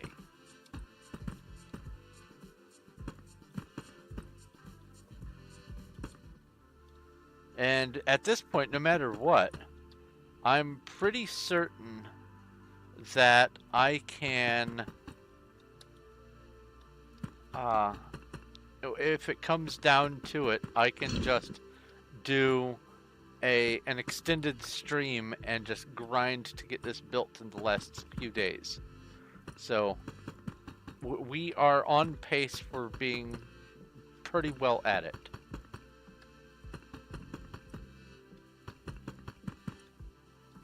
About 8-ish weeks to go.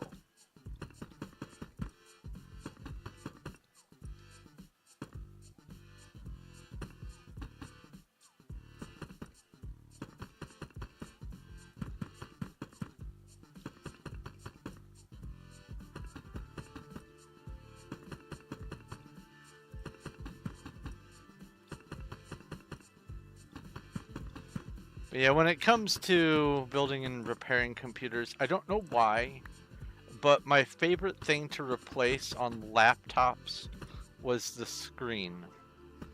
I don't know what it was about it, but it was just enjoyable. Every laptop has its own frame and its own access point to get to all the connectors and everything, and it was just an interesting experience for each and every single laptop I had to replace the screen on. And I don't know, I just enjoyed it.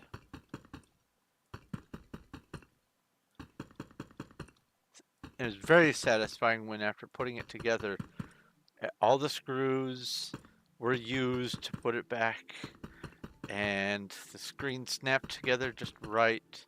And most satisfying was when turning it on, there was an image. Ah, feels good, man.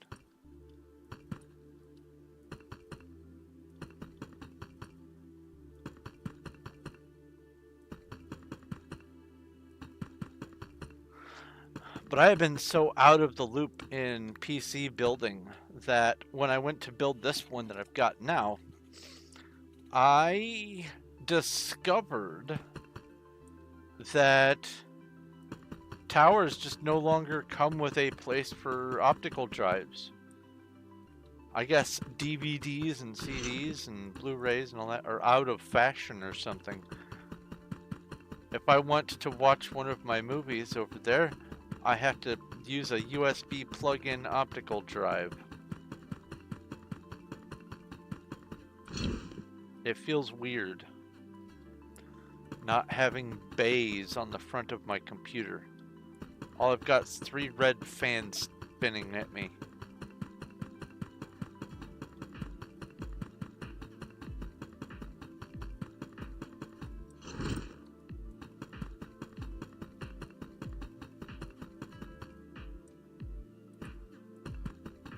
And NVMe hard drives. Oh my goodness. I remember my first hard drive was this 7-pound brick of a thing. And it had either 40 or 80 megabytes of space on it. And we called it the Beast because it was massive. We kept it in its frame so it was easier to hook back up when we transferred it from place to place. But back in the day, 80 megabytes was unheard of, especially for regular consumer usage. I got it as sort of a hand-me-down from my uncle's job as an engineer. I would get different computer upgrades as hand-me-downs, and they would be fantastic. But then as time went on, hard drives started getting larger in capacity, smaller in size and weight, and now it's not even a hard drive, it's just a glorified stick of RAM. I love it, but holy cow, things have changed so much.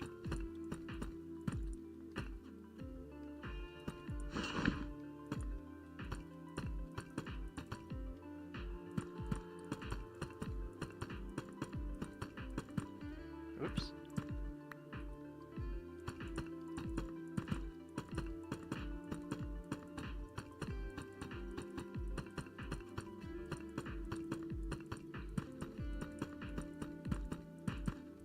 And that reminds me, I should probably set up Clonezilla in case something happens to my primary.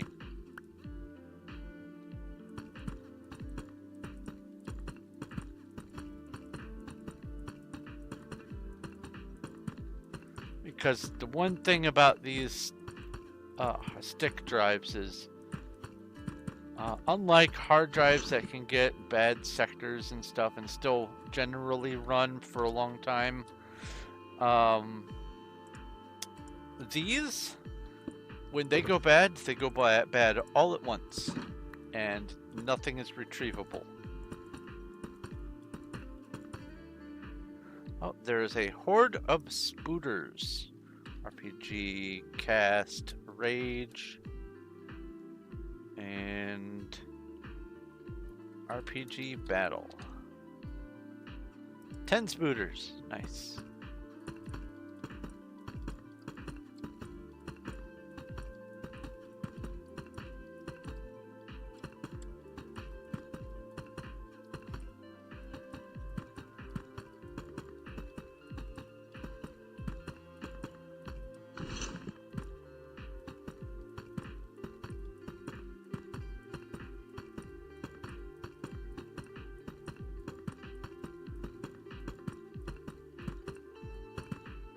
What? How did you do that? There.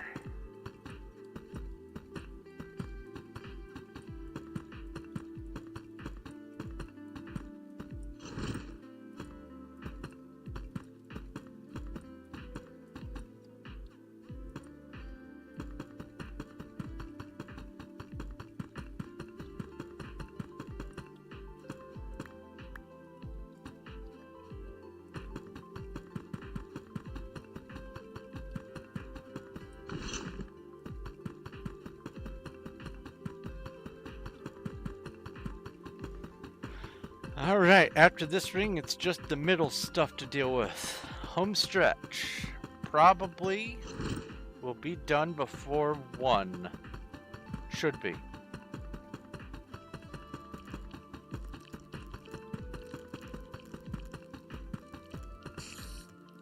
Here. Come at me. Oh. There you go. Good boy.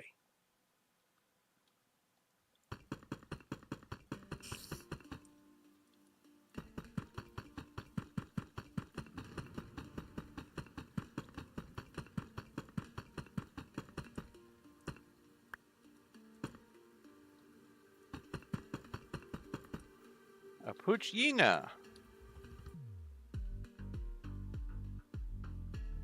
Pokey catch.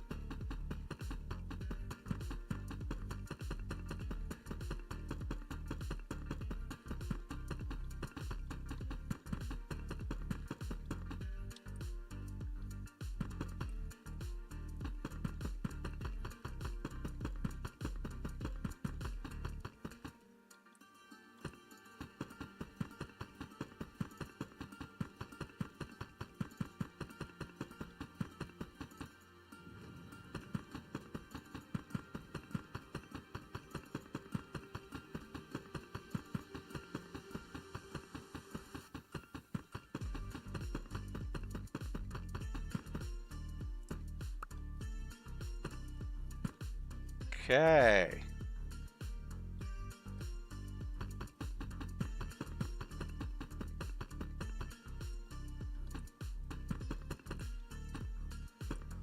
Drink some more drink here.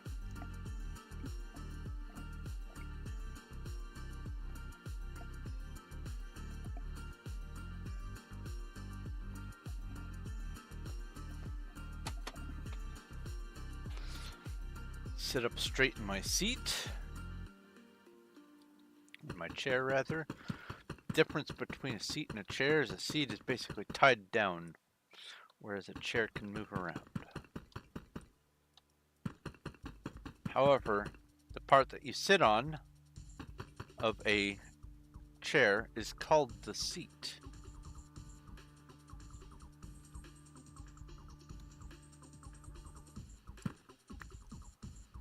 A linguistic point of contention. You can't tell if this is rare or not, if what is rare or not.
Your little axolotl.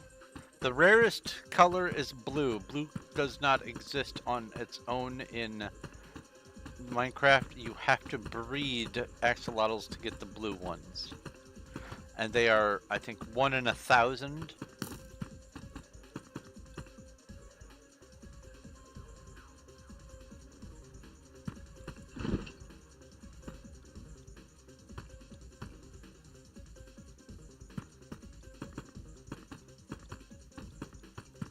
But there are, I believe, 5 colors of axolotls.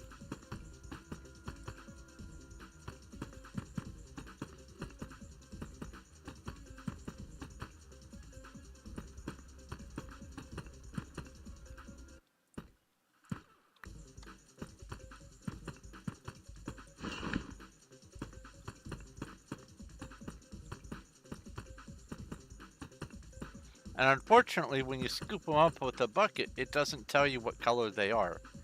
It just says that it's an axolotl. So in order to find out what it is, you have to put it back down. Kind of annoying.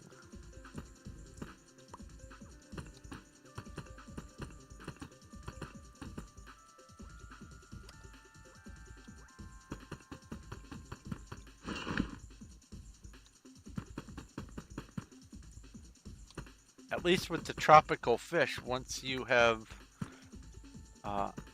identified what kind it is by placing it and then scooping it back up or catching it in the wild or whatever. Once you've identified it, the loose item just says what variety it is. There are 2,700 varieties of tropical fish. And one of my goals on here is to get all of them. Adios, Zach.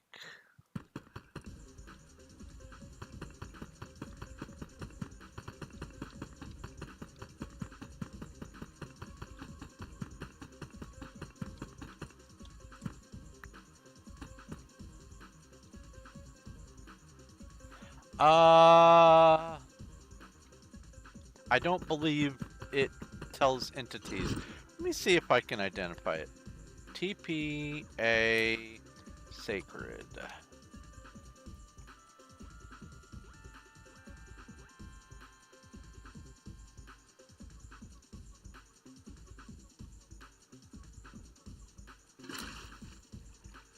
That is blue. Ah! What did I pick up? Rotten flesh. Also known as Cuddles Kibble. Yeah, that is a blue axolotl.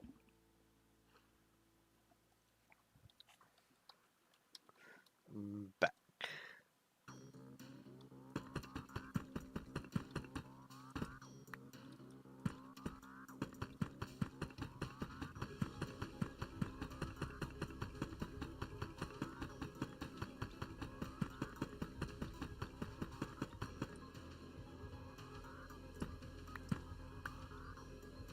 It's the fancy rare one, that's right. Let me just double confirm that. Home warehouse. Let's just confirm it all the way. I believe fish are on this level. I believed wrong. Ba-ba-ba-ba.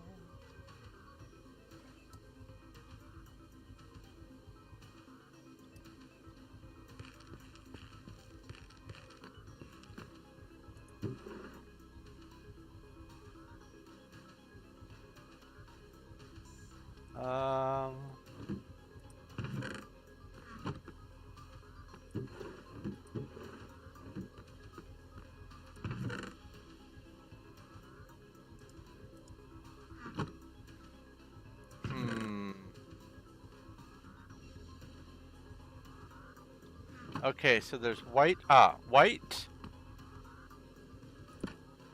pink. So it wasn't white, it wasn't pink. It wasn't brown, it wasn't yellow.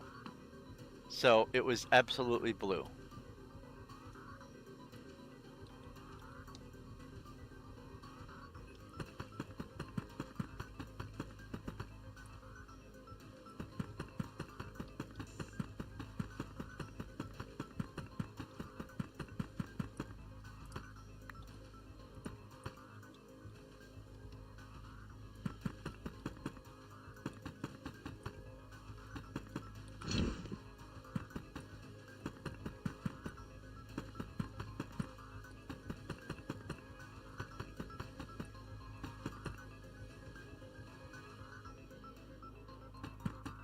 Yep, there's a white one. It's white, pink, yellow, brown, and blue.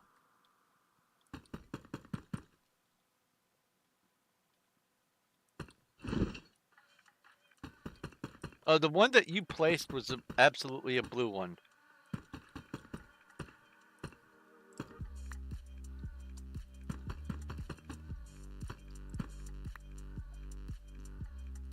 Those lag.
Why do you need gem cookies?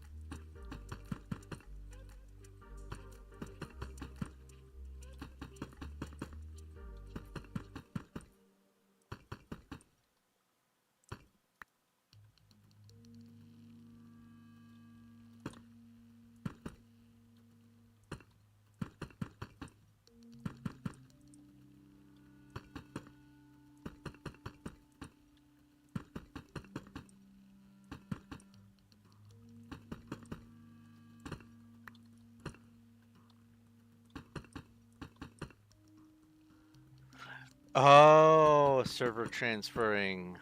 Yeah, that makes sense.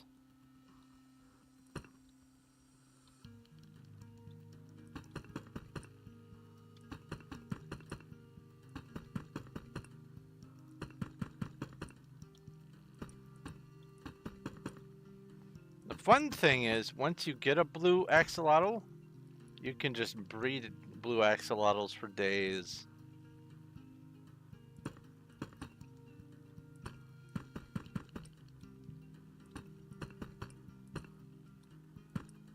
Having one gives you a 50-50 chance, and having two gives you a 100% chance.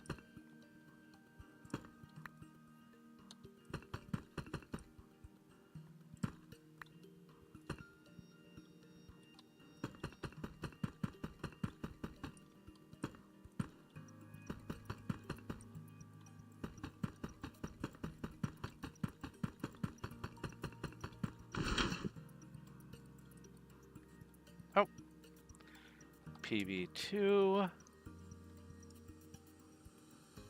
Put this down here, and I'll go ahead and put that down there. PB28.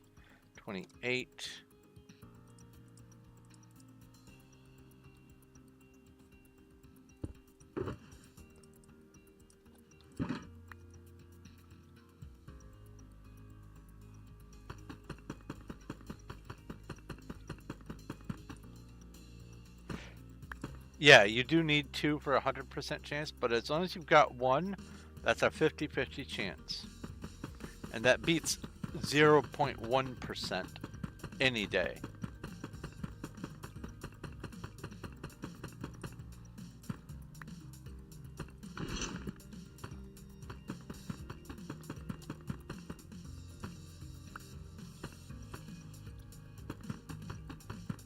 Speaking of baby animals, I cannot get over how tiny and cute the baby turtles are.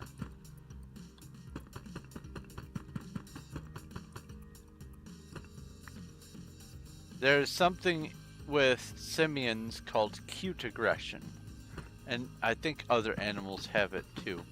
When they think something is just so lovely and so adorable and so cute, they want to squish it and crush it and maim it, but not really.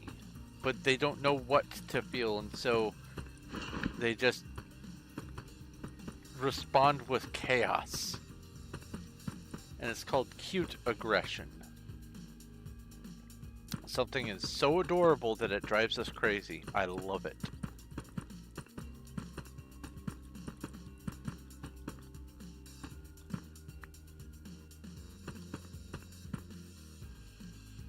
The baby camels look so goofy. Yes, I do. Oh, a wild zangoose has appeared in Twitch chat. Pokey catch.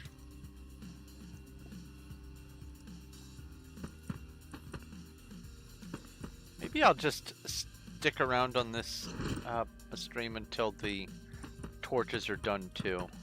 I mean, it's only 12:40. It's only gonna probably be maybe 10 minutes-ish of putting torches up. I think I could do that.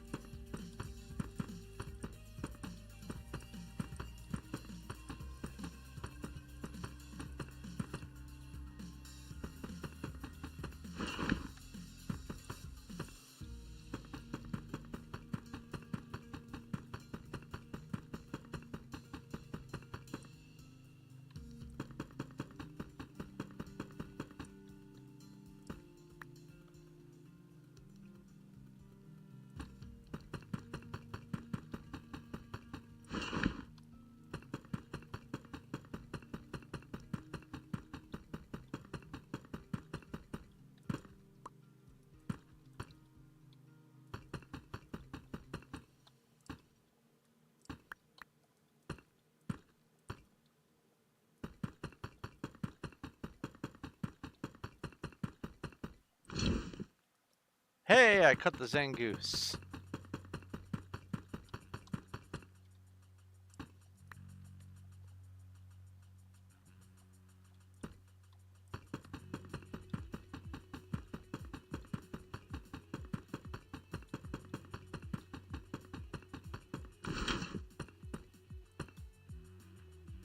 Okay.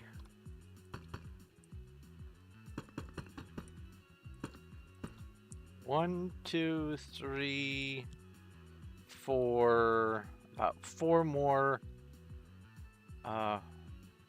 rounds to go for the blocks. Getting down to it.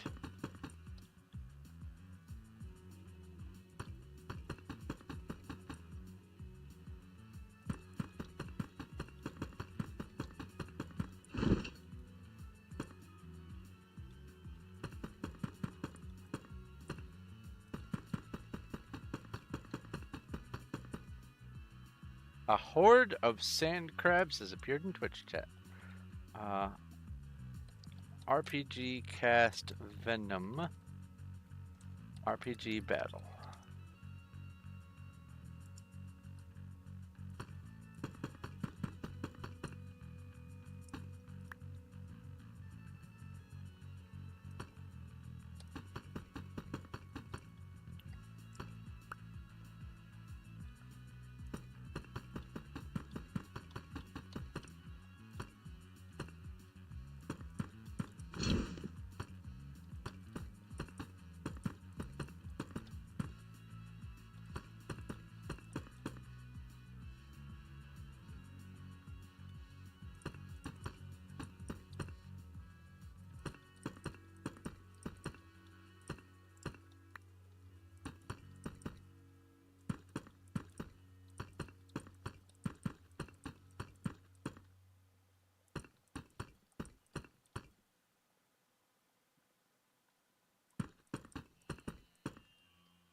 You can set a home on the central platform, right dead center of the Menger sponge.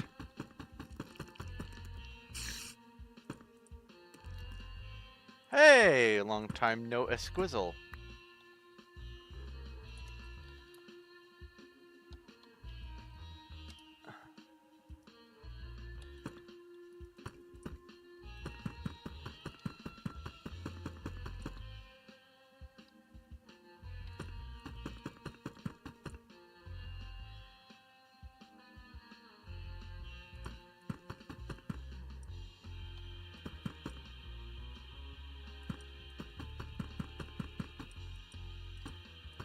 Yes, indeed, I have it set for public access.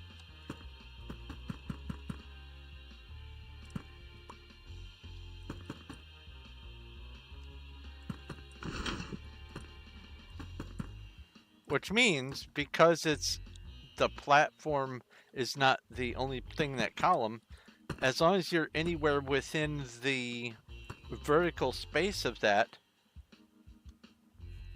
you can set home any altitude in the middle of this build.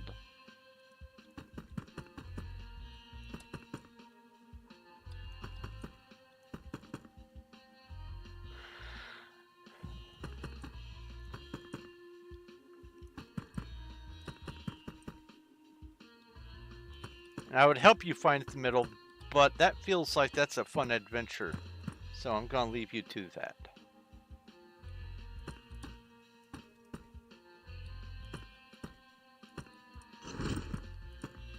Alright, the 3 most major layers for a long time, done in one day. And I still have about 17 minutes before 1. Let's do these torches. PV2. Let's pull these down. Put those up.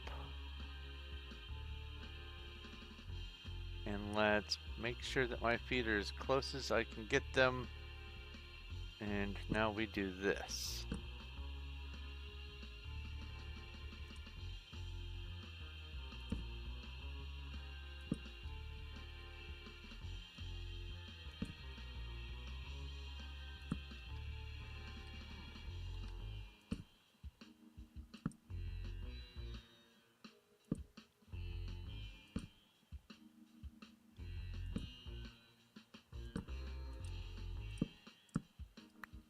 Here, I'll go above my head. That works better.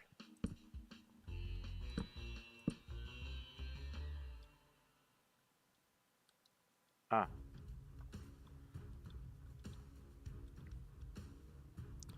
I see.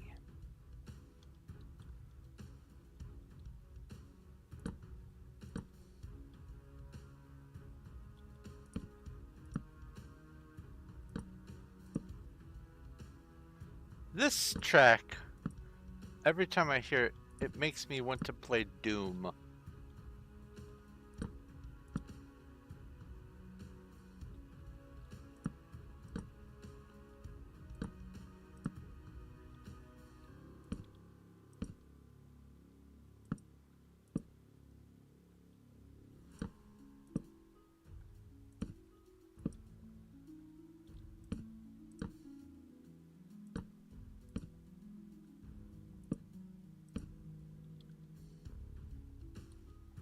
That's a game I could probably put on the random game selection. Although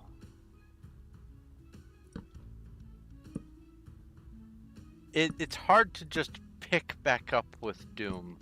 You kind of have to play it for a while. Because a lot of those action first-person shooter games are just different enough that once you're used to one and you go to try to play another one, it throws you off just enough to not be able to function properly.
Oops.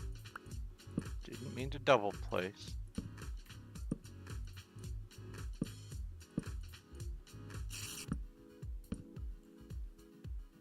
Sorry if I've stopped yammering for a while. I'm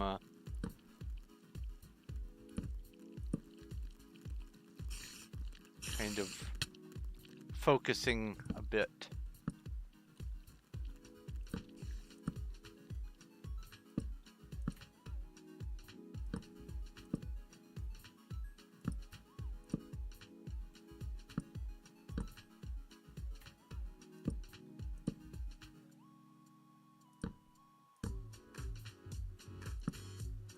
Oh, and there's an ad.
Well, heck, what? Did you lose me again?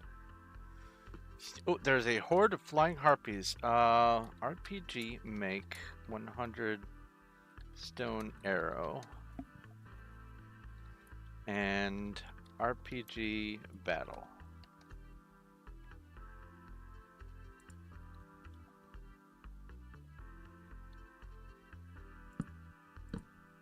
I think that's most of the rest of my arrow shafts.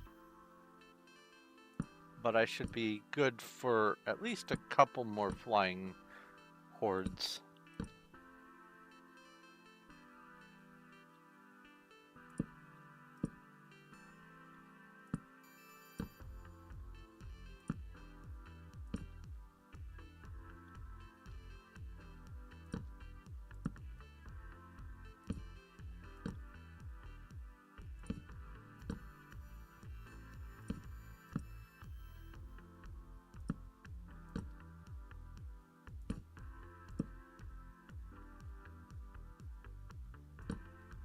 Oh,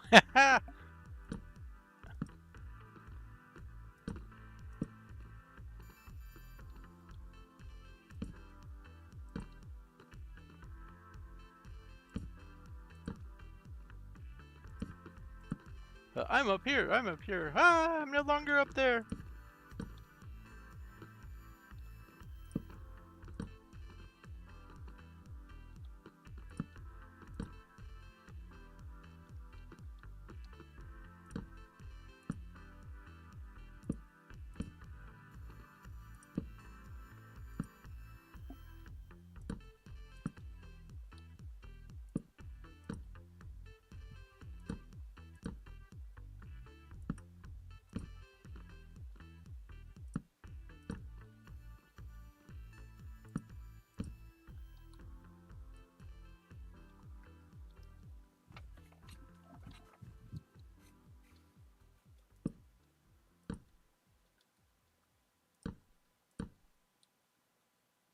Is it 3?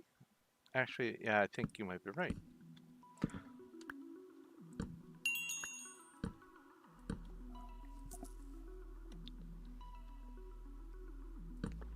That's something that I will need to do when it comes to the warehouse is go back and put a note on each of the different enchanting isles on what the maximum of each level is, or what the maximum of each enchantment is, because that is good information to have.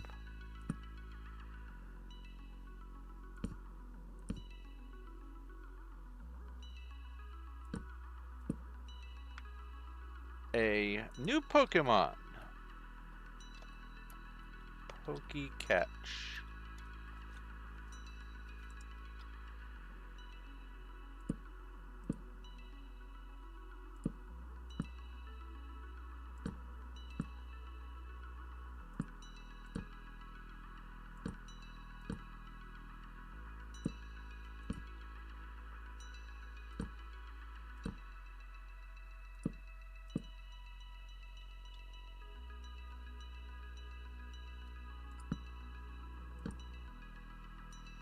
I did not catch it.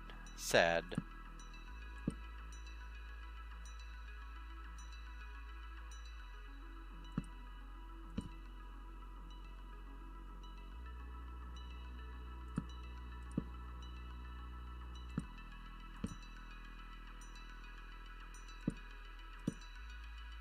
Oh, and you typoed. Oh no.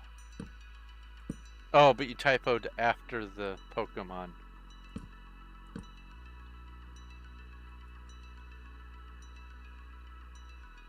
So after I do the passes in this direction, I have to go back the other direction and fill in all of the places where I need 4 torches to accommodate for all of the airspaces that are going to end up being above.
So I won't be done with the torches at 1, but it is 12:56. So it's going to be very close. And then add a few minutes of me just yammering at the end. Alright. Let's go ahead and fill in. Okay. So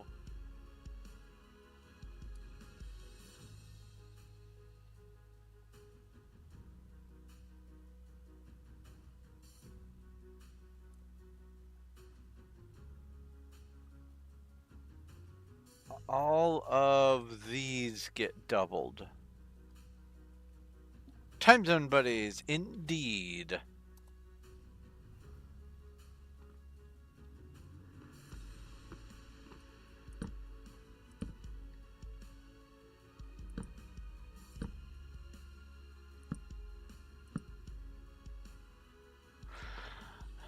Yeah, I live near St. Louis.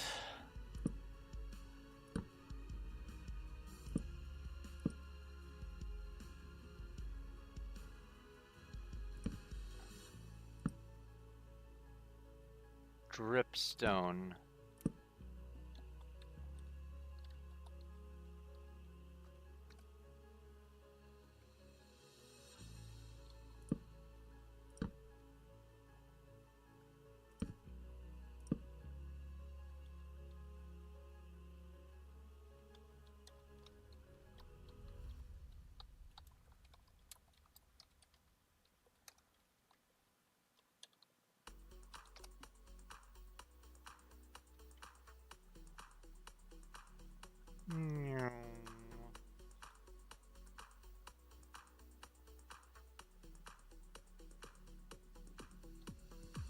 dripstone's going to be 2 floors up.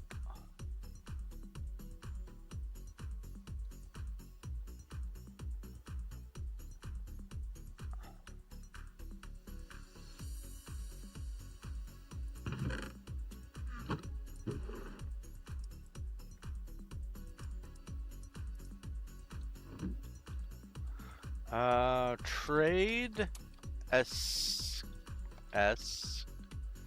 Q.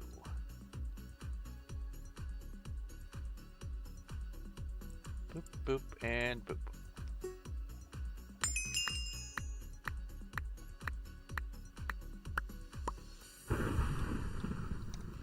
Back. All right. So I'm going that direction.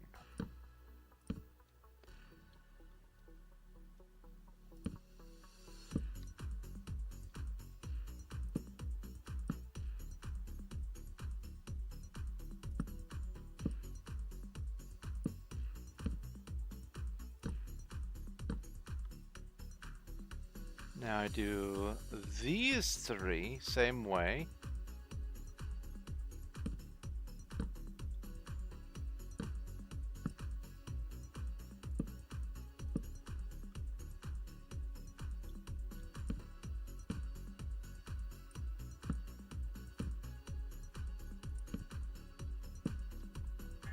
Oh, it's 1, according to my phone.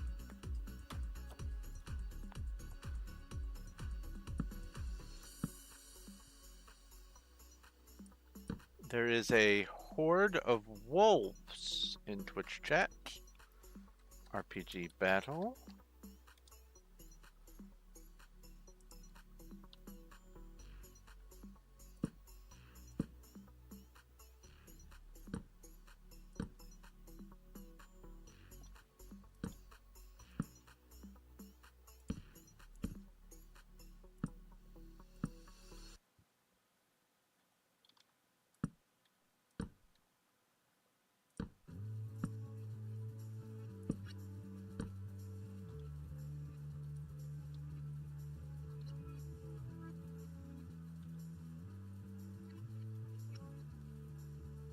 Did all 3 of those. Okay, and now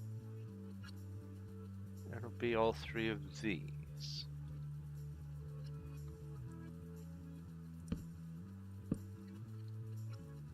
And I'll also have to come back in and do these.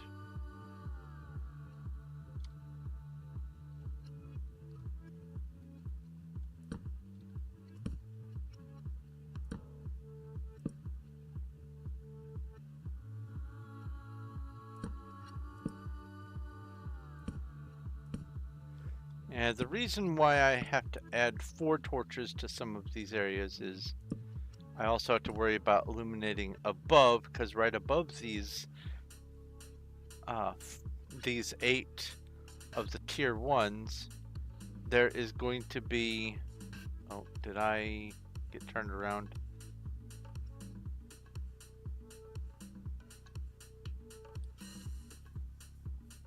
Or... Oh. Above each of them is going to be airspace, and so I have to illuminate all the way out to the corners. The rest of them, the ones that only need 2, are just needing to illuminate the areas down here, and that's the main difference. Oh, I put some torches in for her. That's fine. These will need torches anyway.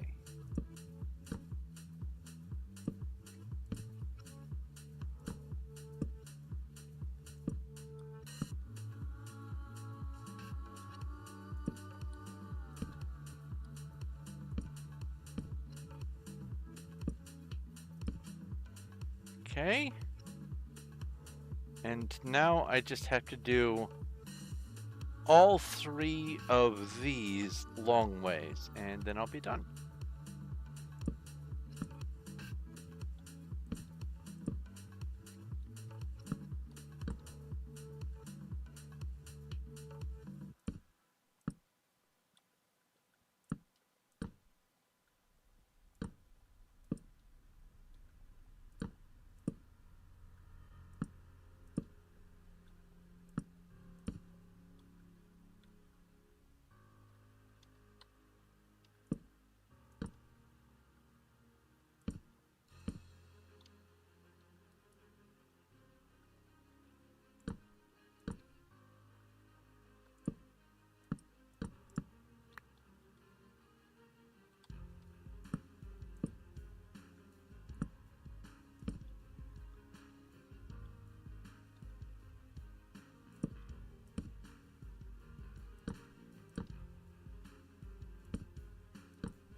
Hello.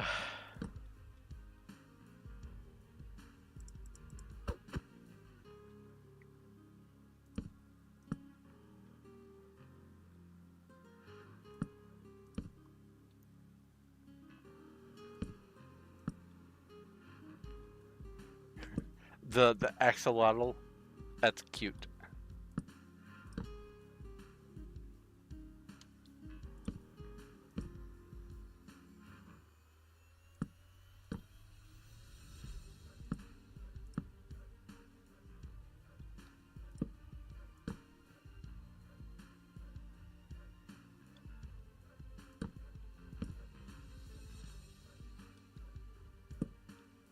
With enough axolotls, you can even take out a guardian.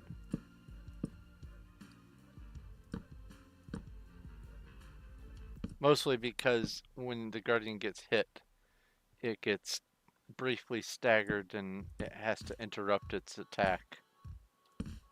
That's the main saving grace between having a small army of things. Something even cuter. Is it an fish? No, it's a tadpole, I bet.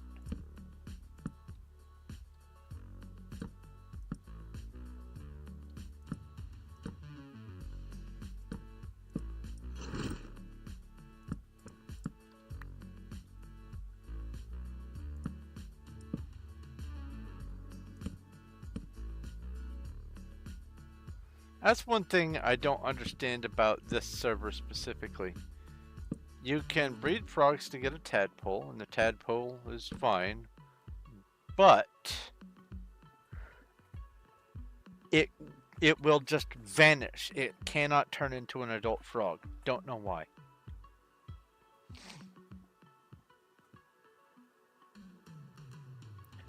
Alright, that is all of the torches. Heal, PV2. Put the remaining torches away. And there's that. So I did 16 shulkers and some change. 16 and a half shulkers today. Not too shabby. And then starting Thursday, it's going to be less volume until I get up to here. But I'll be able to go up through the layers much more quickly, so it balances out. Yeah, that's today's job. 3 layers. Plus the torches. I am quite happy with today's progress. So I'm going to go ahead and switch over to this. Oh, there's a Pat Rat in Twitch chat. Let's see here. Pokey Catch. Also, RPG Boss Battle and RPG Raid Desert and RPG Make to Glass. Okay. RPG Make Glass. RPG Inventory Glass. I have 145. Wow. So I need 105.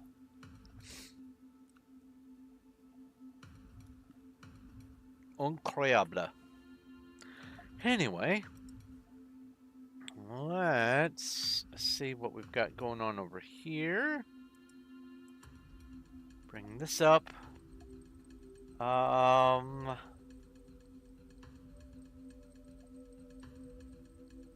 Looks like Whamulet's still going. Haven't, I think since I rated Whamulet, I think I have rated J. Bobenstein and Lucient Soul. So I think it's gonna be Whamulet's turn.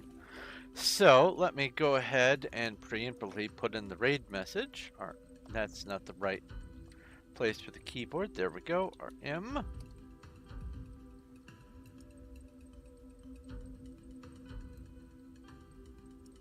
Copy.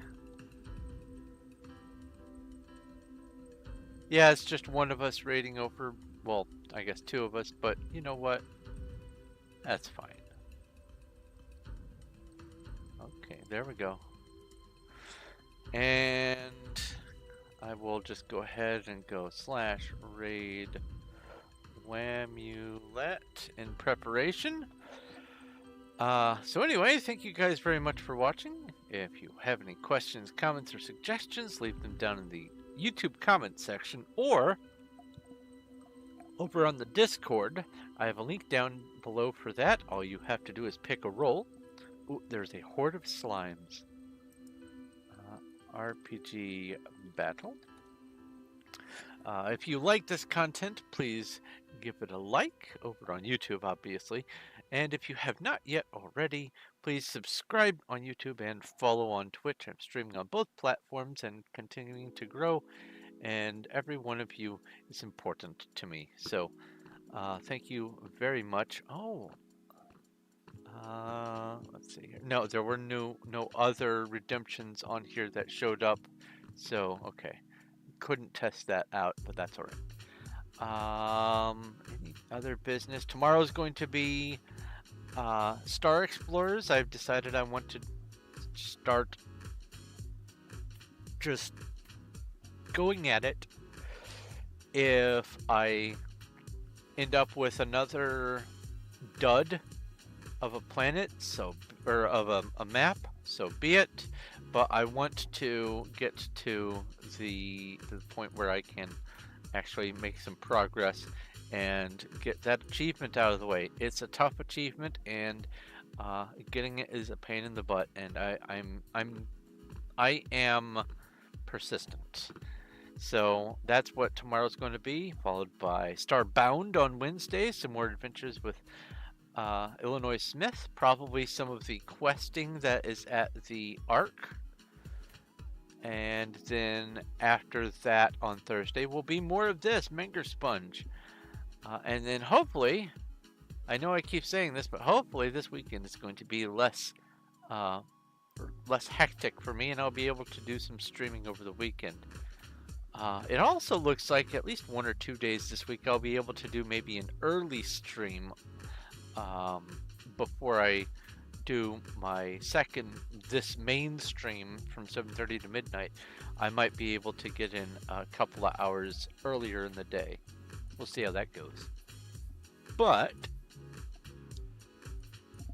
I think that's about it. Oh, I do have links down below to my Patreon and Streamlabs and YouTube membership if you'd like to help support the channel in a more personal way than liking, commenting, and all that. But if all you can do is just subscribe and follow and share the channels with your friends, then that works too. I appreciate anything and everything. It really does mean a whole lot to me to have you guys here, and I really enjoy doing this with you guys and for you guys, and I'm hoping to continue improving my channels and get better things for you guys to do all the time, redemptions and little commands and games and stuff.